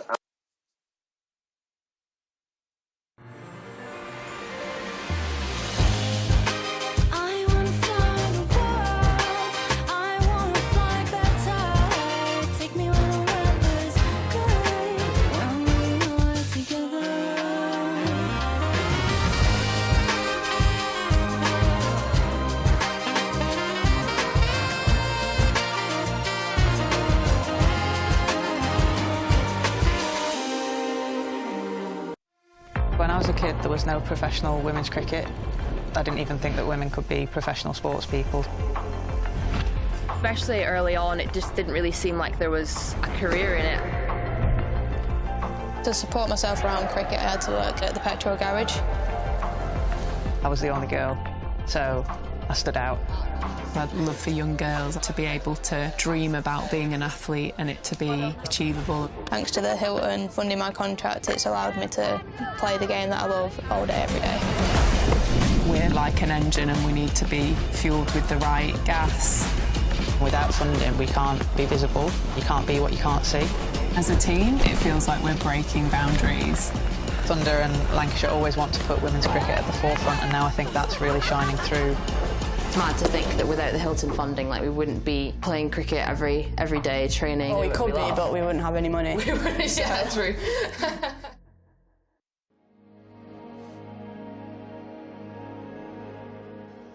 Hello and welcome along to another edition of Beyond the Boundary. This week I've got with me a man who's no stranger to Emirates Old Trafford, former director of cricket here at Lancashire. It's Ashley Giles. Ashley, good day to you, and it's really good that you've taken time out to come and say hello to us. Do you still have good feelings about the old place? Absolutely. It's always a pleasure to come back to Emirates Old Trafford, to Lancashire. Actually, my wife and I often talk about my time here, which is only 2 years, but 2 really important years in my career. But my wife, Stina, always comments that I was incredibly well looked after here, really well looked after and welcomed by everyone at the club. So really fond memories, of working with everyone from, you guys who were on the board, right through all the coaching staff and the players. And it was also a great privilege. It's a fabulous ground, fabulous history. And I feel really privileged, as I say, to have worked with 2 of the biggest clubs in the country in Warwickshire and Lancashire. Yeah, I mean, your time here came after a spell with England as one-day international coach. And I think at the time you were very much of the mind that you didn't want to just coach. You wanted to try and step up and move into a sort of directorship type role. Would that be true? Absolutely, yeah, spot on. And at the same time, I started a master's course, a degree course in sport directorship here in Manchester. I've always wanted to sort of broaden my horizons or push my boundaries as to what I could do and my experiences. You know, I love coaching. I still love coaching, and in many ways, that's the bit I missed and miss, is that one-to-one connection you get with a player on sort of taking him on that journey from A to B, or a team from A to B. Clearly, when you make that step to directorship, you are slightly more removed, and you've got to be more removed because your role is different. It's more strategic. It's more broad. But yeah, and Lancashire was certainly a good learning curve for that for me, because I was both coach and also stepping into the boardroom. I was going to say that it was an important step for you because you were ostensibly still doing a fair amount of coaching, so there was still that one-to-one and team liaison type role. And I think you probably, I don't think you'd be exaggerating to say that you laid the foundations along with Glenn Chappell of this current squad. Although you look back to 2015, there are very few players that played in the T20 final that are still here now. Yeah, absolutely. And I did see it was important transition years, I think, for Lancashire, and we both worked through that in bringing some of these young players through, giving them opportunities, as well as making sure you looked after those very solid citizens you have in a dressing room, and some of them are still playing. I mean, Crofty's still out there, which is extraordinary. It is. You know, great credit to him as and playing as well as ever this absolutely. Summer. But yeah, I really enjoyed that, and actually when I look back, because my first role at Warwickshire was both sort of coach and director, and that was a similar role to I had here. And in many ways, they're the most enjoyable because you get the best of both. It's very challenging, and in the modern world, with the amount of cricket we're playing in the different competitions, very difficult. But I did enjoy that role. And when you were in that role, at that time, we're going back 7-8 years now, how important was it to you to develop the next layer of talent, if you like, to look at the way the academy and the age group structure was set up? Yeah, it always has been, and was, and is still. I think that's the fundamental bit of our cricket, both our clubs and internationally. We've got to be, in an ideal world, looking at a strategy that's long term, that's sustainable over a long period. And I've always tried to, and probably maybe sometimes to my detriment, move away from quick fixes and winning tomorrow. Sometimes you have to do that. You have to be aware of that. It's still not always possible. But I've always wanted to, I'd rather build over years than months, because I think that's better from a sort of legacy piece, to leave something behind. Even if when you're gone, that structure remains and grows, and hopefully Lancashire's got a bit of that. I hope, and I certainly think, looking at the Warwickshire squad as well, that I went back to, I suppose what we did, myself and Jim Troughton, and then now Paul Farbrace coming in, have built a squad that has had success and hopefully will over a long period. Well, I think you're quite right with Warwickshire, but I think you're also right with that Lancashire have done that, and that it's been a club policy to develop academy and their own talent, and that's self-evident when you look at the sides that are playing now. But when you were in charge, I think probably the two standouts that came through in your time here were Liam Livingstone and Hasib Hamid. Yeah, and both fantastic players. You sort of you championed Liam a little bit, didn't you? You got him into the side, and batted him lower middle order initially, and in a very different role. And Hass was is a different customer altogether. Yeah. But I hope one of the things I did, because Lancashire has got such a wide net of talent and available talent. It's a huge area, isn't it? A huge area. The whole of the Northwest. And there's a huge amount of talent that's always come through your academies and youth systems. It's almost creating the opportunity for that talent. And so I think Liam was a good example where, yes, when he first came in the side, he batted 7 and got runs. But I think in good sides or in mature sides, you allow yourself to do that, is to play a player that you might not be sure about, but actually it should be the senior players around him that pick up the slack. And if he does well, it's a bonus. But if he doesn't, he'll learn and he'll grow from that. But you're not expecting someone to come in and smash it up from ball one. That's the ideal scenario, isn't it? To fit your one or two highly talented youngsters into a framework that contains some solid senior professionals. Absolutely. That's the difference between mature and immature teams. It's not them as personalities, it's them as a group. You know, the amount of cricket they've played. And my experiences, even going back as a player at Warwickshire in the early 90s, were exactly the same. That I was able to go into a team that had had success, that knew its game, and not feel the pressure of having to get 5 wickets every time I bowled or runs. But if I did, it was a bonus. But I was learning from the best as well. It was, I think they're the best environments to work in. Plenty of commentators, the public, supporters say, well, you've got to give the youngsters a chance. But you can't give them all a chance at the same time, because that just leads to inexperience and not almost inevitably, but very often failure.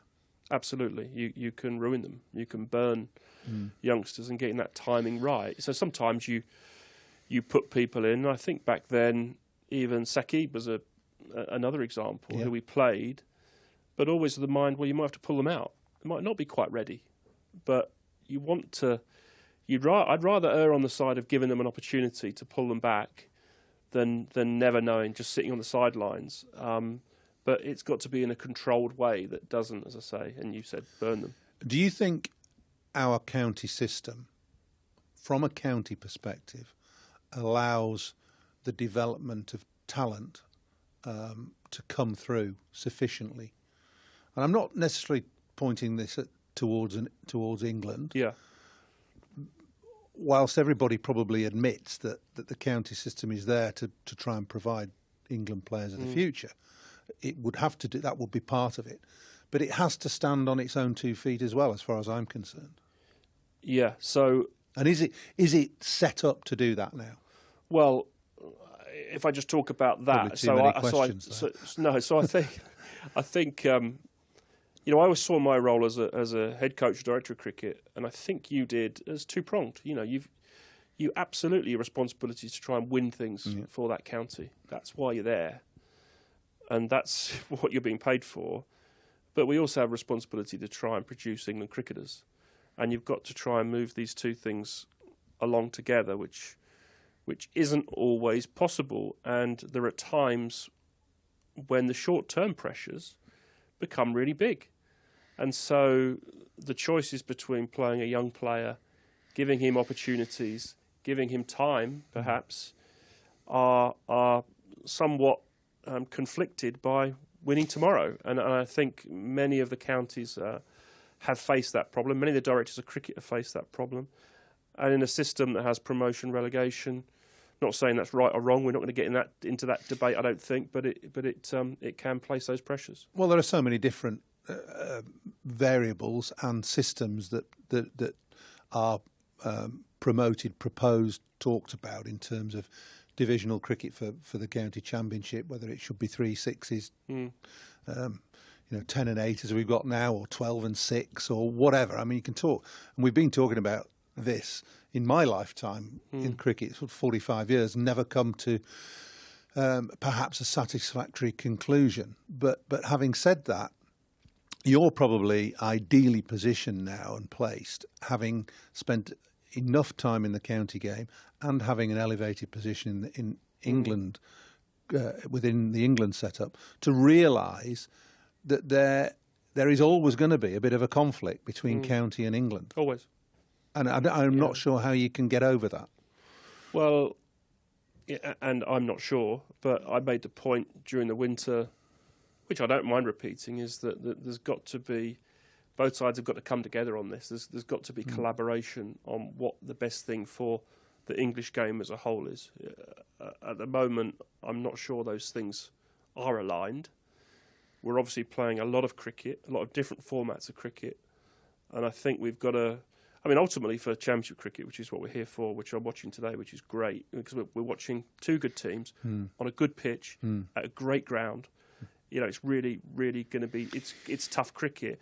I think we've got to find a way to play more Championship cricket spread through the summer. You know, we, again, probably spend an hour or 2 hours working out how we might do that, but we've got to find a way to do that. Well, I hear what you say, and I'm encouraged by the county cricket that I've seen already this summer. We've been blessed with a dryish April. And the only thing that I will say that you would perhaps need that we haven't had so far is a bit more pace in the pitches. I think the pitch has been pretty good generally, runs scored, and it's hard work for bowlers to take 20 wickets in a match. So you've just said it. We're Lancashire, Warwickshire, 1 and 2 in the county championship last year on a test match pitch, basically. This is the sort of cricket that the selectors should be looking at and making decisions from, in my view. Would you agree with that? Yeah, absolutely. This feels to me to be the top, and this wouldn't be the only game in the country, but this is the sort of top end of cricket. I think your point around pitches is a good one, the pacing pitches. And I think if we spread 4-day cricket throughout the summer a bit more, we'd have more variance or variation in that, and you probably have more pace later in the year. There's no doubt the weather actually in April is pretty good. Generally. It's generally pretty good. And we've got some very good groundsmen who can prepare very good pitches. But they're still going to lack some pace at this. You know, you'd have to be a magician to get them rock hard and flying through at this point. And we know, well, what you want to do is play on varying pitches in varying conditions. But at the very top end, you want some pace and some carry, and guys who can bend their backs being rewarded for doing that over long periods on generally good wickets, good surfaces. If you had a magic wand, and you've already said we need to try and play more 4-day cricket in the summer, I think there are 5 games actually in June and July this year, which is not bad. Better than it has been. But if you had a magic wand, would you continue with all forms of the game that there are now? I think it's a given that we've got to carry on with 100 because you know the amount of money and time and effort and marketing and that has gone into that. I think I'm answering my own question. I think T20 cricket's essential for the counties, and we've got to play 4-day cricket. So we've got to try and fit it all in. Absolutely. And that's the eternal question. It is, and then 50-over cricket. You know, we've got a World Cup coming up next year. We're world champions, and whilst in this current generation it won't have such an impact, but if we're continuing to play World Cups that are 50 overs. And, you know, there is a chance some of the next generation of players won't even play 50-over cricket. And you know, I know that the way we set up for our 50-over cricket, which is fantastic, is more suited to the shorter format anyway. But I suppose if I had a magic wand, what would I do? I'd still find a way to play a more consistent, you know, championship cricket through the summer. So blocks, basically. But well, yeah, but I would, you know, and this is me talking, I would think about, you know, how we could do the T20 slightly differently. It's a very good competition. The quality of cricket's good, but could we play that? I know it goes against this, you know, what we moved to in not swapping formats all the time, but maybe a more appointment to view once a week, Friday or Saturday night. Let's just make it clear here. There's no agenda in this discussion. This is Paul and Ashley having a chat, so it's personal views. It's interesting what you say about 50-over cricket, because one of your the finer achievements, I think, in recent years was to be head of England cricket when we won the World Cup in 2019. And you talk about 50-over cricket. I remember covering the 2015 World Cup out in Australia and New Zealand, and prior to that, it was thought and mooted that this might be the last World Cup of 50-over cricket. And it was New Zealand coming along and McCullum playing the way he did and challenging the norms of 50-over that reinvigorated the game, which was great. And that probably sparked England, because we'd been perennial failures from way back in the 70s, we'd never won it. So it's time we did, and we did. So basically, did that consume your thoughts in your England role at the time? Well, year one, certainly. That was my first year in the job, was leading into the World Cup. And you know, most of that preparation had been done by Strauss, Morgan, Bayliss leading into that. But I felt great pressure in getting that over the line. You know, we went into that as favourites. There was a period through that tournament where we looked like we may not even make semi-finals. And so, you know, my job then is almost just trying to support, pull everyone together, make sure we're staying on track, which I know, you know, Owen Morgan and well, Owen's going to do. Trev was still very relaxed, but my job always is to appeared very support that. relaxed, Trevor. Yeah, incredible. And I think that sort of came to head before the India group game at Edgbaston, and I think the guys sat down and said, you know, what are we worried about here? You know, we know there's the expectation. We know we all have those personal worries about what might not happen, and we've been on that journey. Let's just play the way we've been playing and go out and play with that confidence and in an aggressive way, and can't fault them. It's obviously a bit twitchy, and looking at strategy, you know, that strategy that was probably over 5 years in the making, or 4 years in the making. We still only won on the last ball of the tournament of a super over. On a countback. On a countback. So that's how tight it is. So that had to be the strategy. And it, you know, but whatever, I guess, I'm not going to say too much about it. Whatever one hand gives, you lose something. Well, I was going to come on to a more general point, really, about prioritising, whether you're in charge of a county or you're in charge of an international team. There is so much cricket played. Yeah. There are so many different tournaments, so many different series, so many different forms of the game, that the hardest thing, I think, must be to treat each game, match, series with equanimity. Yeah. It's impossible, because you have to have a priority at some point. Yeah, so firstly, from a county point of view, and this is just my experience again, would be to, you know, we start every season with the high hopes, we challenge for everything. And then I think as the season ebbs and flows, you know, sometimes you're surprised. So for us, when I was at Warwickshire, you know, the 11 season, the way playing championship cricket, finished runners-up to you guys, to Lancs, and then 1 in 12, was a bit of a surprise the way we took this uptick. But our white ball cricket dropped off. I think the way, you know, us winning T20 in 15 here, we struggled through some of the group stages, but peaked at the right time. And you know, you sort of put your foot on the throat. With England, absolutely, we've had to, you know, Test cricket, however we've played, whatever results have been like, has always been you know, one of our priorities. It's just the conditions we faced on and off the field with COVID and everything else, and the opposition we faced on the field have been really challenging. But certainly in white ball cricket, after the 19 World Cup, we made the choice with 2 T20 World Cups coming up to make that switch to prioritise T20 cricket, to be able to challenge for a T20 World Cup or a World Cup. We knew we wanted to go into it as best in the world. So whereas I think when I came on, we were 3rd in the world in T20 cricket, 3rd or 4th. We got ourselves to number 1 in the world, got in a good position.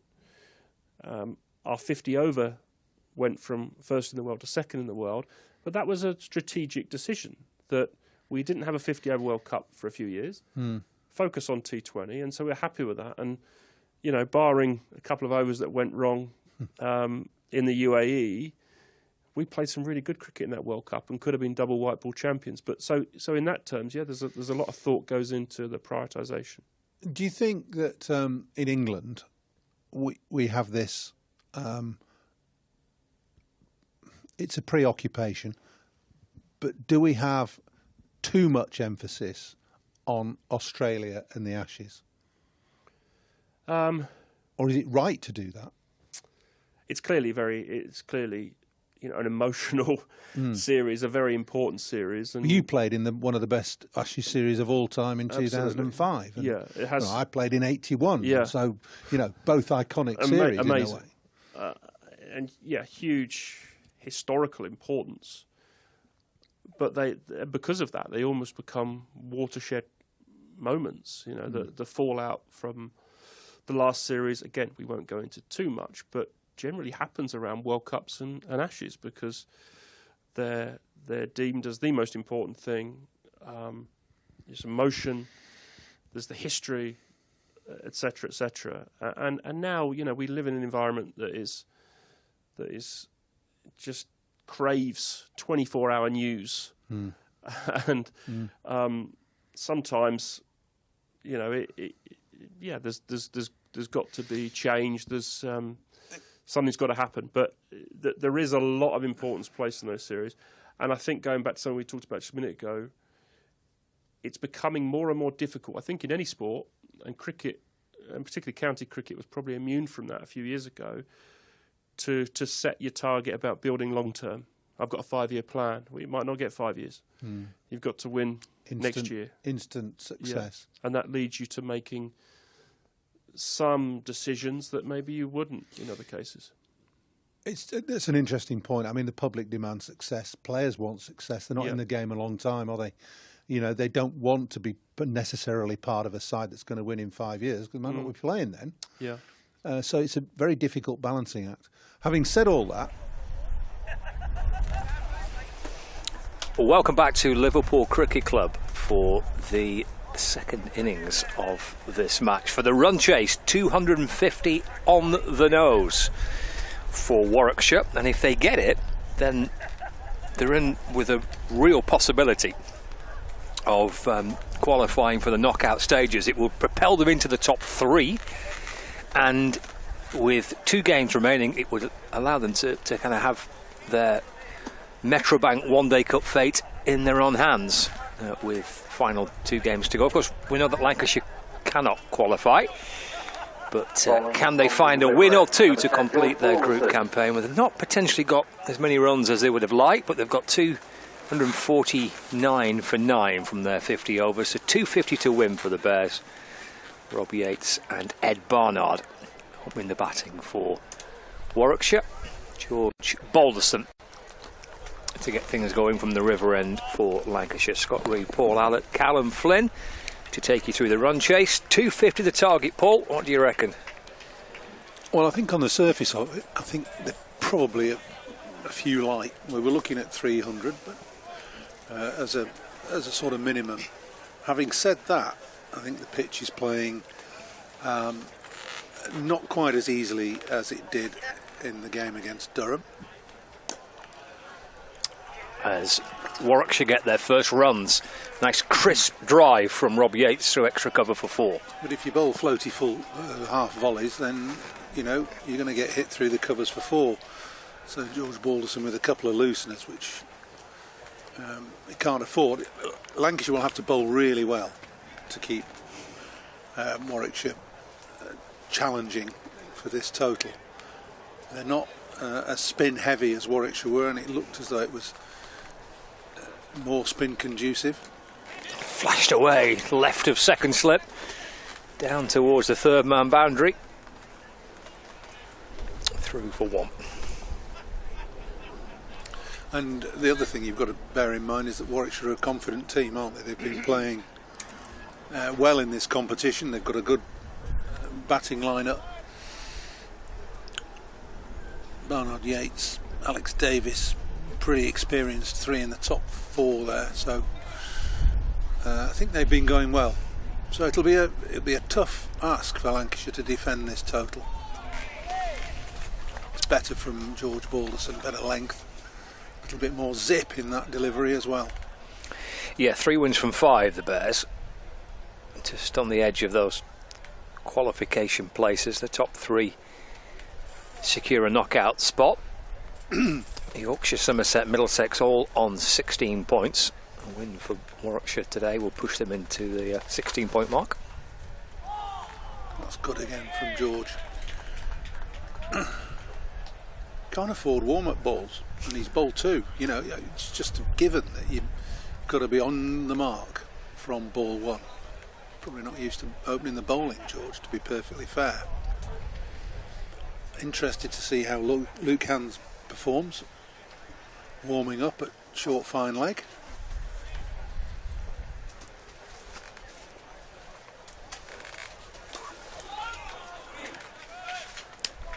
Three dot balls to end the first over. Good finish to the over from George Balderson. You're going to have a chance to watch Luke Hans now. He's going to take a new ball from this pavilion end. He's still only 16. Good effort. It is a good effort, yeah. Well, 3 list A games. Two 16-year-olds in this Lancashire lineup. That's hugely encouraging, isn't it? From the pavilion and exciting. 77, Luke Hans. Joe Moores being the other one, of course.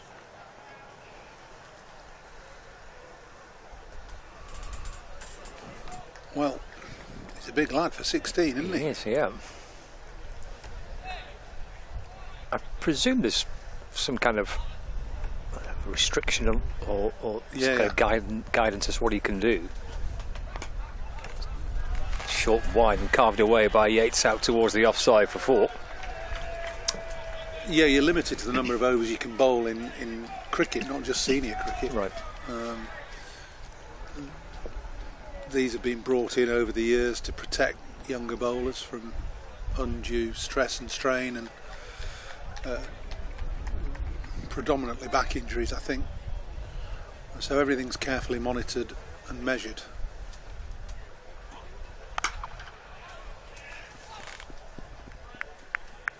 So first ball for 4 through the covers, second one a bit quicker, and hammered into the ground, but straight to mid-on, and just a single.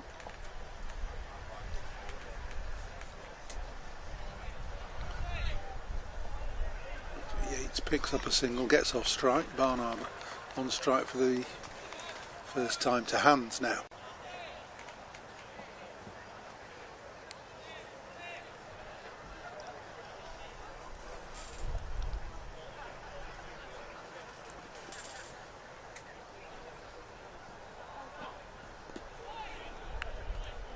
It's encouraging, isn't it? Hurried Barnard a little. Just fended it away, took a hand off the bat and gloved it down to square leg.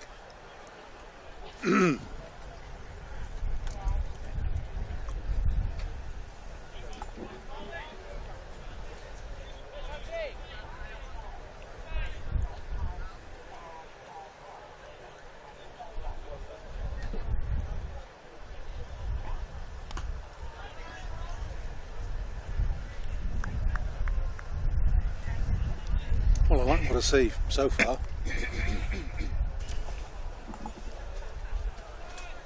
Got a good economical accelerating run up, bowls from a high position, decent pace, some excellent building blocks there.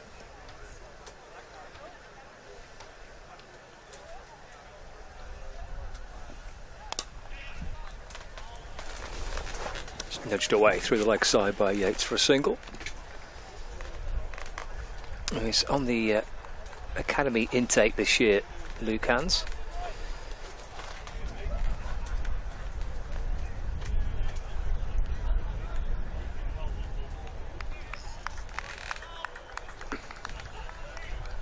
Well, at 16 he'll have just done his GCSEs, won't he, I suppose? At Hutton Grammar School.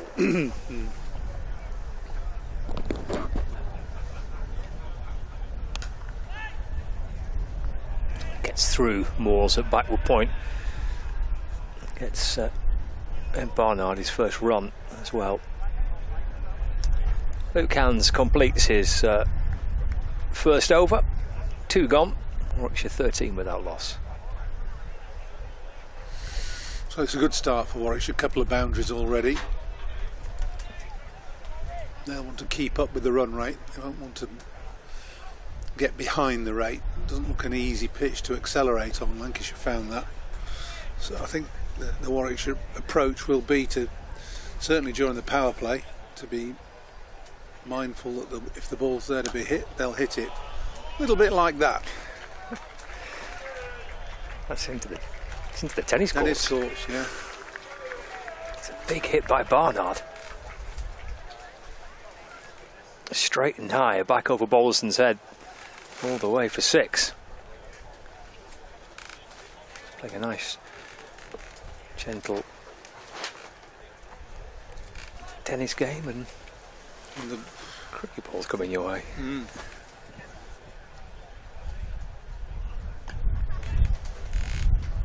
So the intent's clear from Warwickshire. Go at it hard in the power play. See where we've got to. I mean, if you can take a good chunk out of this 250 chase in the first 10 overs, get up to 60 or 70 without losing, well, preferably any wickets from Warwickshire's point of view, but maybe just one, and they'll be in the box seat.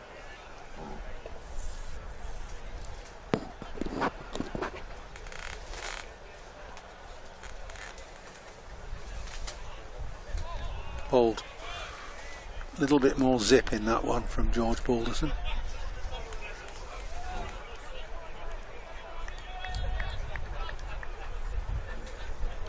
Balderson's one of those bowlers that he's very accurate, isn't he? As we know when we've watched him bowl in red ball cricket, he's almost metronomic in his accuracy, and that can sometimes be to your downfall in one-day cricket, because batters tend to know where you're going to pitch the ball, and that's the case there, isn't it? That good length ball has been charged and hammered through extra cover. Yeah, positive start to Balderson here, isn't it, by these two opening batters. Stepped down the pitch and slapped away through the offside for 4 more. 11 of the first 4 deliveries.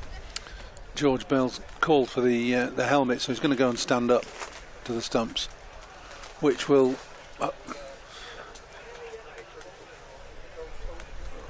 keep the batsman in the crease, probably.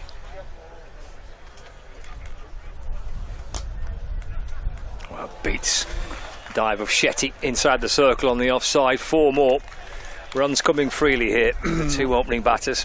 Well, that's just a half volley that's dispatched. It's 2 full from George Balderson. He's having some rough treatment at the moment.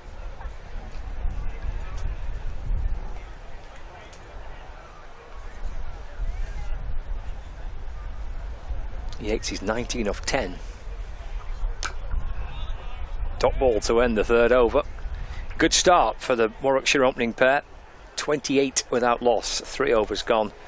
Target is 250. It's reminding me of Lancashire's start against Durham a couple of days ago, when they really took to the young bowlers. So a challenge for Lancashire here. Luke Hans, who's, as we've said, only 16 years of age, just about to begin the 4th over of the innings. A little bit more pace than George Balderson,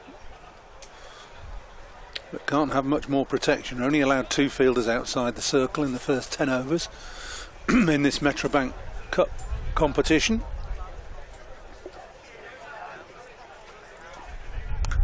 It's a lovely shot off the back foot by Barnard. Pierced away through point for 4. Yeah, and if Balderson's erred on the full side, Hans is just dragging the ball down a little bit, just a fraction short of a length, and he'll get punished like he did there.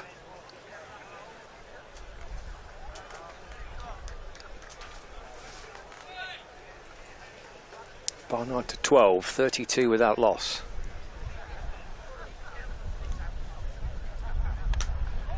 Run away down towards wide 3rd. Back-to-back boundaries for Barnard to start this 4th over. Plenty of width to work with, and Barnard made the most of it. There's an enclave of Warwickshire supporters away to our right. Already the chants of "You Bears" are going up around the ground. Had a few of those today. Yeah.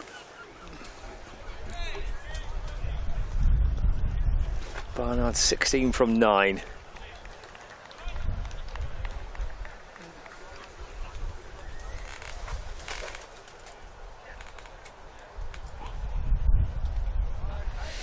It's a tough school. No slips in place now. There's a square cover out, so third is up in the circle, I think. Oh no, fine legs come up, sorry. So there are 2 out on the offside.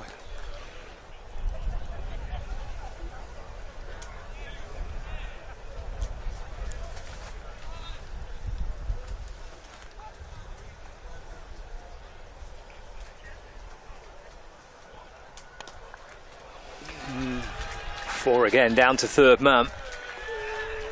Third 4 of the over. All 3 off the bat of Ed Barnard. He moves to 20, 41 without loss. A lightning start here by Warwickshire. Not only intent on winning this match, they're intent on bumping their net run rate up a bit as well.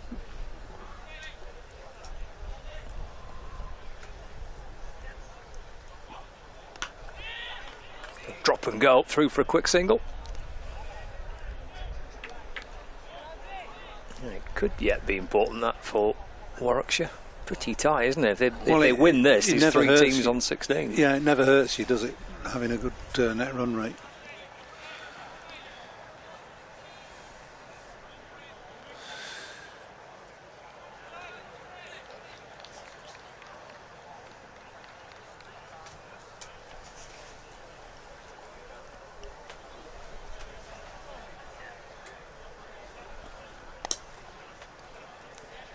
Clipped away through mid-wicket. Good bit of fielding. Tom Moore's out there.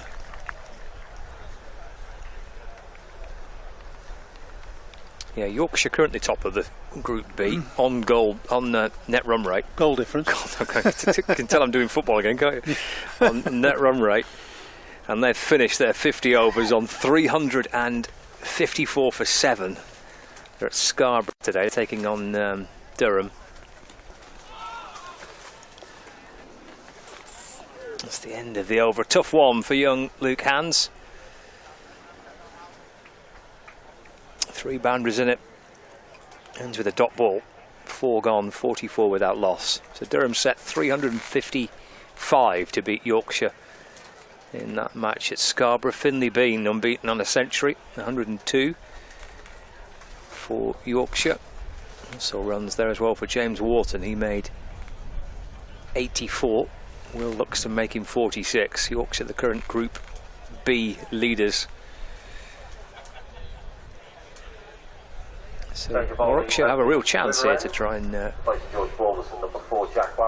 give themselves a prospect of a knockout tie.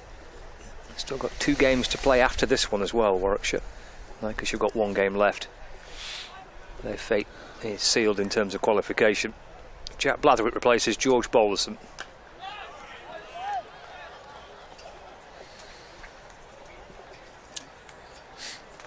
A little surprised that Blatherwick didn't get the new ball anyway. He's got a yard of pace on Balderson. Maybe the thought was that Balderson might get a little bit of swing or whatever with the new ball. Blatherwick back to fitness now and playing his first game for a while. That's some run off the face of the bat from Barnard. Stepping across the stumps, looking to ramp it. In the end, just deflects it off the face of the bat into the gloves of Bell. And Blatherwick finds a breakthrough, 44 for 1 in the 5th. Well, that's good from Jack Blatherwick and good from Lancashire. A little bit of extra pace from Blatherwick. As Barnard charged at that, looking to scoop, and all he did was get either face of the bat or an edge or a bit of a glove straight through to George Bell. Easy catch for him. Enterprising start though from Warwickshire, 44 for 1.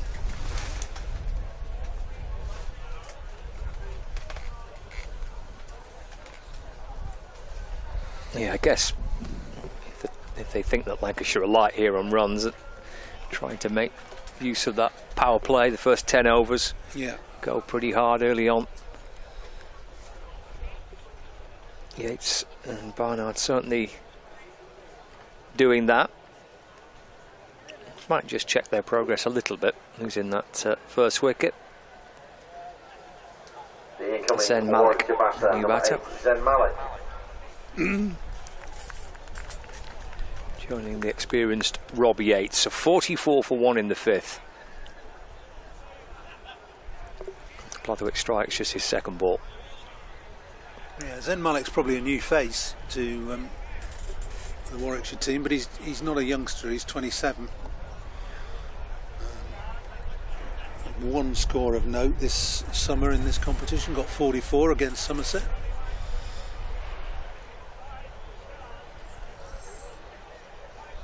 And you're right, Scott, this might just check Warwickshire's progress, or at least make them assess how they're going to approach this chase.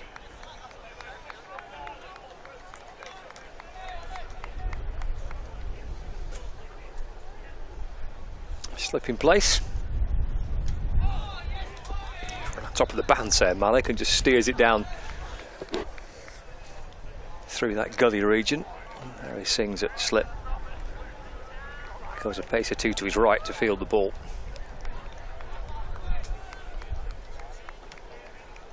Yes, not lacking experience in age, but in terms of cricketing experience. Yeah. Starting out in his professional career. Slow ball from Blatherwick.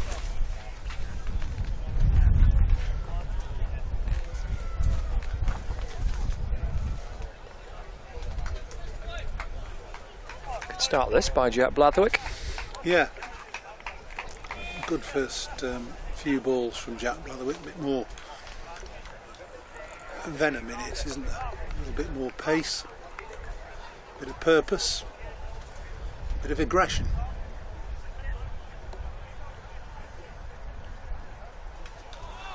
A bit of bounce through to Bell.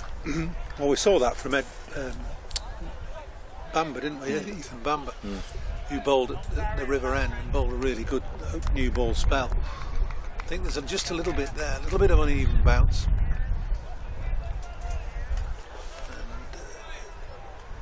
Somebody like Blatherwick who hits the pitch a bit more than George Balderson, who just tends to kiss the surface. Better option. Dot ball completes the over, and a wicket maiden for Jack Blatherwick. So a superstar by Blatherwick back in the side, back to full fitness. Starts with a wicket maiden. 5 overs gone, 44 for 1. Warwickshire, target of 250 to win.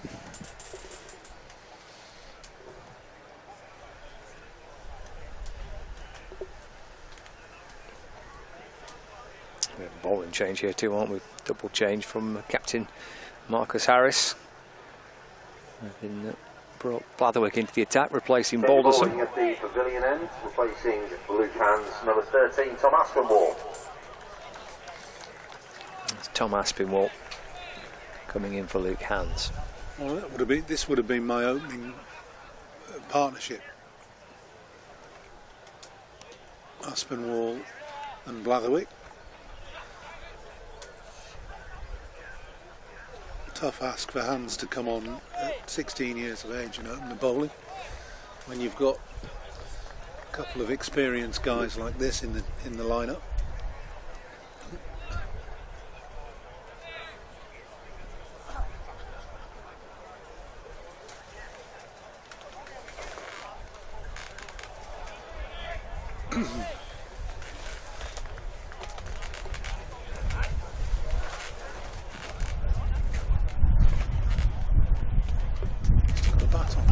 Yeah, waiting for the signal from the umpire. I was waiting for a wide. Yeah, me too. Yeah, it's got a little bit of a nibble on that. Yates moved to 22.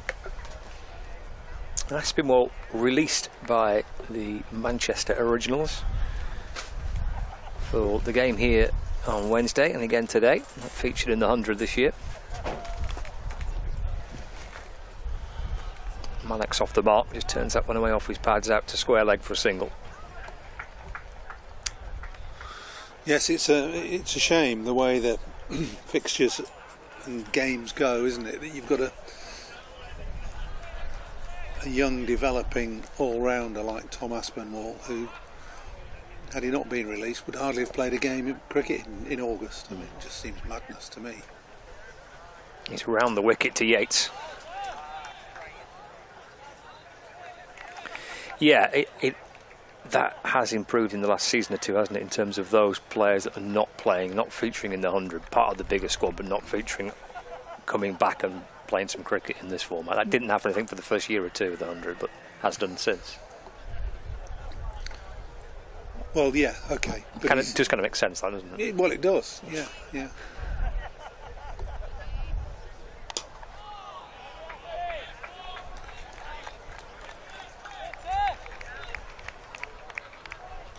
In the first year or two of the 100, you had players that just weren't playing at all in August. I mean, I maintain that the 100 has its good points, and it's spreading the appeal. It's been great for the women's game, but I guarantee you it won't produce any cricketers. Oh, yeah. It just won't produce cricketers, because the system doesn't allow it. You know, you've got franchise teams who are picked up on the, if not the spur of the moment, within months of starting, and you're going to go for the best players. I mean, there have been a couple of sides who've tried to introduce younger players. It's not good from Aspinwall. It's a wide down the leg side. Yeah, so you could say that the originals have got Aspinwall in the lineup, trying to give him a gig and develop. And Andrew Flintosh picked his one of his kids, Rocky, to go and play it, but he's not played. No. But you could, I suppose you could argue that being in the environment will do them good.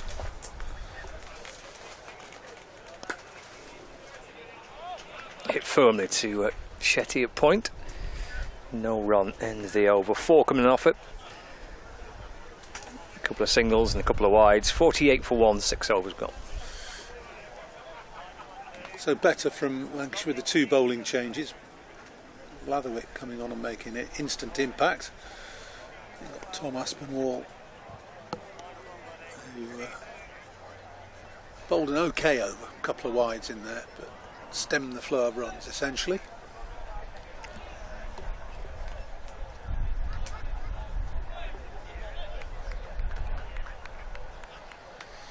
So it's going to be Blatherwick to continue, still a slip in place.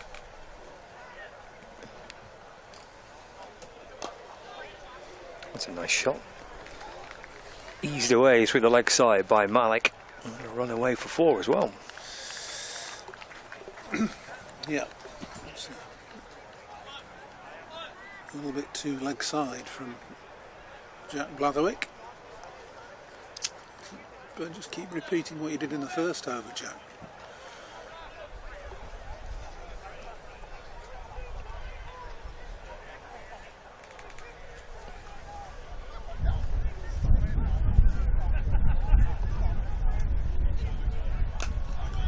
It's good.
Pulled, it's in the air.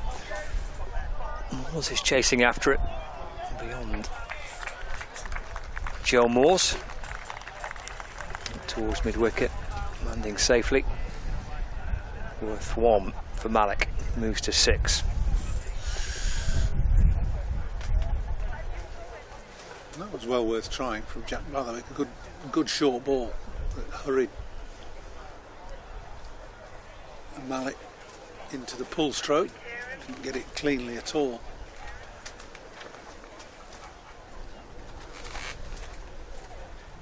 Don't think it would have carried, would it, if he'd had a deep square? He had a deep flying leg.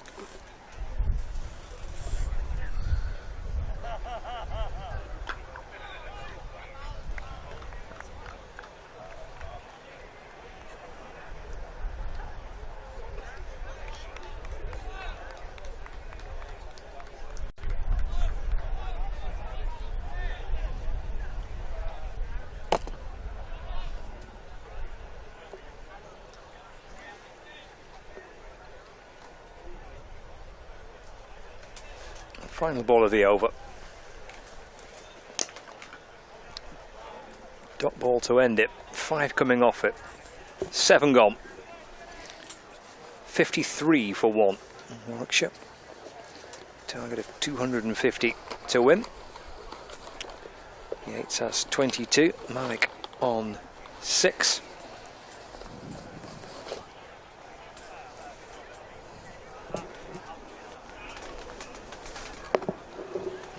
Pretty solid start to this run chase. Has just slowed down just a fraction in the last over or two with the dismissal of Barnard. And yeah, and the introduction of Blatherwick and Aspinwall.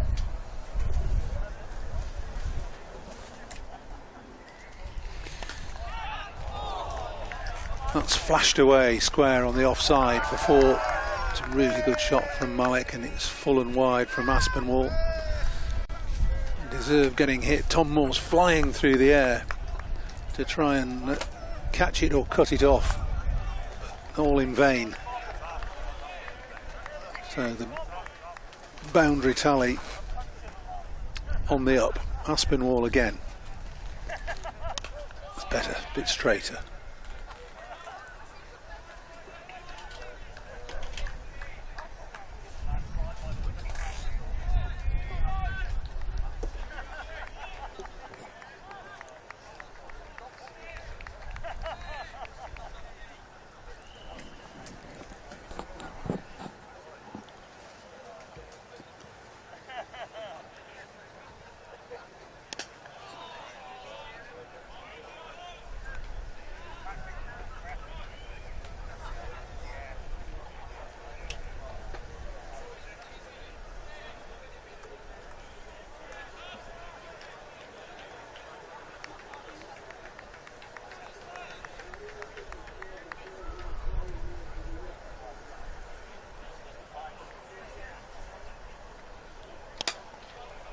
Another glorious stroke from Malik. Doesn't need to run for that, as it's thumped through wide mid-off for 4 more.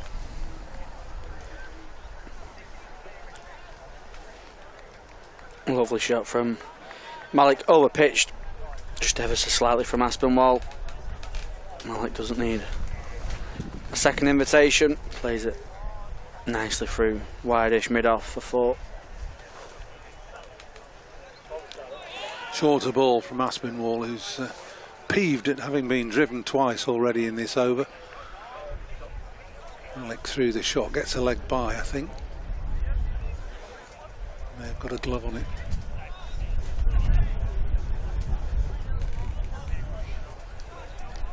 I think it's a case of Warwickshire getting ahead of the game, Paul, in terms of coming out playing the shots while the ball's still pretty hard and firm. It's another one that's flashed away backward a point. We'll look for 2 but say no. I think so. I mean, young inexperienced bowler like Hans, they were going to go at him a little.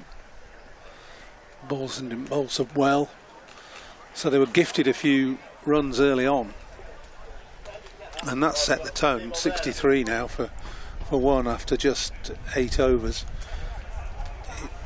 if you can get off to a flyer in your first 10 over power play, chasing a total of 249, you've broken the back of it really after just such a short time.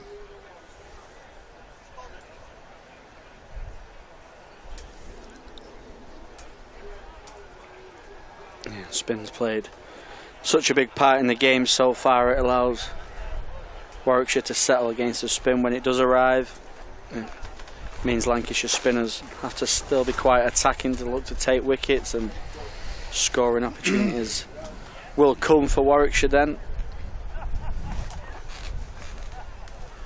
Blatherwick round the wicket now.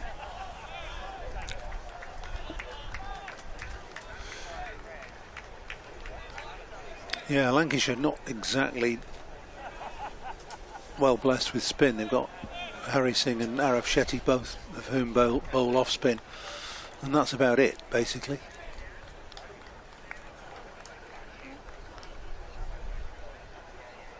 Whereas Warwickshire bowl 4 spinners at Lancashire.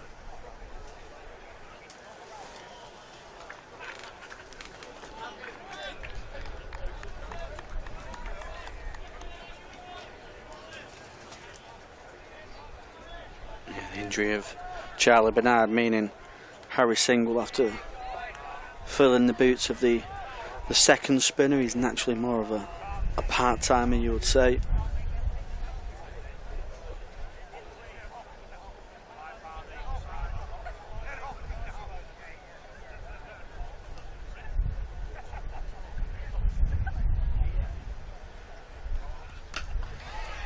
Down the track, high in the air and out.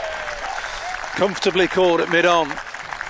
So Yates goes now, and there's a glimmer of hope for Lancashire as they take their second wicket. Yeah, good from Lancashire, good from Blatherwick. The extra pace just making things happen a little bit out there now for Lancashire. And second wicket for Jack Blatherwick back in the side. Hitting the pitch hard when Yates advancing, looking to try and dispatch him over mid-wicket. Gets the top of the bat and it spins up to mid-on. He takes the catch. Second wicket for Lancashire, and they're just finding the way back into this game. Yeah, a good catch from George Balderson there at mid-on, just moving to his left, took it above his head. Wasn't going with any great pace, and it was good bowling by Blatherwick, who saw Yates charging him, banged it in short. And that was the end of Yates. So a sparky start from Warwickshire. Yates and Barnard getting off to a bit of a flyer.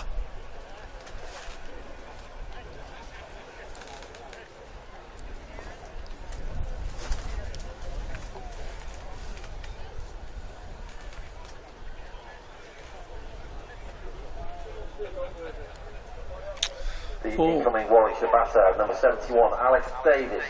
Former Lancashire player Alex Davis coming to the crease. Attacking batter, doesn't spare the horses, doesn't Alex? Had a successful time at Warwickshire since his move. And he'll be on strike to Jack Blatherwick.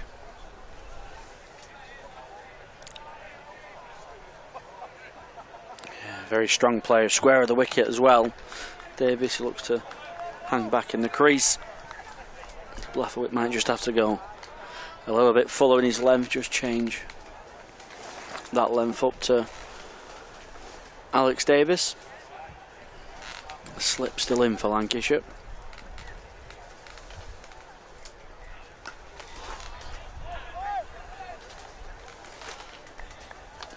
On the money straight away. Jack Blatherwick, Hartley, Davis, sorry, behind that one.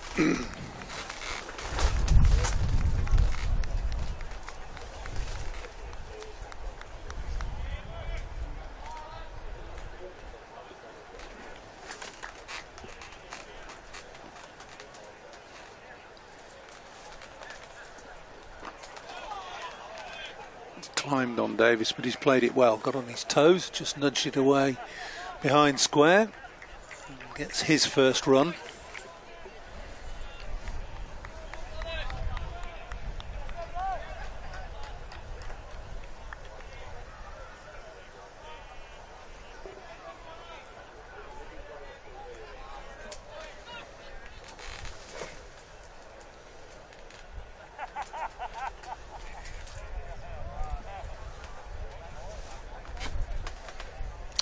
Slip coming out to reinforce.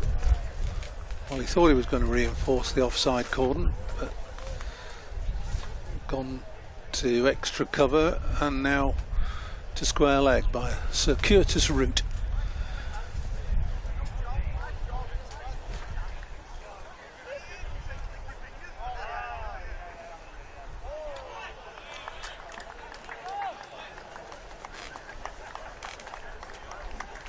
Good finish to the over. Short ball. Ducked under by Malik. 64 for 2, 9 gone. So 1 over left in the power play. It's going to be Tom Aspinwall to continue.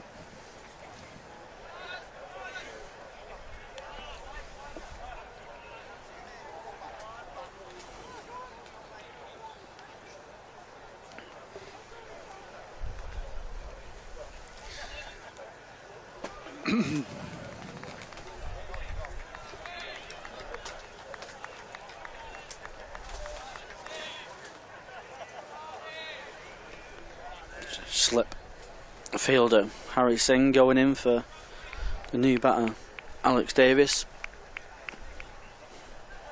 That's a deep square and the third man, the 2 men out in the power play.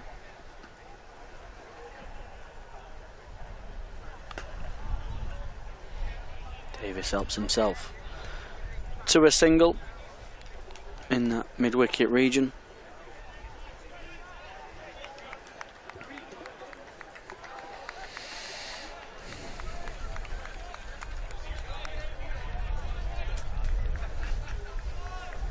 Slip out now, and mid-wicket, that gap at mid-wicket plugged.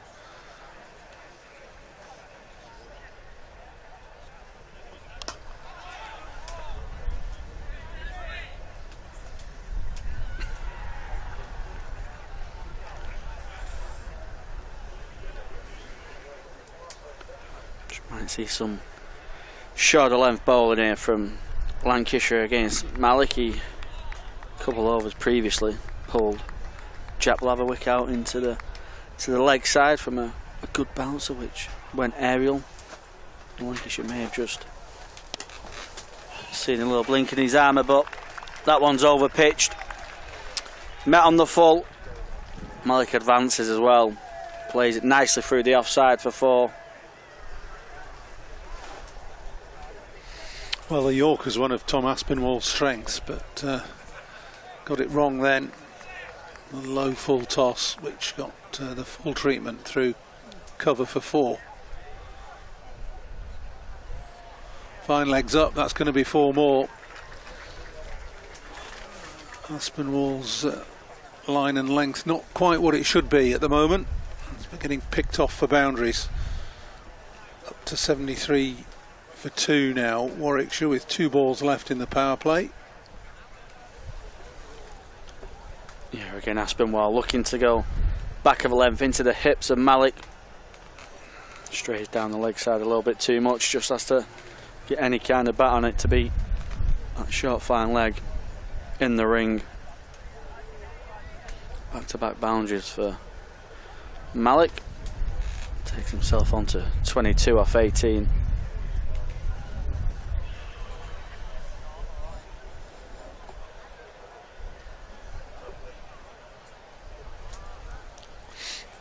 Can't find the ball. It's gone down to the tennis courts. The super sopper's in the way. It's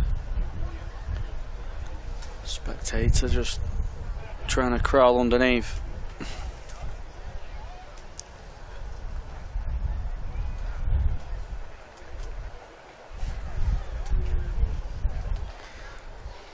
There it is.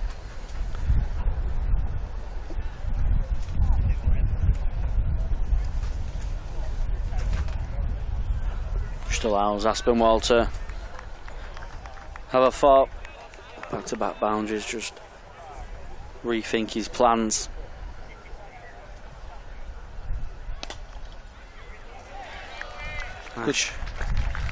Good stop. Yeah, good stop.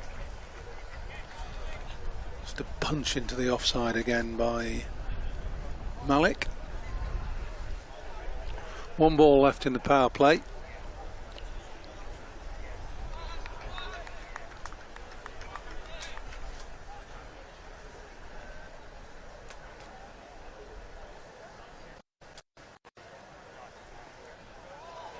Quick ball to finish with from Aspinwall. Got that to bouncer right. That's 10 overs bowled then.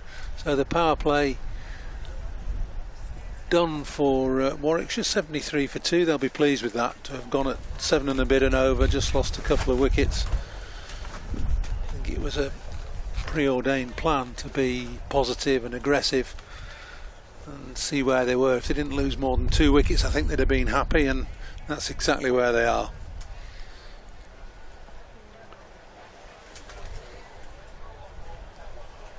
Chasing 250 for victory.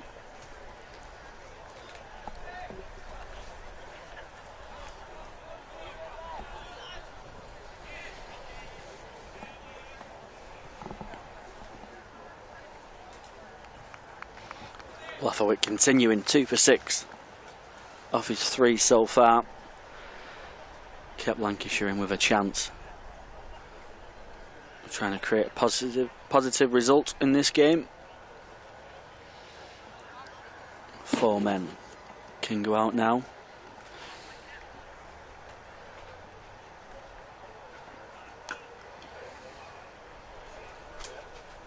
Blatherwick just overstepping.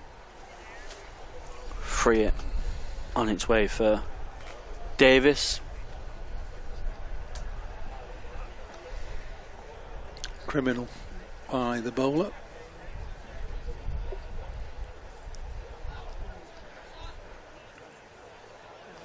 No ball, concedes a free hit. This could go anywhere. Field has to stay the same. Yeah, you'd think he'd have to go into the pitch. High and down to deep backward square leg, where somehow it's managed to evade, I think, 2 fielders converging on it. It's gone all the way for 6, but only just over the rope. So 6 off the free hit, just what Davis and Warwickshire would have wanted. Yeah, hands down there at fine leg, right on the boundary rope. It's one of them where didn't quite know how close he was to the rope. He tries to palm it back in.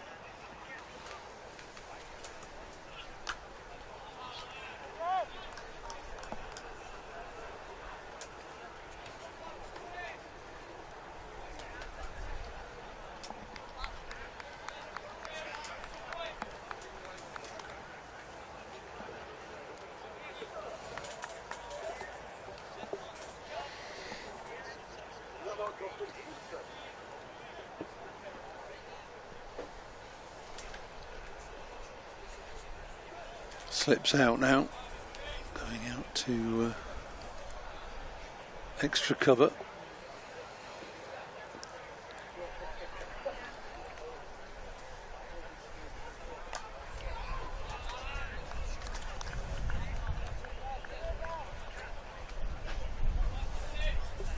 I can only see 3 fielders outside the circle, but I suppose Marcus Harris wants to keep the pressure on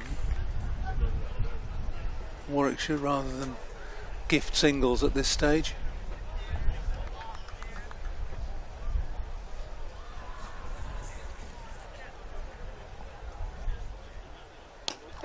In the air, down. Spectacular diving effort at mid-wicket, but couldn't cling on as was it Marcus Harris? Jones, I think, was it? Oh, Jones, yeah. Michael Jones flung himself to his left, but couldn't cling on.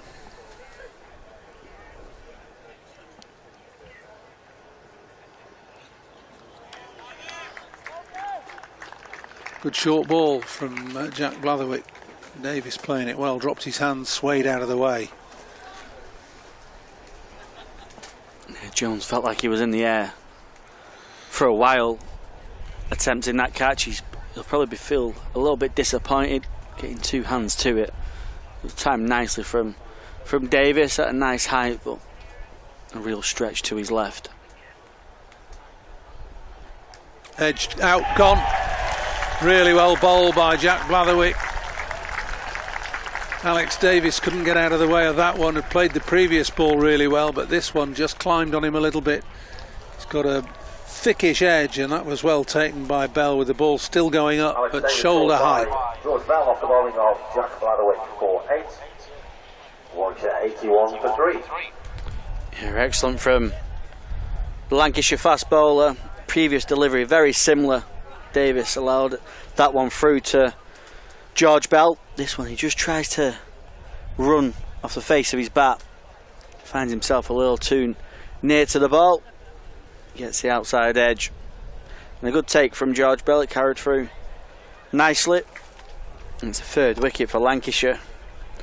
It just gives them a little bit of a sniff in this game now.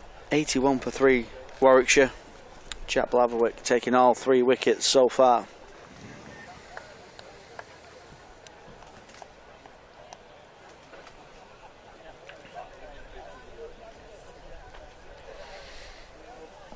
Yeah, good work by Blatherwick. Good catch by Bell. Davis having been put down at mid-wicket a couple of balls earlier. Difficult chance, but a chance nonetheless. Didn't last too much longer. Warwickshire batter number 15, Hamza Sheikh. So Hamza Sheikh comes in at number 5 for Warwickshire. 19-year-old, England under 19. A couple of decent scores in this competition already this year. 44 and 42 against Somerset and Middlesex respectively. And work to do as Lancashire turn to spin, I think, for the first time. Looks like Harry Singh is coming on from the pavilion end to replace Tom Aspinwall.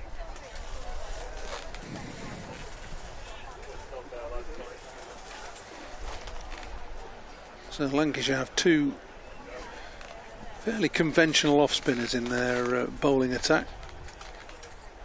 Harry Singh will bowl now, and Arav Shetty.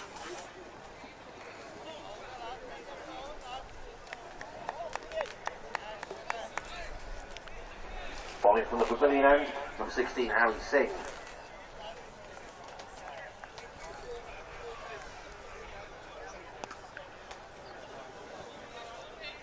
Just a single off that, just fractionally short from Harry Singh. First up, big tall lad, over 6 foot, 6'4".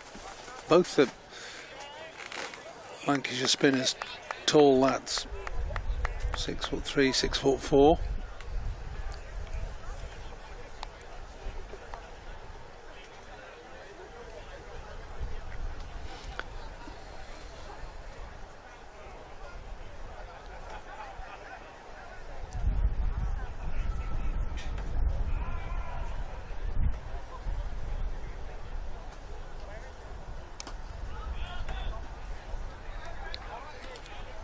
Off the mark first ball then.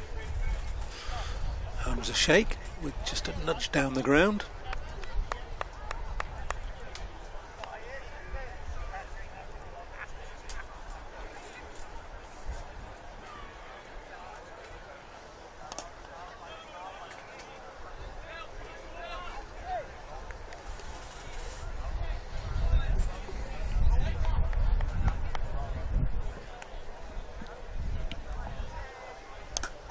Dossed up a little bit, nicely played, and good fielding too.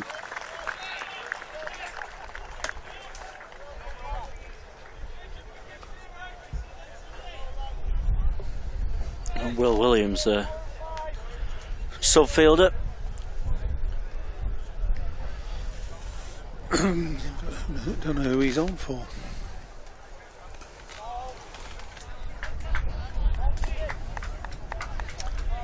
was good fielding nonetheless, running away to his left, saved a certain boundary.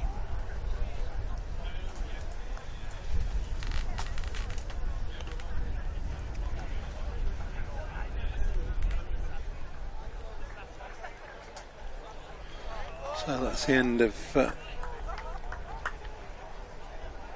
Harry Singh's first over. Aspinwall, the man, I think, currently off the field. Will Williams doing some 12-man duties. Now onto the field. Blatherwick is going to continue. And why not? He's been the pick of the Lancashire bowlers so far with the extra pace. Hitting the pitch hard. A good battle here with Malik and Sheikh.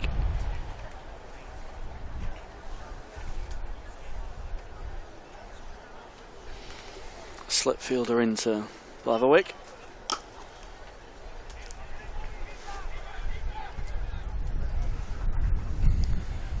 Goes full and played nicely down the ground, gets a single.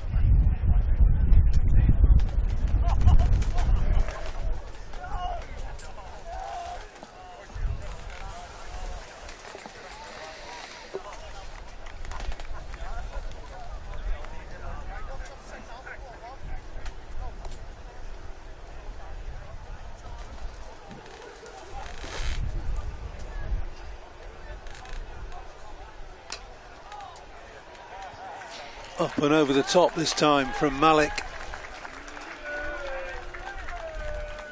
Straight driven 4. So the attacking intent being maintained by Malik in particular. Yeah, giving himself a little bit of room, dances down the track. Gets his hands through the ball, doesn't quite time it, gets enough on it. He goes straight enough to beat the mid-on fielder.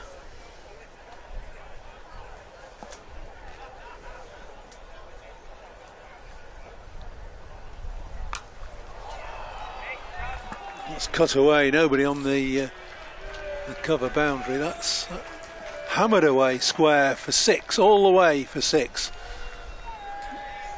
Almost into the ice cream van. Brilliant shot. His first movement creates it. He backs away to the leg side. He knows that Blatherwick's going to come hard at him with that short ball, which looks like a clear plan at the moment to Malik. Gives himself a little bit of room, allows him just to uppercut it over the offside. He gets plenty on it. It's a brilliant shot for 6. Back-to-back boundaries for Malik.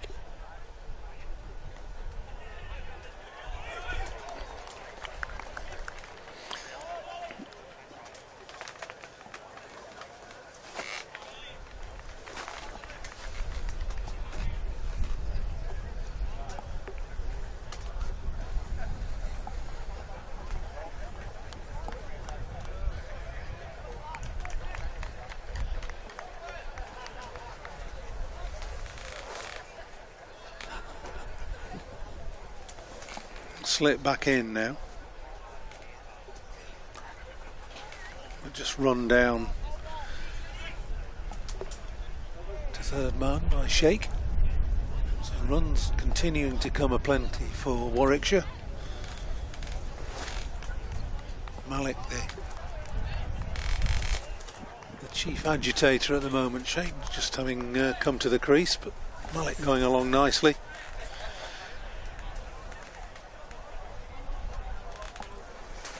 Up to 35 now.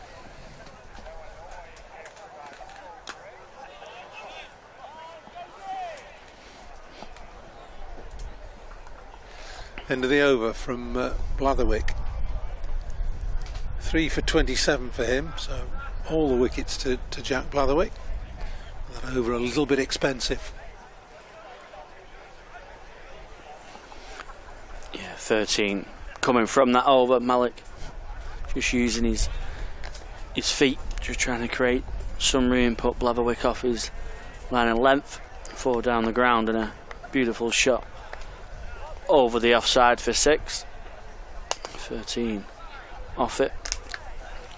Good going for Warwickshire so far, 7.54 and over.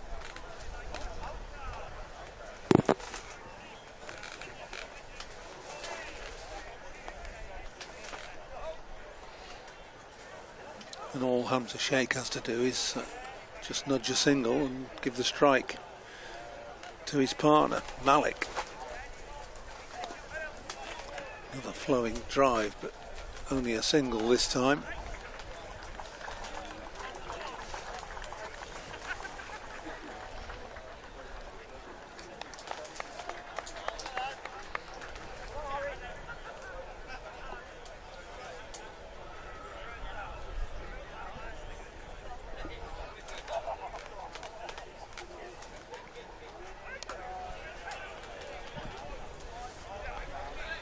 Better from Singh into the pitch a little bit more. Sheikh just playing it into the leg side.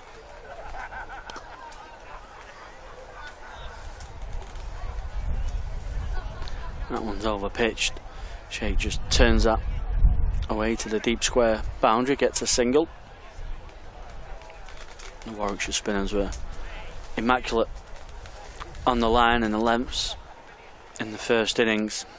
They offered Lancashire nothing in terms of boundary balls. Lancashire really had to work hard for the runs against the spin. That one's played aerially, could be a chance. Oh, just wide of Will Williams. One of them where you lose the ball a little bit as you're running backwards. Sheikh just picks up a couple. That's the end of the 14th over, 103 for 3. Warwickshire going along very nicely at the moment. A target of 250.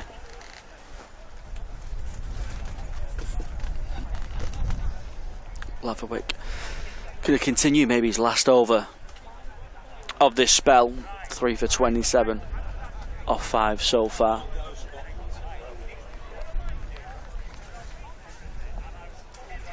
His last over going for 13, his most expensive. Before that he's been excellent for Lancashire. Slip, it's going to stay in. It's a Sheikh. Played nicely so far. So just plays that one into the leg side. Laverwick just hitting a real hard length. A length that you're so used to seeing in the white ball game now. Seamers in the middle overs, just hitting that back of a length, getting batters hitting out to the square boundaries.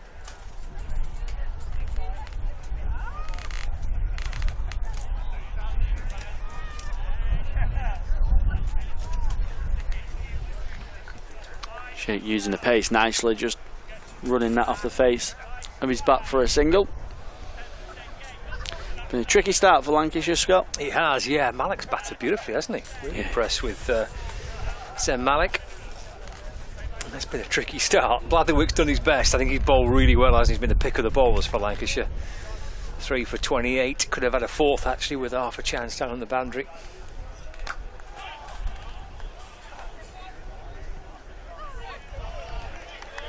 I think that's what's been impressive about Malik is Lancashire look like field. They've got a bit of a plan to him, this short ball plan. He pulled one off Blatherwick early, landing in sort of no man's land, got a couple of runs, wasn't quite in control of it. They feel like they've found a weakness, but Malik's just continued to take it on, continued to be positive.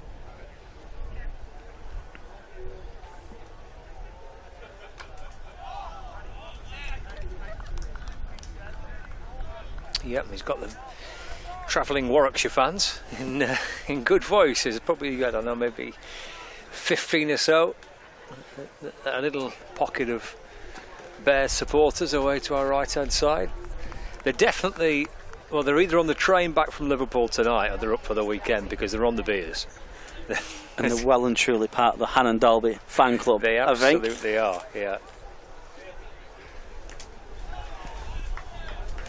Yeah, he's bowled that length quite a bit, hasn't he, Blatherwick, banging it in. It's a good spell this. He's running pretty hard, hasn't he, Jack? I mean, he always does. I think I'm a big fan. I really like Blatherwick. He runs in hard, fully committed. He's a really solid cricketer, isn't he? And with the bat in the field, he's outstanding. And when he's got the ball, he'll run in hard and keep plugging away. Feels like one of them balls where if you want something just to happen, he's one of them who just creates something from nowhere, and often it's just from effort and high energy. He can get in them rhythms. Obviously, it's been quite disrupted with injuries, and hopefully Lancashire will see him on the field for a while now. But he's had one of them little spells there as well, where I imagine that will be the end of him. He might save a few overs later on in the game. 6 over spell, 3 for 29, I think it was. So it's been a good effort from Blatherwick. Super effort from Blatherwick. A little bit better fortune this season when it's come to injuries. He's unfortunately got a little niggle right at the start of this competition, which is, he would have played every game had he not been injured. But he's played through the course of the group campaign, been in and around the championship games quite a bit as well this season. A pretty good year. But the intent from Warwickshire has been excellent, hasn't it? From ball one, really. They've come out and tried to get right on top of this run chase, of which now they'll feel as though they're well in control of. Less than 150 required to win.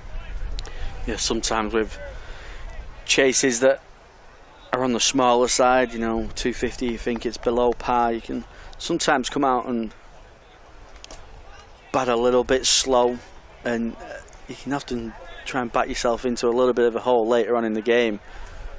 But like you say, they've just come out like they're chasing 350 really, and got well ahead of the game, and it allows the batters in the middle just to, if they go through a tricky period, they can just hang around and battle through it. They don't have to score a runner ball at the moment. The run rate required is just over 4, so they're well ahead of the game. Warwickshire, good fielding out there. I think it's Michael Jones. Balderson, sorry, cuts the 2 off, keeps it down to a single.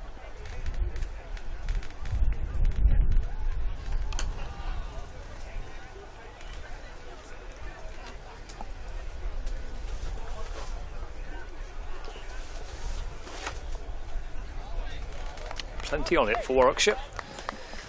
A win effectively puts qualification in their own hands. They've still got 2 games to go after this one. A win today puts them into the top 3.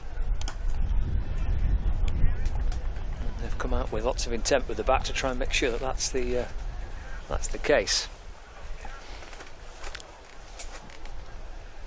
End of another over from Harry Singh.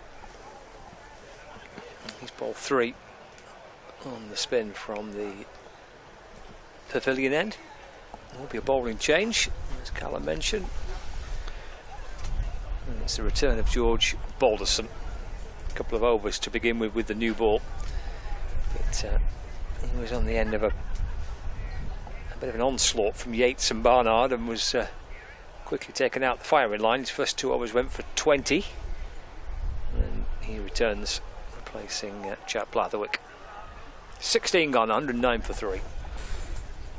Yeah, they took him on, didn't they? Balderson, he's more of the friendly pace for these professionals. They're used to facing 85, 90 miles per hour. Balderson, maybe 80, 82 miles per hour at a push. But you can understand why he opens the bowling. If there's going to be a little bit of movement out there for Lancashire, he'll be the bowler that finds it. Luke Hands and Blatherwick and Aspinwall, more of hit the deck kind of bowlers. So you can understand why Balderson does take the new ball, but Warwickshire just got the better of him today. Yates and Bernard really going hard early on. He's been, again, really consistent, hasn't he, with the ball this season. George Balderson. He's probably bowled more overs than anybody else for Lancashire this campaign, and last time I looked he was going at barely 3 and over through the course of Championship cricket. So it's he does a fine job, doesn't he, in red ball cricket. Accurate, consistent line and length, nibbles the ball around enough. You feel like his role's switched a little bit this year, don't you? More of a bowling all-rounder instead of a batting all-rounder in previous years. His bowling's probably his primary skill at the moment. Of course, he's no mug with the bat. He's an excellent batter as well. County Championship hundreds under his name. Yes, he's first against Warwickshire actually at Edgbaston in 2023. Got 200s in that season.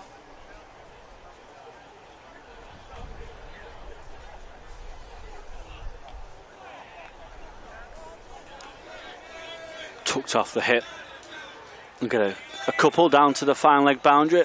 I'd like to see the keeper up to Balderson. Keeper up, just hit a good line and length while the batters are trapped in the crease. See if you can bring Bold and LBW into play a little bit more.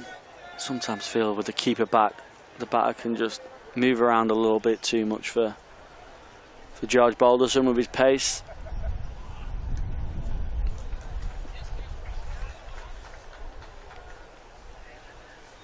Often seen him bowl some really good spells with the white and the red ball. When the keeper's up, it gives him that confidence just to go a little bit fuller. That's what George Bell's gonna do now.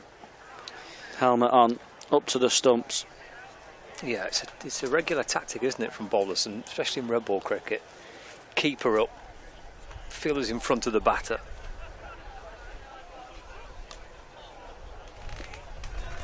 Gets quite a lot of wickets in that fashion, especially. That's been a big aspect when they've been using the Kookaburra ball. Not a great deal's been happening. He's just kind of constantly probing away. Top of off stump, fourth stump line. Occasionally gets one that manages to nibble back in, outside edge, inside edge. They're all in play. LBW. It's been a real feature of the approach from Balderson in the last couple of months, especially with the red ball. Yeah, he's not a massive mover of the ball, is he? He moves it, but it's a little slight C movement or swing. It's not massive, so that it's even trickier when it just moves ever so slightly as a batter. When someone's hooping it really big, you can get used to that, and you can plan for that. When it's just moving ever so slightly off the pitch, in the air, and he can move it both ways as well, that's when it gets tricky as a batter. So keep her up, and then you bring in all dismissals into play. I think that's the plan for George Balderson, especially on this wicket when it just seems a little bit slower and lower. Bowling change. Shetty for Singh. Good day with the bat. Shetty a little earlier on today. Got 40, just 30 deliveries, 3 4s and a 6. Very enterprising innings from Shetty. Hoping Lancashire to get towards that 250 mark. They look like they might fall short of that. In the end, ultimately they did, but even to get to 490, 249, thanks to Shetty's contributions. Yeah, if Lancashire going to produce a positive result, you feel like he's going to have a big say in the game with the ball as well. The frontline spinner for Lancashire, for Warwickshire, the spin did all the damage. Quick single to mid-off. Sharp throw by Singh towards the bowler's end. Scrambled through for one. Yeah, leading the wicket-taking charts is Shetty this season in the One Day Cup. Playing wickets, average of 28. Best of 3 for 34. We saw lots of spin earlier today, like Warwickshire, with Ali and Yates and Lintop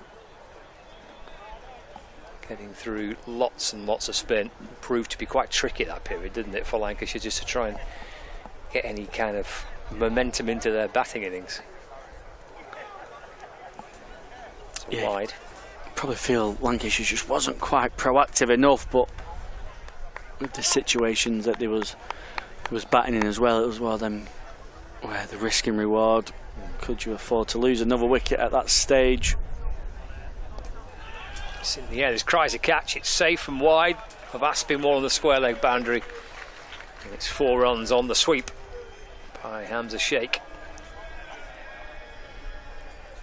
Excellent shot from Sheikh. Not a bad delivery at all from Shetty, but Sheikh's first movement when he gets his front leg outside the line of off stump just allows him to create the angle to get really behind square with his hands, and with the pace that Shetty bowls at, he knows he just has to get a decent amount of batter on that, and he finds a boundary.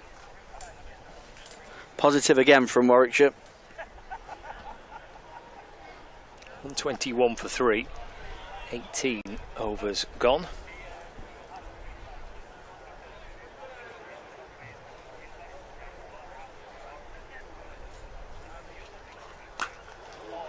It's in the air, it's muscled out towards the leg side.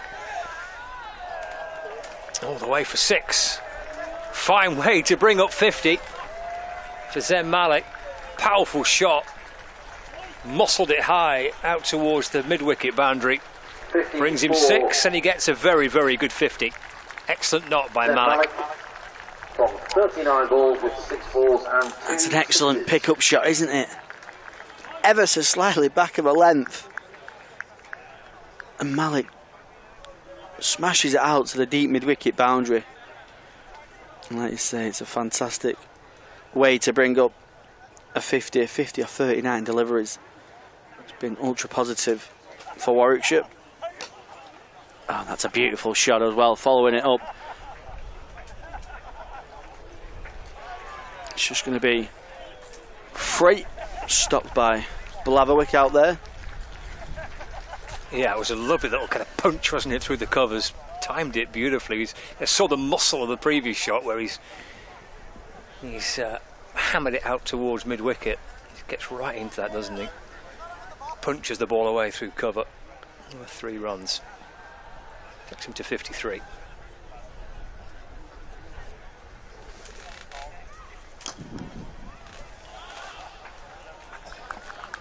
Stopped by Aspinwall. Nice on drive by Sheikh. Yeah, it offers Balderson a real dilemma now. He knows if he drops short, Malik he's got the capability to clear the rope on the leg side, picking up length well. And he knows also he can't really over-pitch. Driven it nicely through the offside so far today. He's going to have to be spot on with his line of lengths here. Good from Balderson. That's more the length that you're used to seeing from the Lancashire seamer. His 50 for Malik is his top scorer in this year's One Day Cup. 54, his best score before today. First 50 on the board.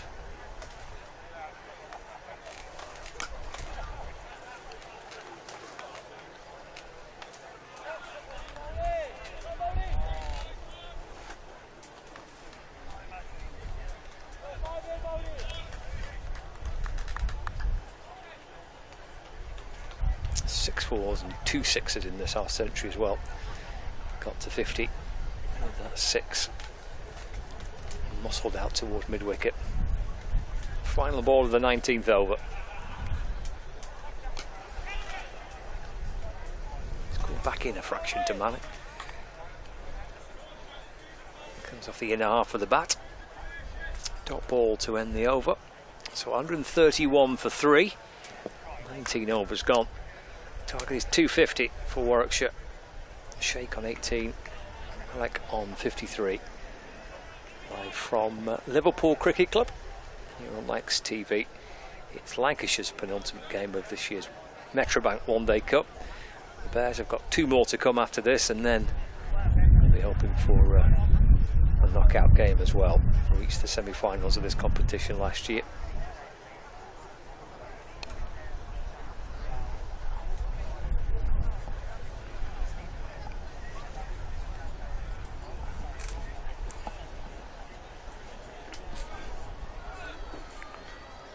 pace that Shetty's bowling at will be key here to see if he can get himself into the game. Bit quick. Not quite find his length just yet. Warwickshire spinners mixed the pace up really well, but I think the key to their success was keeping the stumps in play, getting the batter scoring off the straight, not allowing any width, no freebies. That's much better from Shetty.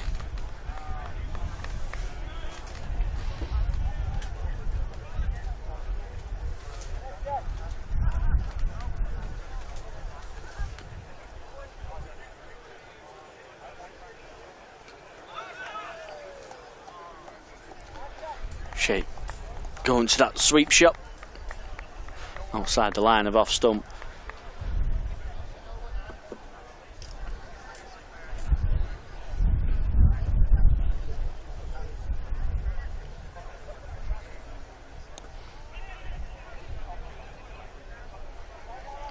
He's done that well, Hamza Sheikh, so far in this innings. Just played soft hands and picked up them singles in between a couple of boundaries. He's rotated the strike nicely with Malik, who's flowing at 54 or 44.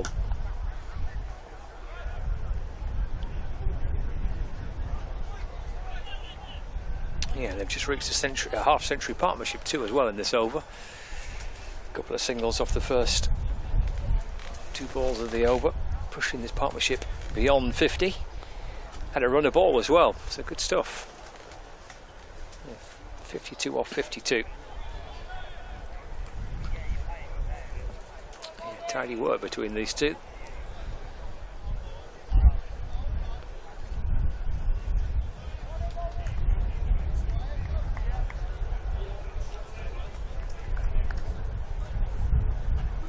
Elsewhere in the Metrobank One Day Cup, in particular the group that these two sides are in,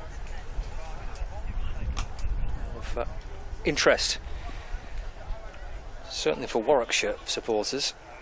Yorkshire Durham. Yorkshire are top on net run rate, level on points with Somerset and Middlesex coming into this round of fixtures. Well, Durham are in all sorts of trouble in their reply. They've been set 355 to beat Yorkshire at Scarborough, and they're 42 for 5 in the 14th over. So Yorkshire well on top and looking like they might cement top spot in Group B.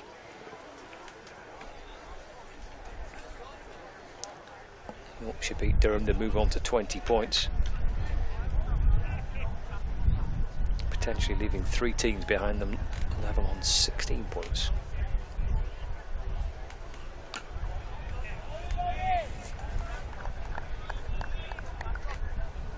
Elsewhere, Glamorgan making 297 for 7 from 50 overs against Worcestershire Rapids. Worcestershire 46 for 1 in the 12th. Set 298 to win.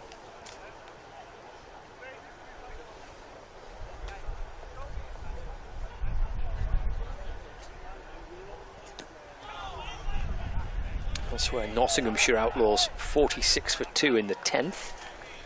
The target is 344 to beat Gloucestershire. And Surrey finished on 388 for 4. They've had their struggles in this year's competition again, Surrey.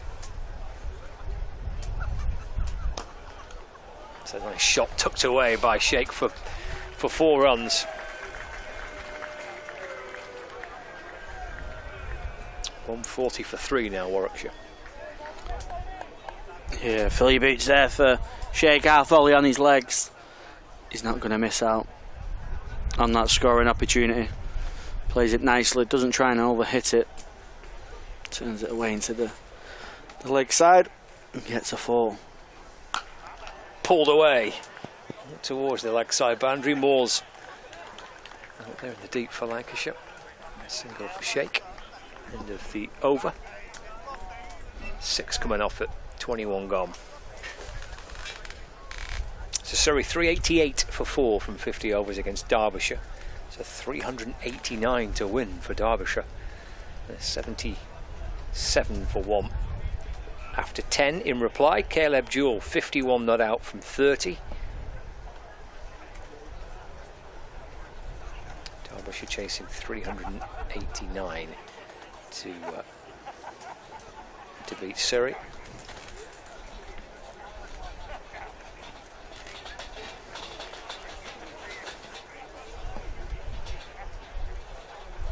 Bowling change for Lancashire. Couple of overs for Shetty. He's being replaced. Centre bowling at the pavilion end. Tom Aspinwall returns. 13, Tom Aspinwall. Bowled 3 overs for 22 from this end a little earlier.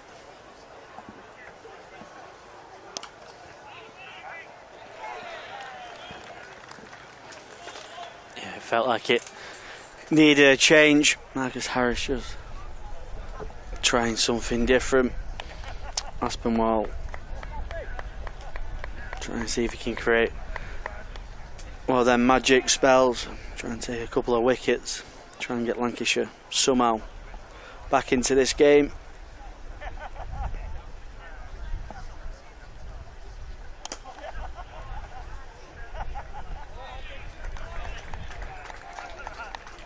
Tumbling stop by Luke Hands coming away to his left from mid-on.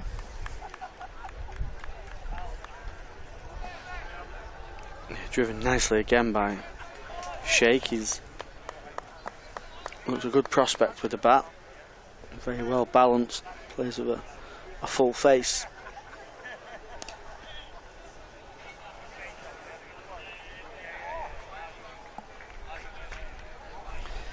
Another example, Cam, there, isn't it? Good running. Little push and go. Come through for a single. Yeah, that's what Warwickshire have done much better than Lancashire. Lancashire's good balls are still going for singles, whereas Warwickshire, when they was bowling, they was finding lots of dots, and Lancashire just not quite being proactive enough. Pulled away. Tough one for Blatherwick to take, actually, because it went quickly off a bobbling outfield. Did well, tumbling stop to his right. Chap Blatherwick. One more to the total.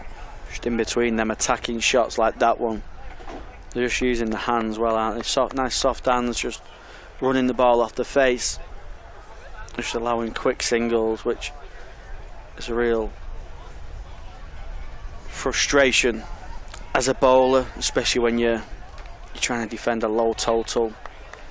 You tend to go searching more, and once you go searching, that's when runs come more freely for the batters. So Lancashire just need to try and strip it back, stick to one plan and try and build some pressure that way.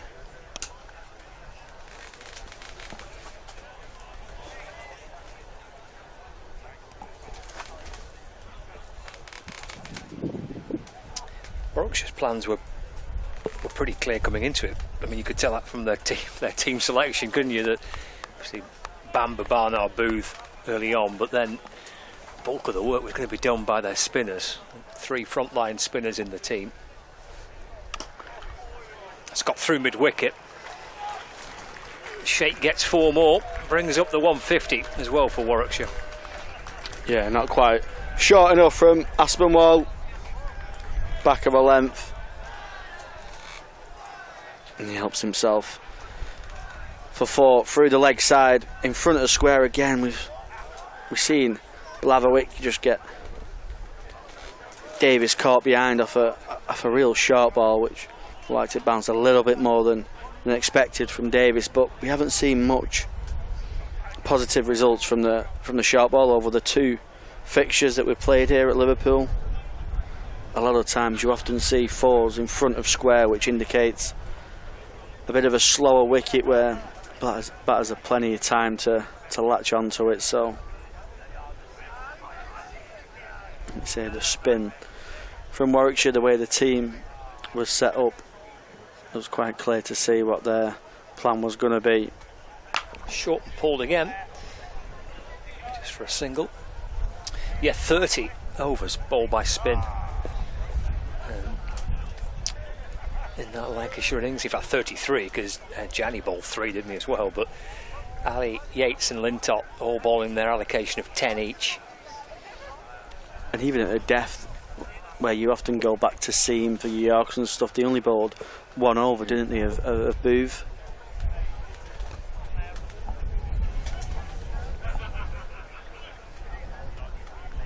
Lancashire not able to call upon Charlie Barnard. Me and you were witness to his nasty little finger injury, which has sadly resulted in it's at least a dislocation. It might be a fracture in there as well. Didn't look particularly pleasant. No, he certainly didn't. You didn't like looking at that, did you? No. Not when he was pointing at me still, when he was walking around the corner. Yeah, he took a hard fall on this outfield. Came off worse for wears. Trying to stop the ball on the boundary. And his follow through and his fall onto the grass. He ripped his finger. Shame though, because I think I watched him bowl in the pre-season tour of India, and I thought he's a real good prospect. Charlie Barnard, I think he's going to be a good prospect for Lancashire in the coming years. Real good left arm off spinner. Would have been nice to see him in action here at Liverpool on Wednesday, and I mean Lancashire clearly missing him today when spinner's done the bulk of the damage so far throughout the game. Wasn't getting much sympathy from his teammates, was he? No, the skipper was begging him to come back on. When he asked him what hand it was, he went, well, it's me right, we'll come back on and bowl then. Yeah, you bowl left-handed, get on. Slow and short from Balderson, swatted away with relative ease by Malik. With a bit of flair in it too. 1 foot off the ground takes him to 63. It's into double digits now in terms of runs required to win for Warwickshire. 156 for 3. Yeah, it's been a real mix of flair and class this innings from Malik. Short ball from Balderson, as we spoke about before. He's not going to be threatening with the pace. He got it overhead high, but he controlled it well. Malik with his hands. It's been a real good innings. Came through a little bit of a battle with the short ball where Lancashire looked to target him, Blatherwick specifically, but he just countered that as well. He advanced, dispatched Blatherwick into the offside for 6, uppercut, and that kind of put an end to the short ball plan. Been excellent, these two so far for Warwickshire.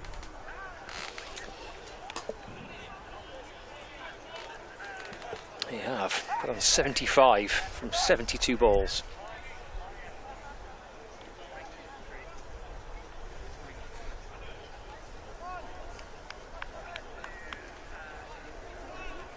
Lancashire prized out a couple of quick wickets, but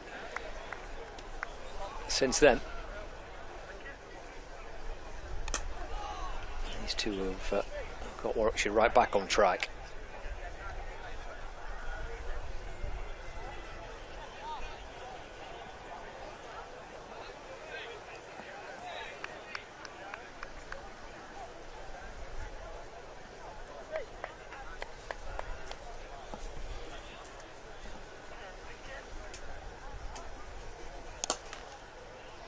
Stopped by Aspinwall, it's hit firmly by Hamza Sheikh. I think he's stopped to 4 there, hasn't he? Off his own bowling. Timed nicely from Sheikh. Again, full face of the bat. Punching it nicely down the ground. Timing's been immaculate in this innings. Aspinwall just trying to go through his range of variations, just trying to see if he can get a wicket somehow for Lancashire. In desperate need of, you'd say, back-to-back wickets.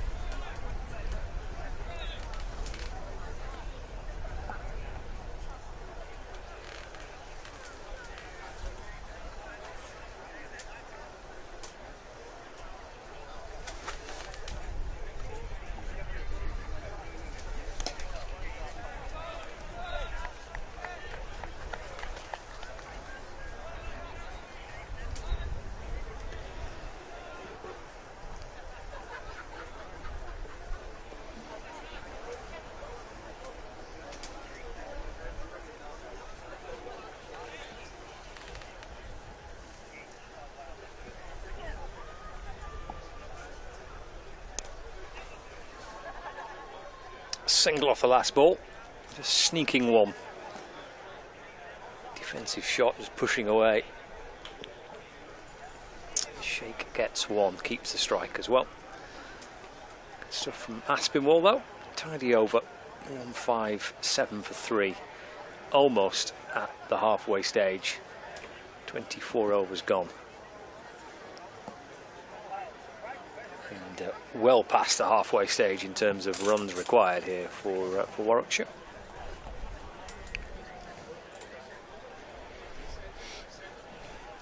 Looks like for the Lancashire supporters, it'll be a frustrating afternoon. Yeah, just below 100 needed. Now for Warwickshire, you'd think Blatherwick coming on for a second spell here is probably the last throw of the dice potentially for Lancashire.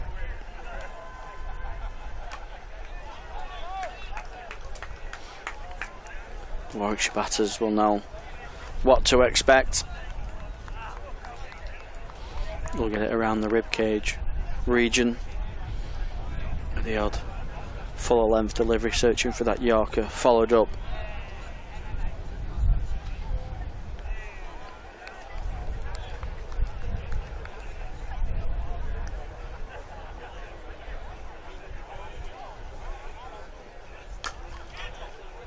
Stopped by Singh, hit firmly away by Sheikh. On the bounds to Singh at cover. Flew off one of those practice pitches too as well. It's kind of gone quickly to Singh. Hard enough fielding on those wickets. And when the ball's rearing up at you from 2 or 3 yards away.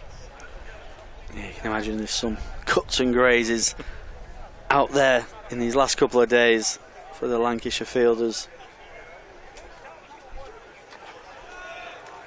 Short ball by Blatherwick.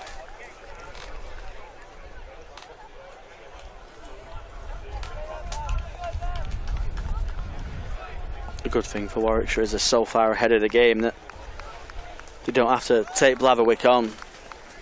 They can just frustrate Lancashire even more and just sit on Blatherwick, just take 2 or 3 and over. No real worry to score. Single here, pushed to mid on.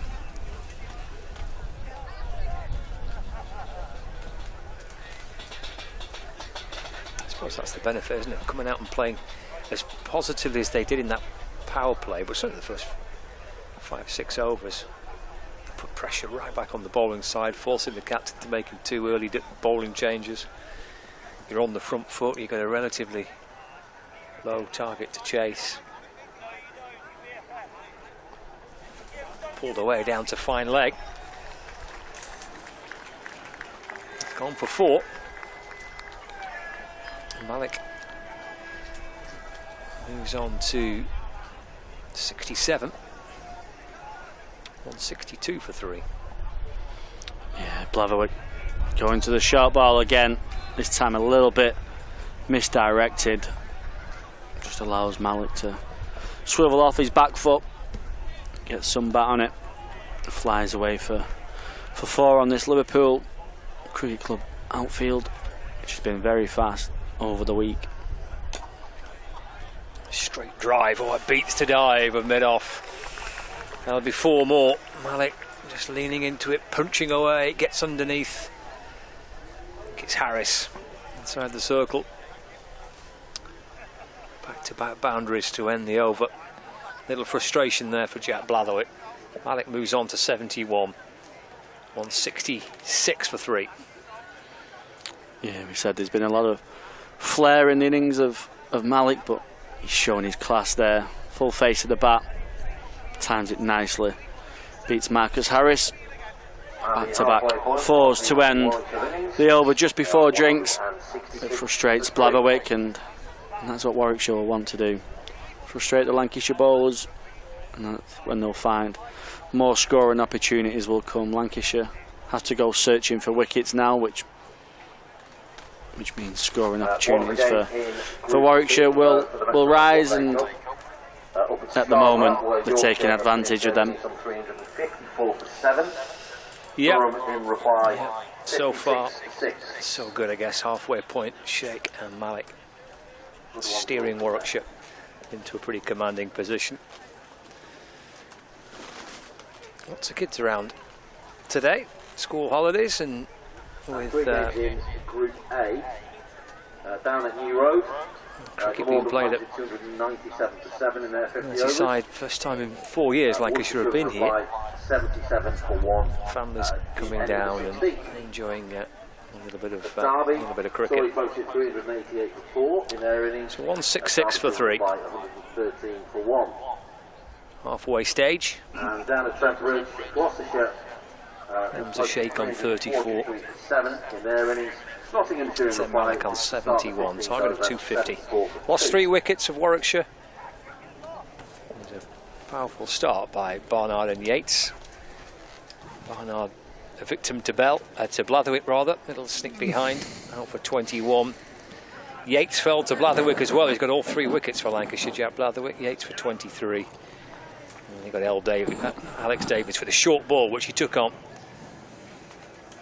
And in the end, just nicked it behind to Bell. It was a good short ball from Blatherwick.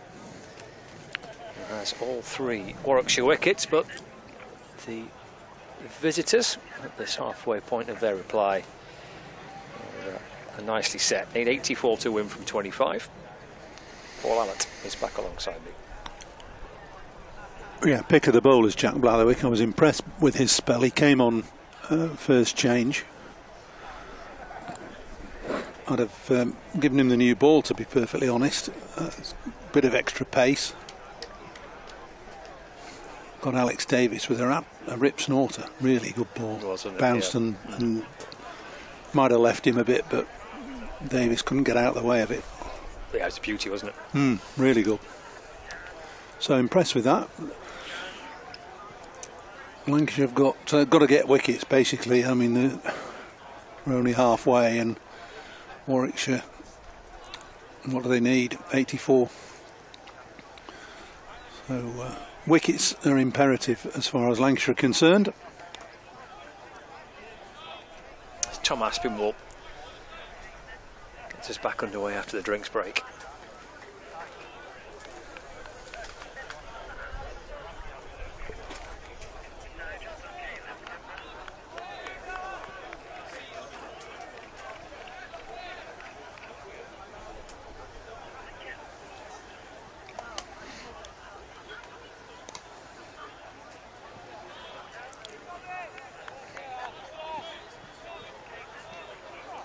Had a bit of a frustrating season, hasn't he, Tom Aspinwall? He's had a few injuries which have kept him out of the reckoning for a short while. He's been in the originals but not played.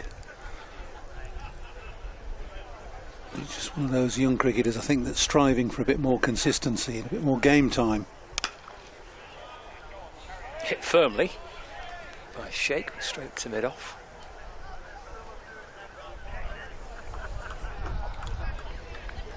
Played well, these two, Sheikh and Malik, haven't they? Very impressed. Sheikh's a youngster at 19 and Malik older but not got a huge deal of experience in first team cricket. Good Yorker by Aspinwall. Well, that's what I mean, he's good at that. He can bowl the Yorker almost at will, and so often it's unerringly accurate, so that's good. Uses it well in the T20. Fired in and dug out by Hamza Sheikh. A little spell this, couple of overs in. And this is the 3rd on the spin for Aspinwall.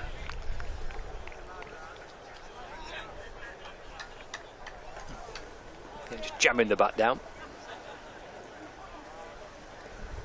So 5 dot balls to start the 26th over. 85 run partnership between Sheikh and Malik.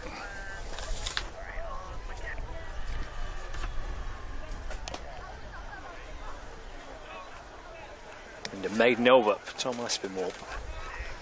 166 for 3. After 26, target of 250 to win for Warwickshire.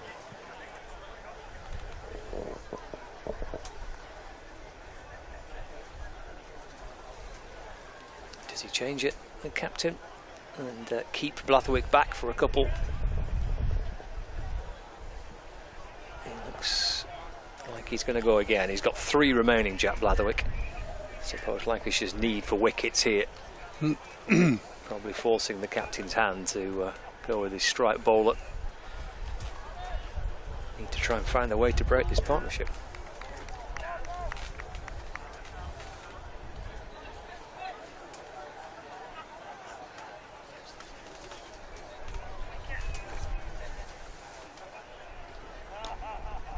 Glanced away down towards fine leg. Just be one.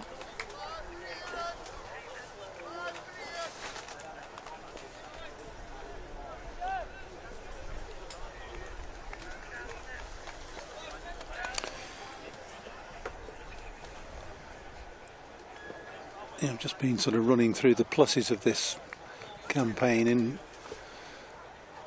in my mind, you know, and looking at the younger players that are playing in this match.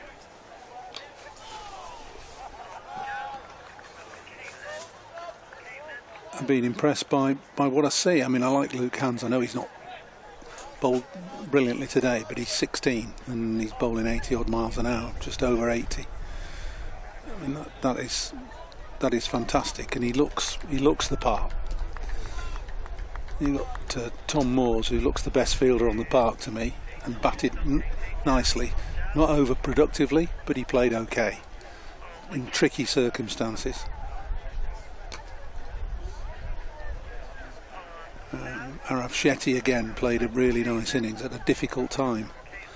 So I think there's plenty to take forward from this Lancashire performance. You see them virtually every day, Scott, and you see the senior players that there are about 12 missing, aren't there, in the 100 and overseas and whatever else. But there's plenty to be pleased about, I think.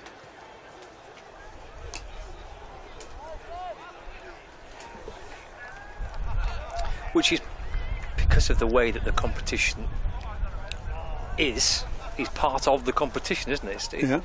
Of course, it's one of the 3 trophies you can win as a county side before the season gets underway, but it is also, because of the nature of it now, part kind of development, isn't it? Well, it is, and it's essential. Oh, shot. Could be caught by Jones, and is. Looked good. Well, it looked good from here. I can't quite see out to my right, but it was an impressive attempt at a slap over cover. Didn't quite get hold of it, and that, in the end, far from being a good shot, is a good wicket for Lancashire. Gone for 72, Malik. Impressive innings, though. He's batted very nicely. Blatherwick gets his 4th. And does find a way to break this partnership, which was worth 87 runs. Michael Jones off the bowling of Jack Blatherwick for 72. Warwickshire 168 for 4. So 4 down. 1 ball left, the 27th over. 72 came off 58 balls in 89 minutes, contained 9 fours and 2 sixes. We are 82 runs away. But Blatherwick strikes again, his 4th of the afternoon.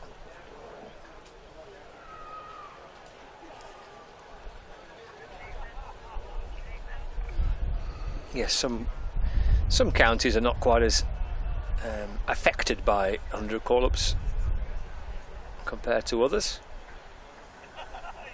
But pretty much across the board, there's opportunities for young players to try and develop through the course of this one-day cup competition. Number 11, Kai Smith.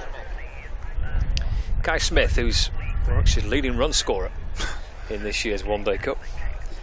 Heads out to the middle. Good man to have coming in now, isn't it? If Lancashire thought they needed the breakthrough, they've got Warwickshire's best batter of this tournament coming in now. Yeah, a couple of 50s to his name. Blatherwick looking for a 5 for hit.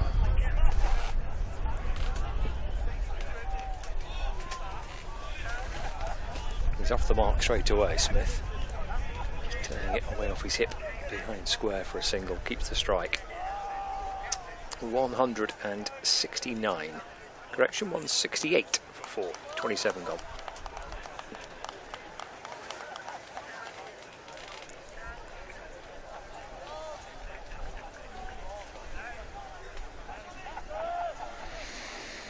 I wonder if Lancashire might be tempted to try and offer some Championship cricket for the two of these lads this season. Well, or is that maybe a little bit too early? I don't know. No, I like the look of Shetty. I think he can bat and bowl, and an off spinner is something that Lancashire need, especially when he can bat the way he does. So he's a possibility.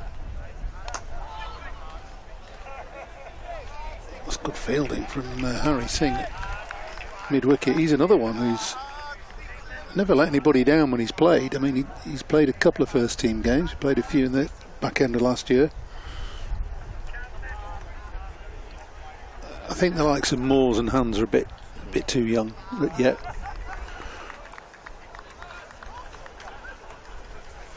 I've always liked Aspinwall. I think he's a prospect as an all-rounder. George Bell's got to fight his way back in, hasn't he? You know, I mean, he's scored runs aplenty in the second team. Big hundreds. Just got 100 here. Looked good today.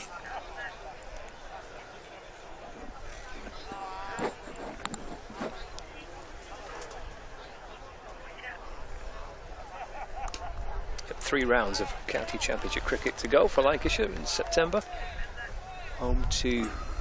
They're not going to get promoted, are they? They are not. No. So, you know, maybe it is an opportunity to give some of the younger end 3 games, see how you get on. Kent away, Middlesex at home, and Glamorgan away for Lancashire in September. Shame it's not Glamorgan away at Colwyn Bay. Always like Glamorgan away at Colwyn Bay. Probably not in the end of September, but no, would have been good in July. It would, yeah. Yeah, they've stopped going to Colwyn Bay. I don't think they've been to Colwyn Bay since COVID. I think that curtailed it. They played all their games in Cardiff and not been back since. When I was director of cricket, we played at Colwyn Bay. Dane Villas got a big... Did he get a double 100? Definitely with a big score, yeah. A big score. Prince and Peterson got big partnership too, didn't they? Yeah. Oh, well, that was not when I was... Was that not? No. Oh, okay. So that must have been 2019, maybe? Right, okay. Crikey. Seems like yesterday.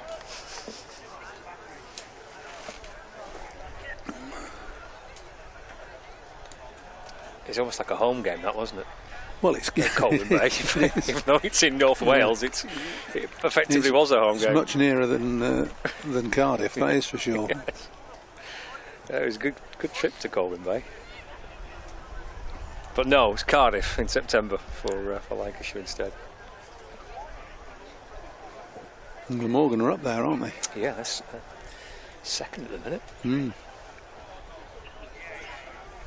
I mean, I've written off Lancashire's chances of winning promotion. I mean, I think mathematically they can... Probably, yeah. Yeah, but I think realistically unlikely. We're kind of hoping that when we get back into it in September, we'll know what's happening next season, which would be lovely. It's fairly typical, isn't it, that we're not quite sure still how the structure of the game should be.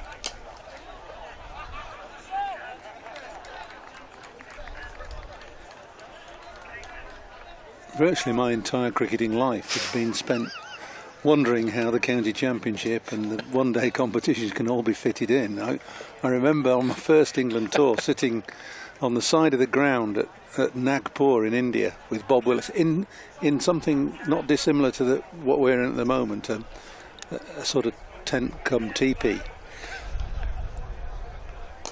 It's in the air, flashed out towards the leg side, away from Moores.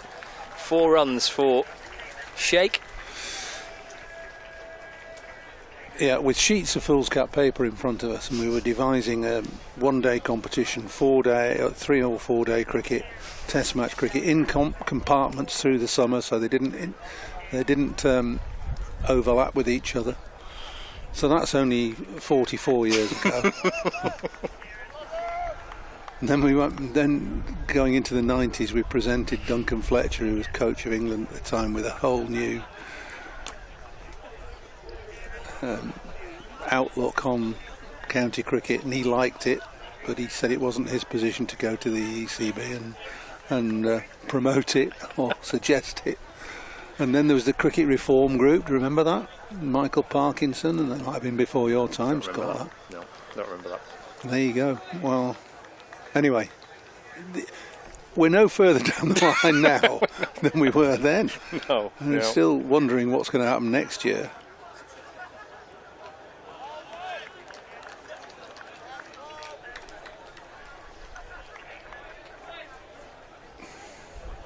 Yeah, it's not ideal.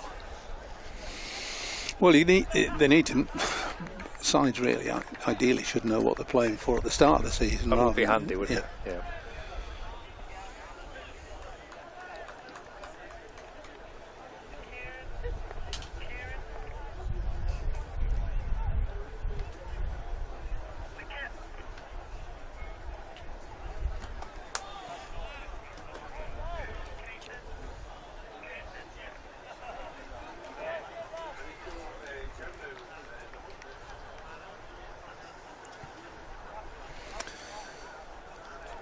With Lancashire missing out on qualification from this competition, there'll be a decent break before they're back in action for that T20 quarter-final. What's that, a week on Saturday? 2 weeks. 2 weeks on Saturday. Yeah. A couple of weeks without any cricket before the quarter-final. So in effect, for 6 weeks, there'll have been 8 one-day games. Is that it? Yep. End of the over 5 coming off it. Blatherwick's got 1 left today. Well, I was always an advocate for playing county championship, 2 rounds of county championship under the 100, and you'd have sides like this playing. And I understand the arguments against it, that it hits some sides harder than others, and you've got 12 players away from Lancashire and 14 away from Surrey.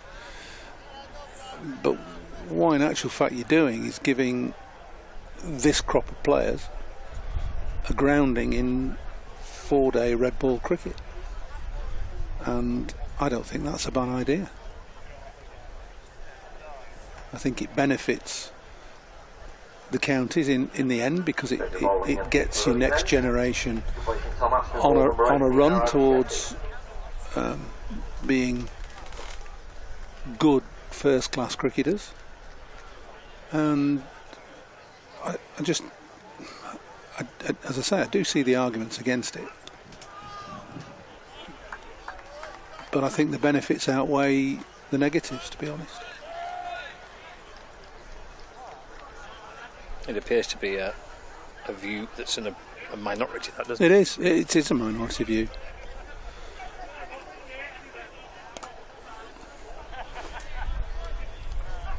But I can't see how 8 one-day cricket matches in 6 weeks benefits the professional game, or any game for that matter, in the height of the summer.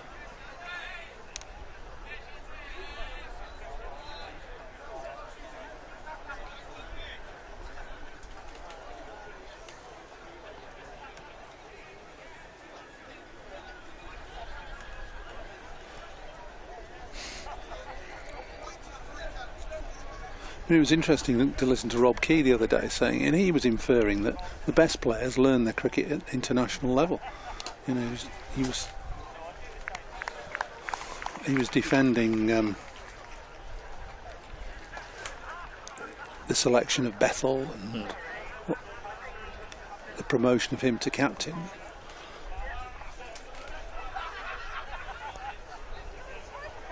And in essence, it's the same as we're watching today. You've got 2 16-year-olds playing for Lancashire, and you'd probably say that they're on merit. Given full squads, they wouldn't be there, but they are, and they're playing in an environment in front of, you know, a couple of thousand people with some seasoned professionals, and it will do them good, no question about it.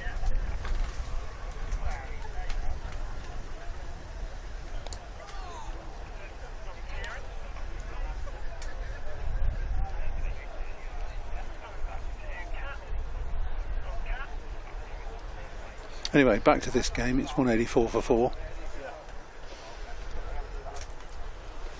You reckon in another 40 years' time, someone somewhere will be discussing the scheduling for the domestic cricket fixtures? Yeah, wondering where they're going to go and play next year.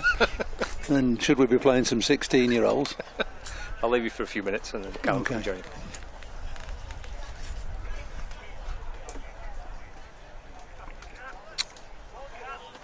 So 30 overs gone, 184 for 4. Sheikh is 41. Smith, new to the crease, started well, 10 off 13 balls.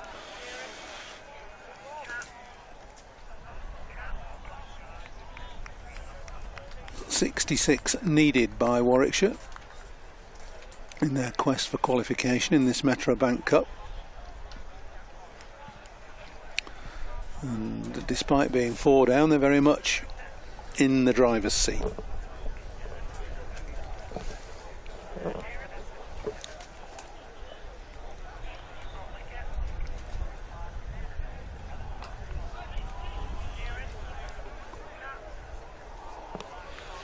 Yeah, they certainly are, but Jack Blatherwick can take a lot of pride from his spell, 4 for 46 so far, returning to the team. It's been a good effort from the fast bowler. Well, it has. It's been a valiant effort, hasn't it? Yeah, it's taken all the 4 wickets.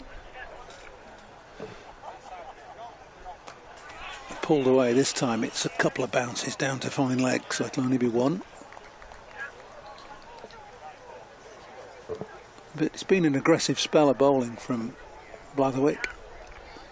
Came on when Lancashire leaked a few runs early on in the piece. And got a wicket straight away. Just pegged Warwickshire back a little bit.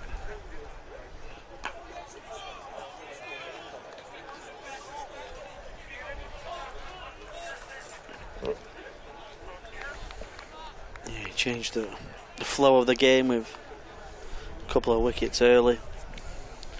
Warwickshire have been excellent in terms of the intensity that they've gone about this chase. They've looked to be proactive, they've looked to score.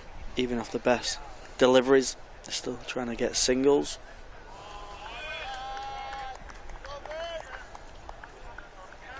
Been an impressive run chase so far from Warwickshire.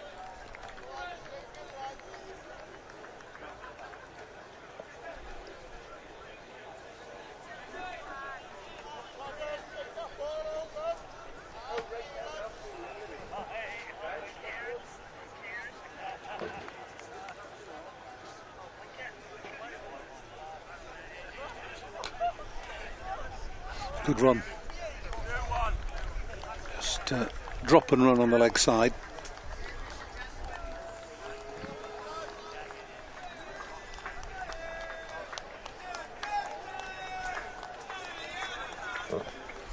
So that's the end of Jack Blatherwick. What a good spell that was. All 4 wickets to him in his 10 overs. Bowled out by his captain in the search for more wickets.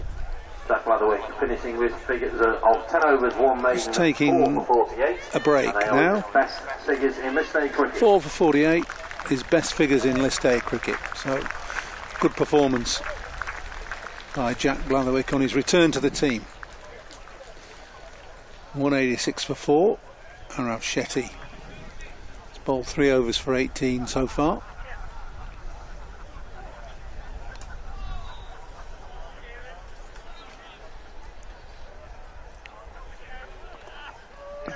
Even more impressive on a pretty flat wicket. that we've seen here at Liverpool this week. It's been taking most of the wickets in the first innings, the bulk of the damage. A real good shift from Blatherwick.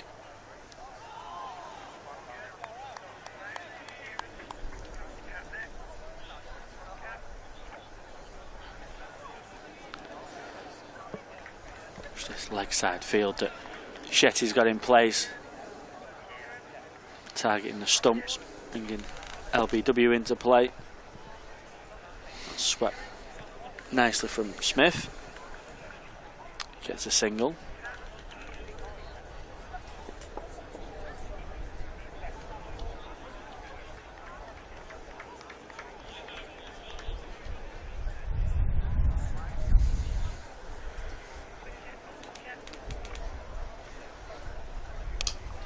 Ooh, in the air, but wide of Shetty.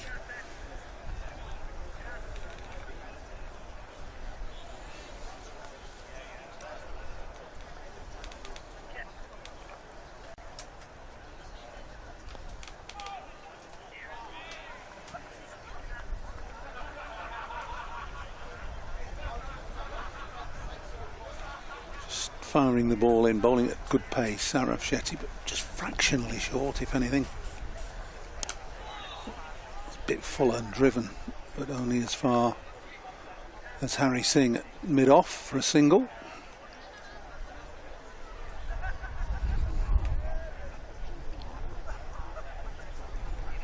End of the 32nd over, 189 for 4, 61 needed. Sheikh going along nicely, 44 from 70. Smith on 12. That run rate required of less than 3.5. Comfortable for Warwickshire. Yeah, been impressive. Sheikh, he's slowed up a little bit in the last half an hour, but the partnership that he had with Malik going well at the other end.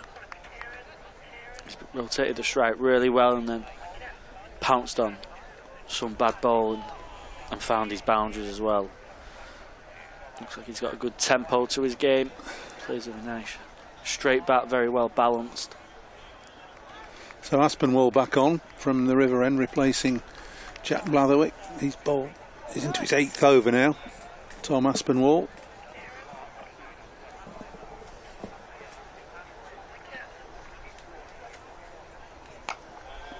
Short and pulled between fine leg and deep backward square, and that's run all the way. It's beaten Moores all the way for 4. So Sheikh goes to within 2 of his half century. Yeah, very well played from Sheikh, very well controlled, just swivels on that back leg, rolls his wrist over the ball, keeps it on the ground, and it flies away on this outfield. Neatly played, just steered down to third man. Fonseca the fielder.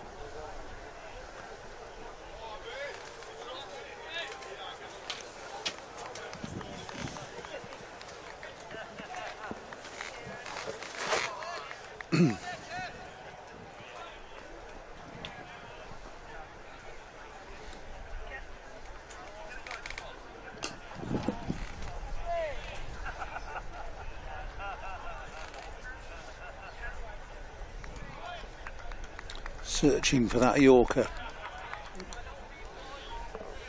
He's a good purveyor of it, is Tom Aspinwall, and it's a potent weapon when it's delivered at the right time in one-day cricket, or any cricket for that matter.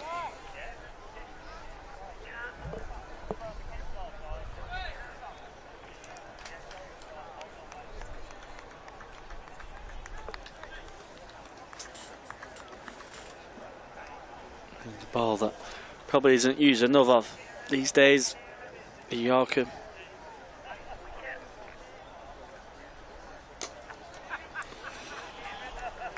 Placed to perfection. Lovely shot from Smith. Another boundary.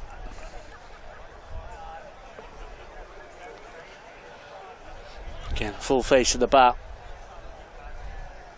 Ever so slightly over pitch, just allows Smith to come forward, wait into the ball, plays it nicely wide of the Lancashire captain, and takes a diving effort, but in the end it runs away for 4. 52 needed now for Warwickshire. Shake on 49, Smith on 16.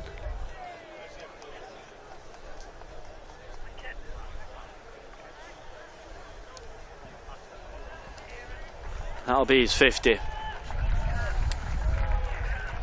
He's allowed that one to run off the face.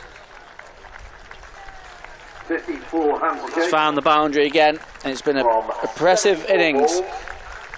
Malik was taking plaudits before in the partnership, and Shakes continued on very nicely.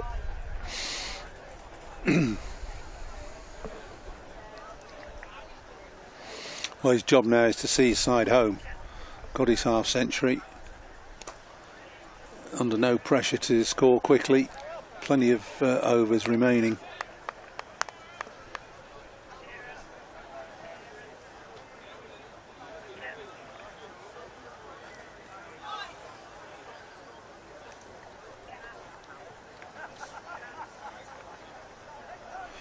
Might be an idea for Lancashire to just attack a little bit more, get a short catcher in, maybe a leg slip or a slip, one catcher and short mid wicket.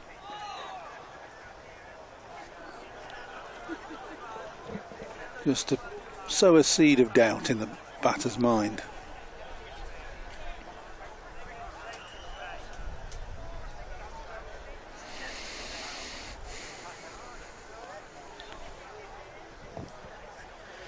Going for the reverse sweep, a little bit slower from Shetty. No pace on that one, which just goes through Shake.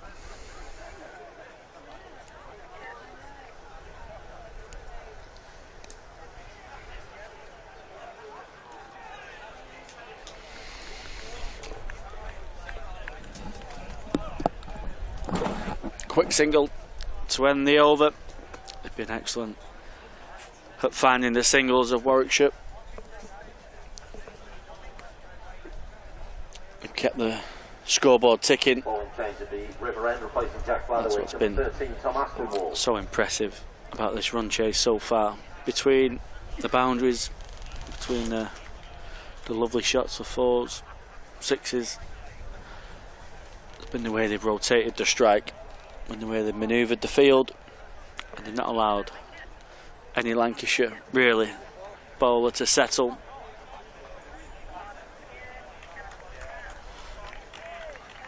They've not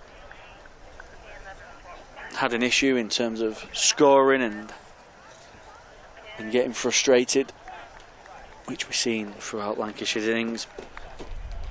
Maybe they'll look at how proactive they was against the spin of Warwickshire when they come back to review this game. That's chopped over backward point, and it's excellent fielding. They're going to get 3. Chopped down into this square, and Liverpool bounced over Shetty at point. Some good fielding from Fonseca. Saves a single. Yeah, it's good work, wasn't it? Might be coming towards the end of Lancashire's hopes in this game, but still working hard. Slash square of the cover sweeper. Michael Jones does the fielding, keeps it at 2. I suppose that's what someone like Stephen Croft will bring as an interim head coach standards, and he was such an excellent fielder himself. Whether you're going to win or lose, I'm sure he'll be saying to the lads, standards have to stay up.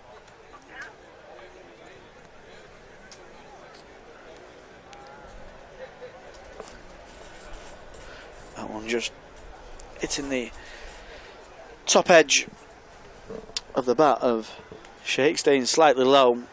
It's bounced onto his body, clipped his helmet. We're going to have a little short break while we check the helmet is okay. Well, he's batted very nicely, hasn't he? An excellent partnership with Zem Malik. Put on 87 together, and these two have put on 41 together as well. So kind of picked up from where the previous partnership left off. Smith's their leading run scorer, and he's come out with plenty of intent. 19 from 22. The Sheikh is, by the looks of things, absolutely fine, but you've got to go through with the checks and protocols. Plenty of beer sold today at Liverpool Cricket Club. I think they've enjoyed a couple of days hosting this venue. There's a few barrels of beer being wheeled around behind the back of our commentary tent a few minutes ago, just to stock up the bar away to our right hand side. I think it's those Warwickshire fans, I think they've nailed a few pints today. I think they have. They must have heard you, Scott. Just starting to the Hannon Dalby fan club, getting a wave every now and again from Hannon Dalby.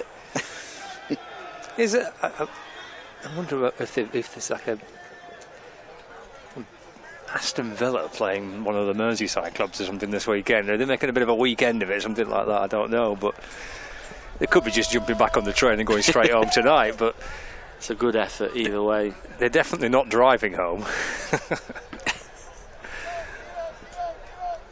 But enjoyed the day in Liverpool. And those Warwickshire supporters and a team in the cusp of a good win. Sheikh's been checked out, he's okay.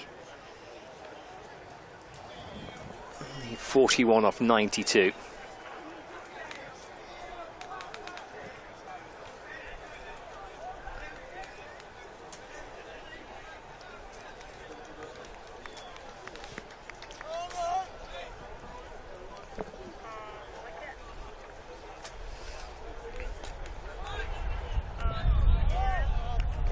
The game involving the league Group B leaders, which are Yorkshire, going firmly in favour of the home side. Durham at 8 down, 119 for 8. And their target was 355, so Yorkshire heading clear at the top of Group B.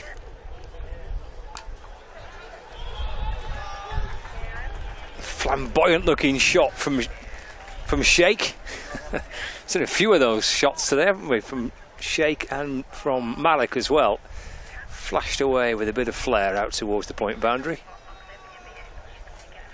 It's a brilliant shot. You see on the replay there, he's got no real right to get it that far behind the point region, but it's just his hands through the ball and that movement a little bit towards the leg side, advancing to Aspinwall. Good end to the over for Sheikh and for Warwickshire. Only 37 needed now. And the field's going to come in a little bit now to Smith. Maybe a few overs too late, but they're just going to test his patience.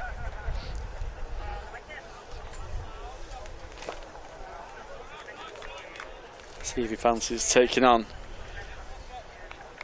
the inner ring, or see if he's got the patience to see this home for Warwickshire.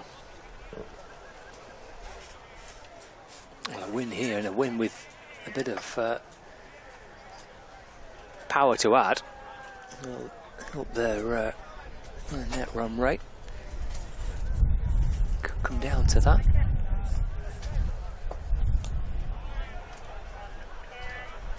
Yorkshire would go to 20 points if and when they beat Durham. So they will move clear at the top. If Warwickshire knock these off, they'll be level on points with Somerset and Middlesex. 3 on 16 points. The Bears back in action on Sunday. Trip to Durham on Sunday. Swept away down towards the fine leg boundary. On bounce some 4 runs. Takes Shake on to 65, not out. 218 for 4. Brilliant shot from Shake. We've seen one earlier on in his innings. A similar shot against Shetty as well.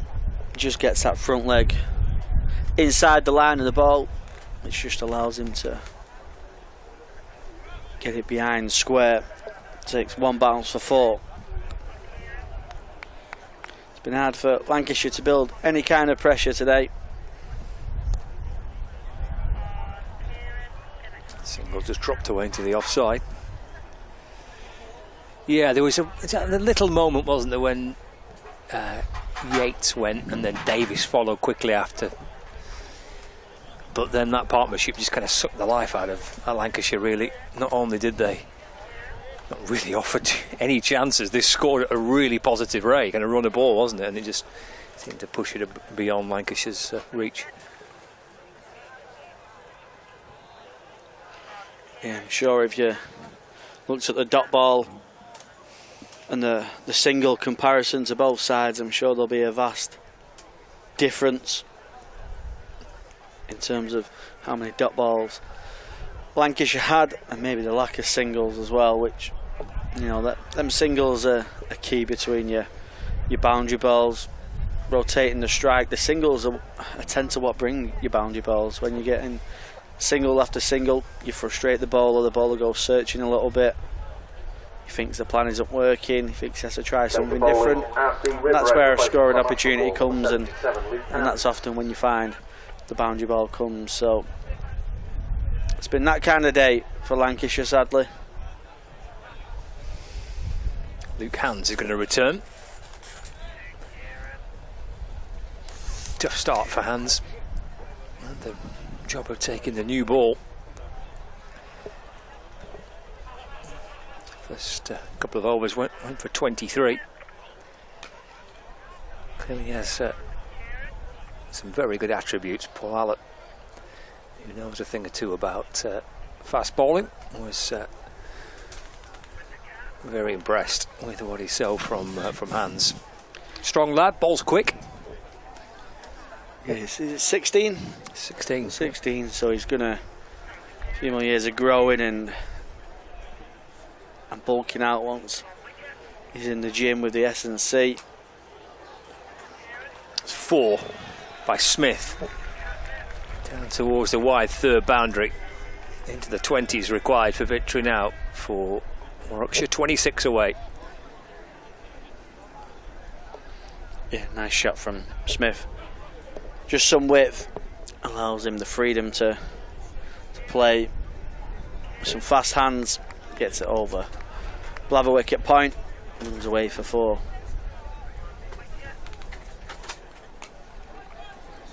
Yeah, he's gonna, you'd think, put a couple of miles per hour on over the next couple of years. Like you say, the height as well.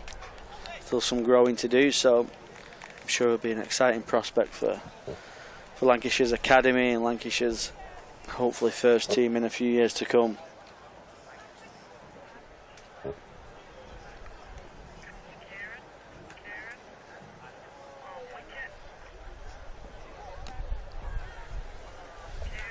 Smith fancy 2 here. He does. Good running by Smith. He's had to put the dive and he's tumbled around in the dirt. He wanted 2, you could tell straight away. And in the end, maybe halfway back, he's thinking that might be a pretty tight second. He scrambled home for 2. Yeah, he slips a little bit turning for the 1 when he's already committed to shout for the 2. Like I say, he had to get the tumble and rolling at the end.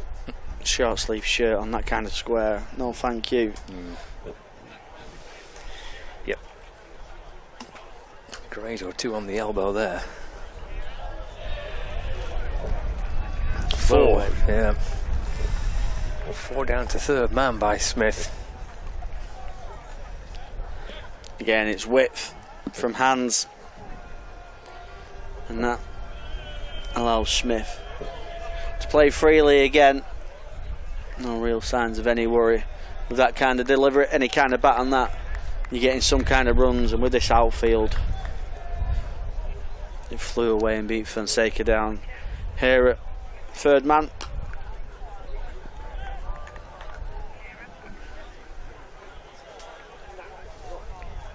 End of the over. Within 20 for victory now for Warwickshire. Shake on 67 and Smith on 30. Pretty good looking Warwickshire carve as well. Everyone's kind of contributed. Yates and Barnard off to a flyer early on. Malik and Shake with the biggest partnership of the innings, and then Smith with run a ball 30 here.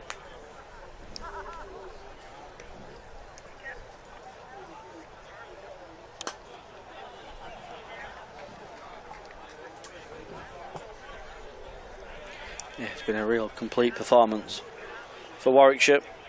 Absolutely excellent in the field with the ball. It just set the tone for the day. It allowed the batters to come out, play with freedom.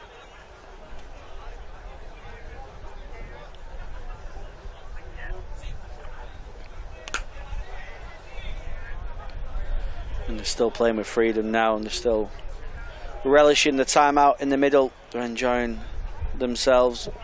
Only 18 more now for victory. I think they'll look to try and wrap this up as quick as possible. Yeah, it's going to be a big win, this, isn't it, for Warwickshire? Potentially with quite a chunk of overs left, which will do their run rate and power good.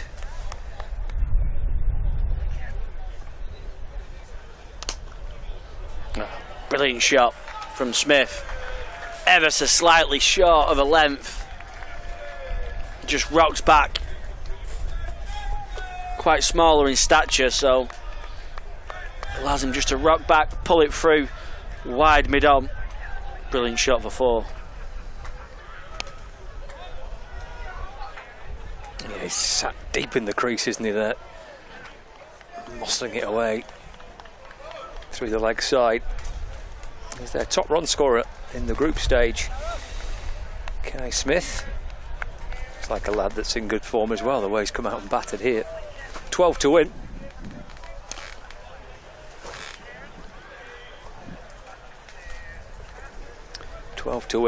With 12 overs to go for Warwickshire. It's a good day in Merseyside for the Bears. Back in action on Sunday at Durham, and then their final group fixture is at Edgbaston against Sussex. I think everyone's playing on Tuesday. The group campaign concludes on Tuesday. Lancashire at Emirates Old Trafford against Middlesex, who have got themselves a chance of qualifying themselves. New coverage of that on Lancs TV is coming Tuesday. 12 to win, and here's a couple of them. Just a single in the end. Hammered up towards mid-off. Hit firmly, and Harris did well to get something on it.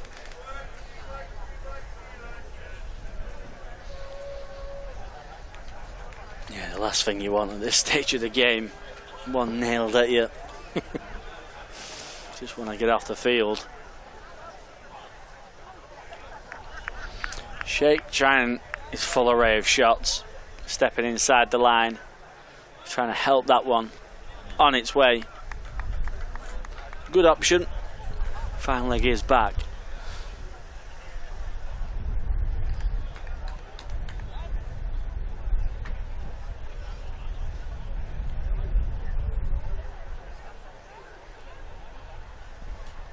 Oh, he's got a hold of that one.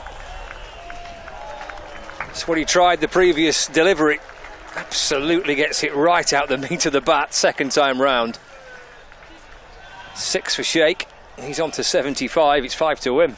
Yeah, foul that under cricket shots, I think. That is a real cricket shot. Some real flair from these Warwickshire batters today.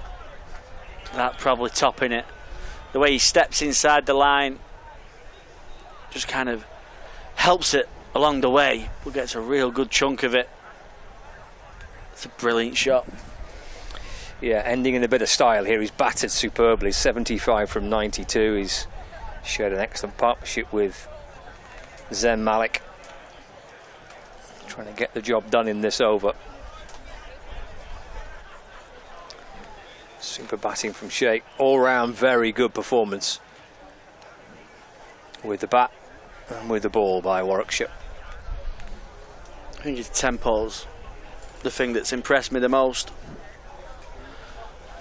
I think he allowed Malik to take the plaudits at first in that partnership that they had. He was happy to play second fiddle, just rotate the strike, get the other dominant batter on strike, and now he's took the role of being the more dominant one. Shifting through the gears nicely. He tries to give himself a little bit of room. Cut it for 4.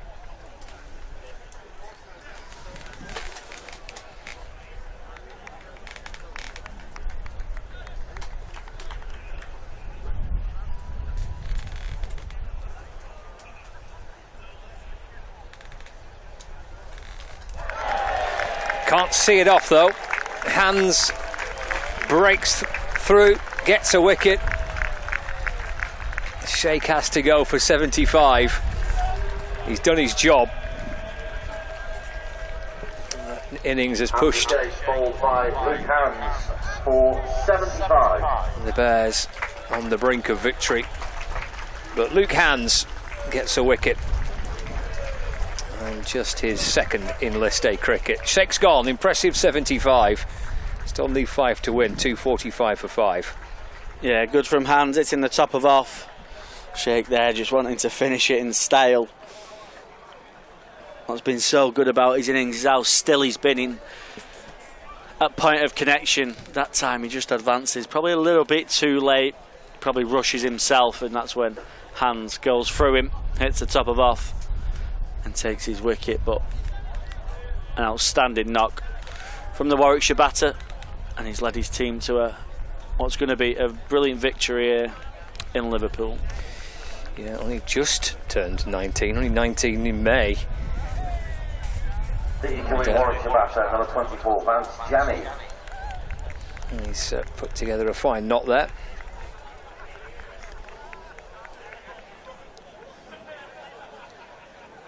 A little bit more advanced than some of Lancashire's younger players. He's played 26 List A matches, made his debut 3 years ago in this competition for Warwickshire. Batter beautifully today. Still 5 required, 1 ball left to this over. Janney comes out and bowls and joins Smith.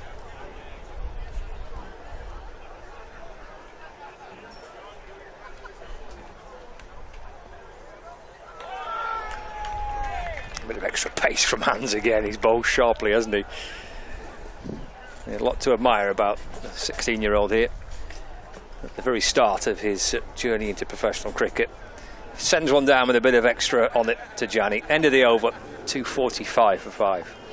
Yeah, it's impressive in the 39th over. A lot of overs in the dirt, chasing the ball around. Some real nice pace that late in the innings. Good from Hands, and there's certainly something there for the Lancashire coaching staff to work with.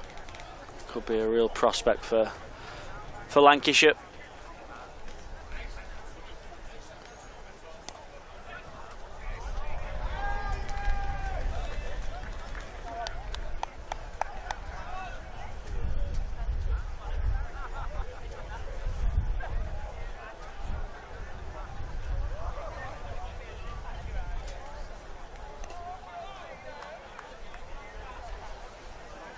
couple of dot balls to start this over, the 40th of the innings. Yeah, mid-wicket up. It just feels like Smith's just itching to get a big one away into this leg side. It's a wide ball, that's cut away, beats backward point. That's 4. Brings Warwickshire level with Lancashire, requiring 1 more to seal the win. Good shot from Smith. Yeah, with that field, Shetty goes slower and wider. Smith just rocks back, punches that through the offside for 4, scores level.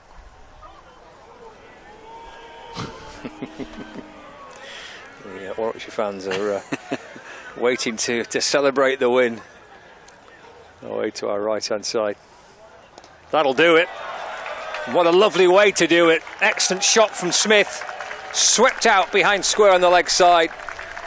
4 to take Warwickshire to victory. And a very impressive performance by the Bears. They've been excellent today. In the field, with the ball and with the bat. A pretty complete performance. And that propels them into the top 3. And still with a chance of qualification. Nice way to win it. Yeah, lovely shot again.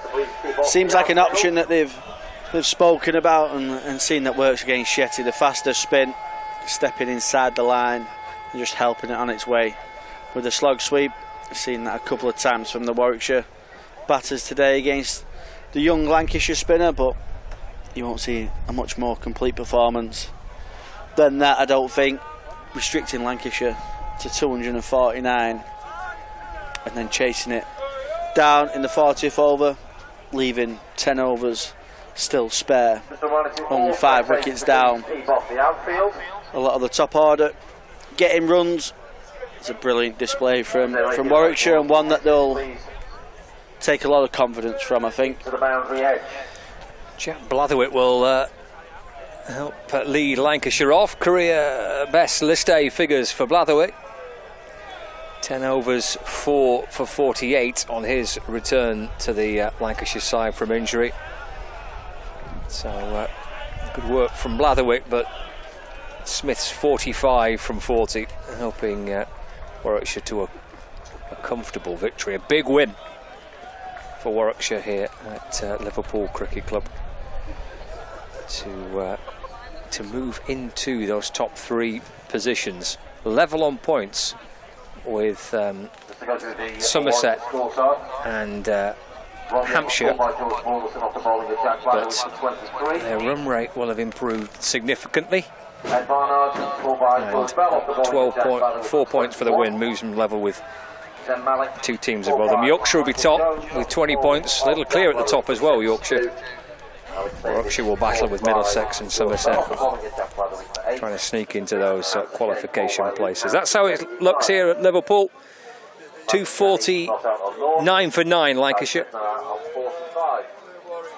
40s for Bell and Fonseca, Harris and Shetty. Spinners working well for Warwickshire. 3 wickets for Ali, couple for Yates, couple for Lintott as well.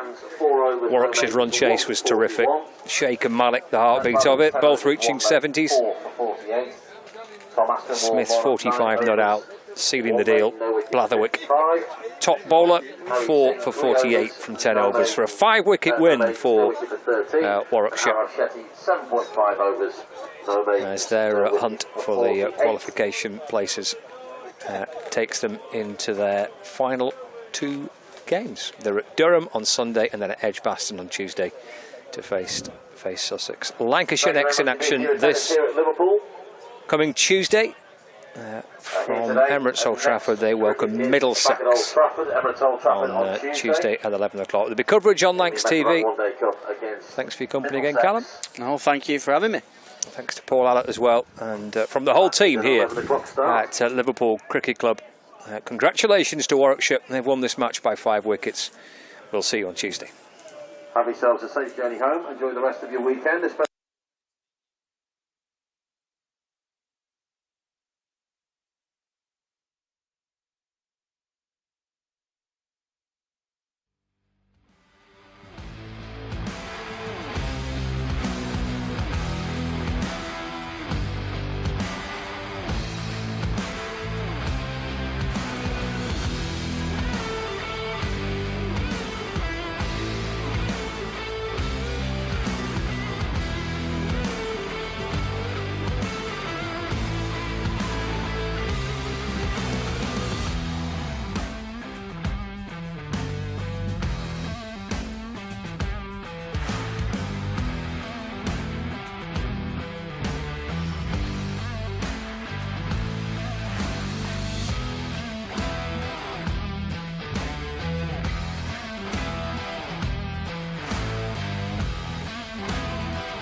Two names rich in history. Barton's, our family-run business with over 100 years of experience in drinks distribution, and Lancashire Cricket, a club drenched in tradition, heritage and globally recognised moments. Since 1917, Barton's has been supplying the finest wines, soft drinks and premium beverages across the UK, partnering with world-class brands to bring unforgettable experiences to every occasion. Now, we're excited to announce we will be bringing that same passion to cricket fans at Emirates Old Trafford. As the official wine, spirits and soft drinks partner of Lancashire Cricket, we're elevating matchday experiences, hospitality and celebrations across the next 3 years. From the first ball to the final cheers, Barton's is here to make every moment one to savour. Keep an eye out for some familiar brands such as Guinness, Celavino, VK Hooch and Britvic. Barton's and Lancashire Cricket, partnership built on passion, unforgettable moments and history.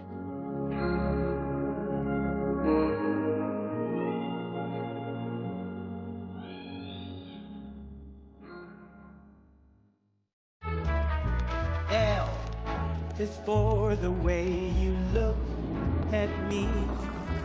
O is for the only one I see. V is very, very extraordinary. Welcome to the opening day. Oh, that is a wonderful shot.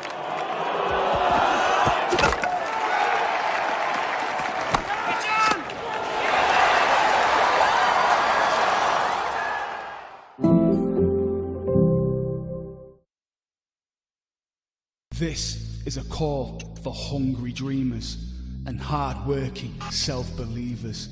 Success is down to more than just luck and talent. It's striving to be the best, breaking the boundaries and never giving up. Are you ready to become your best self? Are you ready to unlock your greatness? So what are you waiting for? This is Education Evolved. This is UA 92.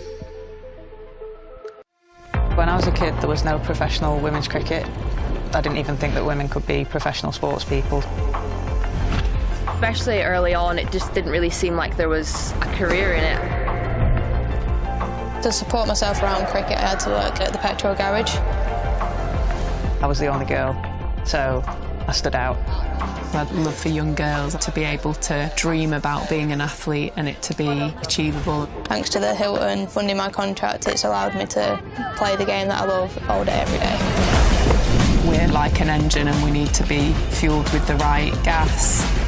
Without funding, we can't be visible. You can't be what you can't see. As a team, it feels like we're breaking boundaries. Thunder and Lancashire always want to put women's cricket at the forefront, and now I think that's really shining through. It's mad to think that without the Hilton funding, like, we wouldn't be playing cricket every day, training. Well, we could be, but we wouldn't have any money. We wouldn't, yeah, true.